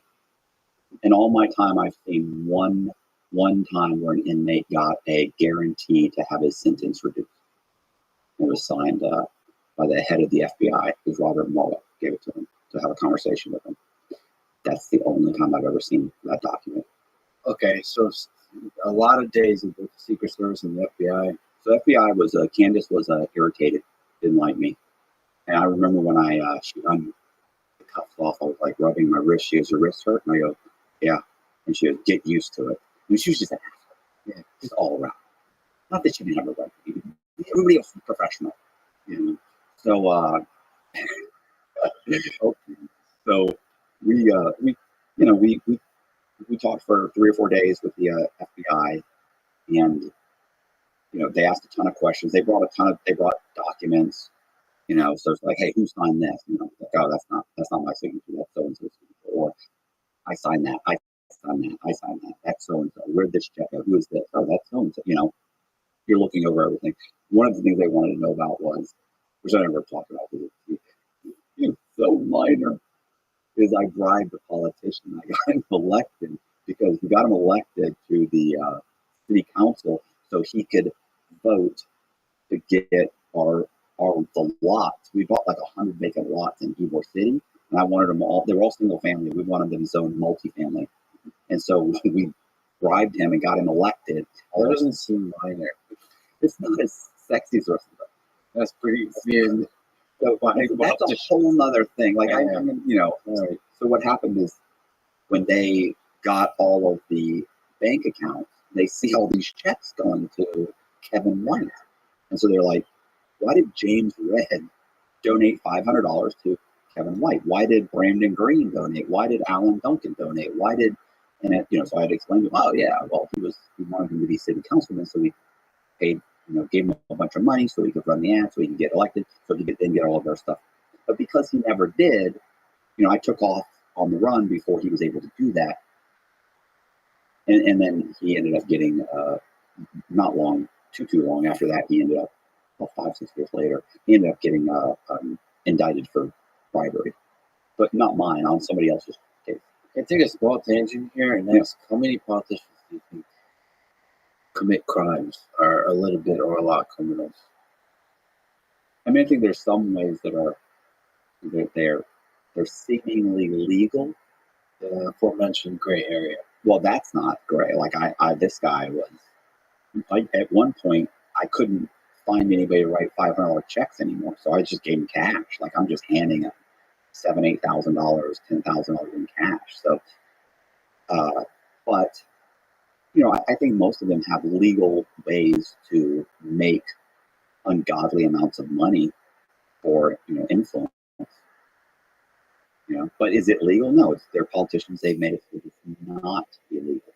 If you really sat down and explained it to someone, the average person would say that's not right. No, that's legal. So at the end of these few days, what was the sentencing like? Yeah, I end up, I go to sentencing. I get my PSI back, and it's 32 years to life. And so we argue about it with the prosecutor just before sentencing, and they get it down to 26 years, 4 months. And then Millie says, listen, don't worry, because I'm trying to backpedal at this point. I might as well go to trial. If I lost a trial, I couldn't get more than 30. You can't, more than 32 years. You can't get life. 32 was the max. It's just a mistake. He said 32 years to life. You can't get life. So, the most I can get is 32 years. So I was like, I'll go to trial. Might as well go to trial and see if I can get them to reduce some of these enhancements. He insists that she can get the enhancements knocked down. And if you actually read the enhancements, some of the enhancements, they didn't apply to me.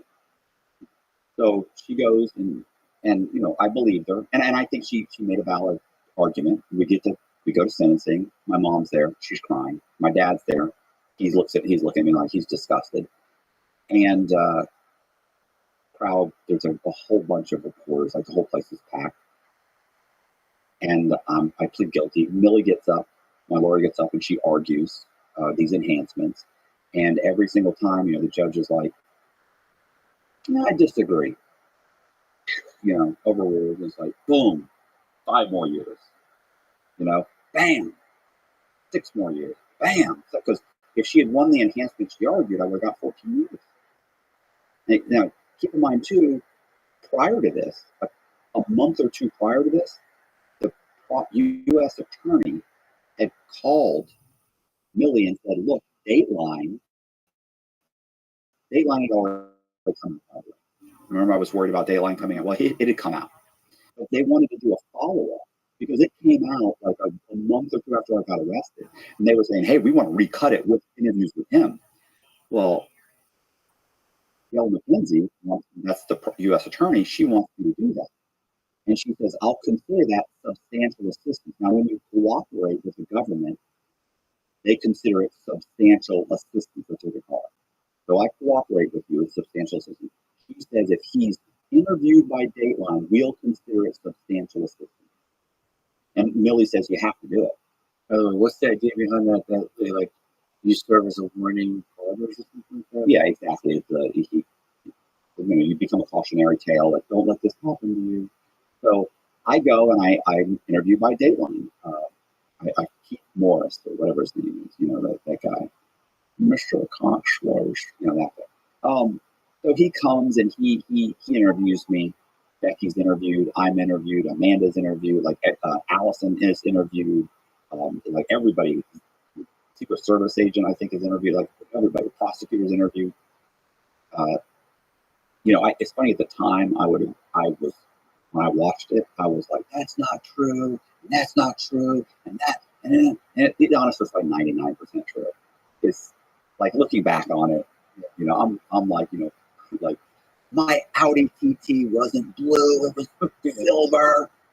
It's stupid, but anyway. So I'm interviewed by them, and they recut it and they air the video.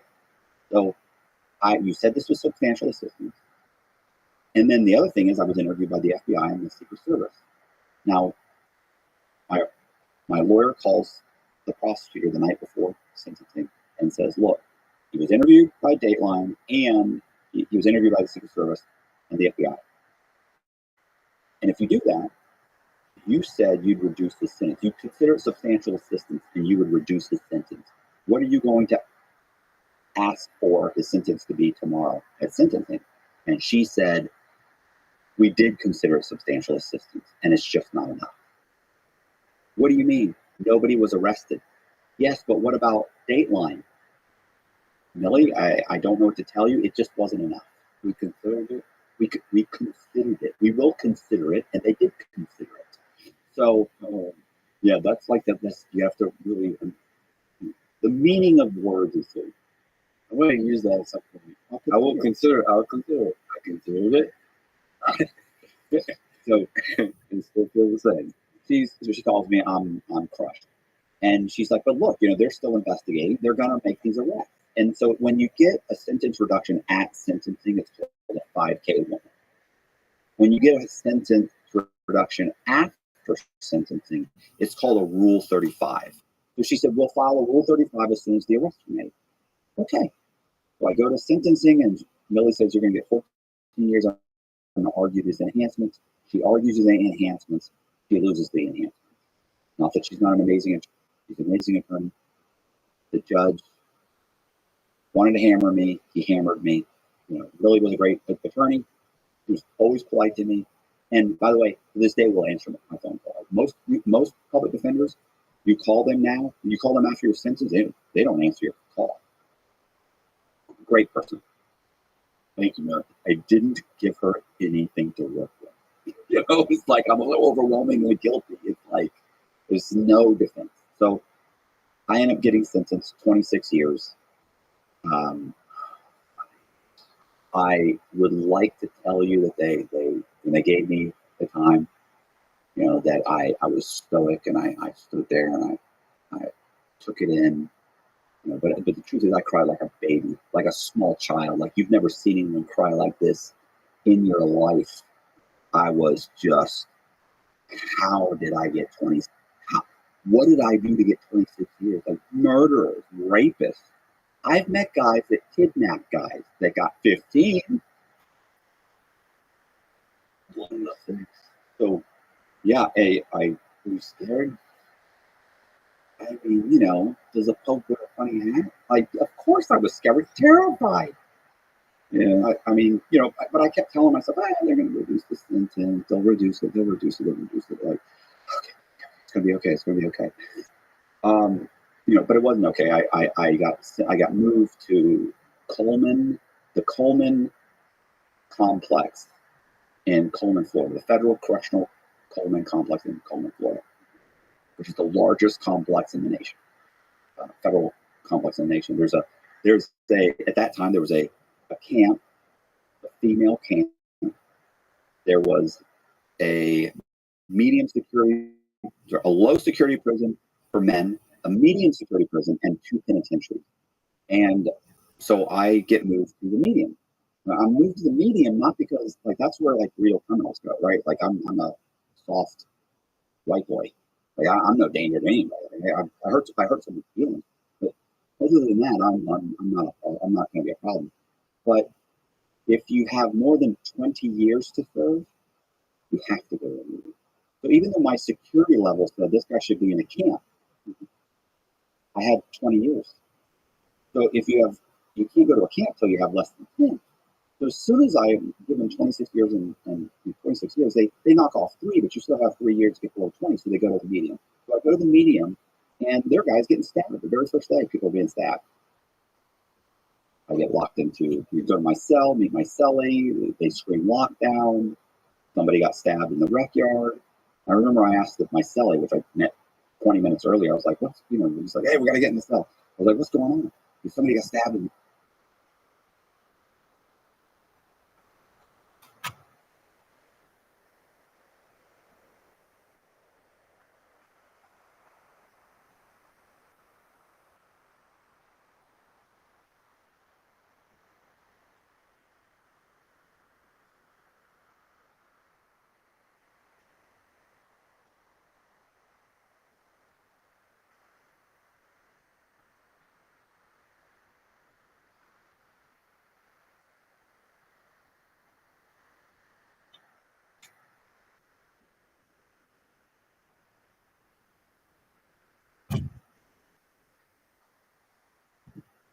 yard. And I go, we just got killed? And he goes, nah, they just stabbed him up a little bit. And I thought, you're in a place where they say stabbed him up a little bit. Like, you're not prepared for this. Right? You got to get out of here. So anyway, I go to the medium. I'm there. What was the first day and night? Remember, I already had been locked up in the county. And they're county jails. They call them they're U.S. Marshal, they're holdovers. They're really county jail. They just keep you with the federal guy. So I'm not mixed in with hobos and people like that. Like I'm mixed in with the federal people. It already felt like a prison. Yeah, it was a prison. It's jail.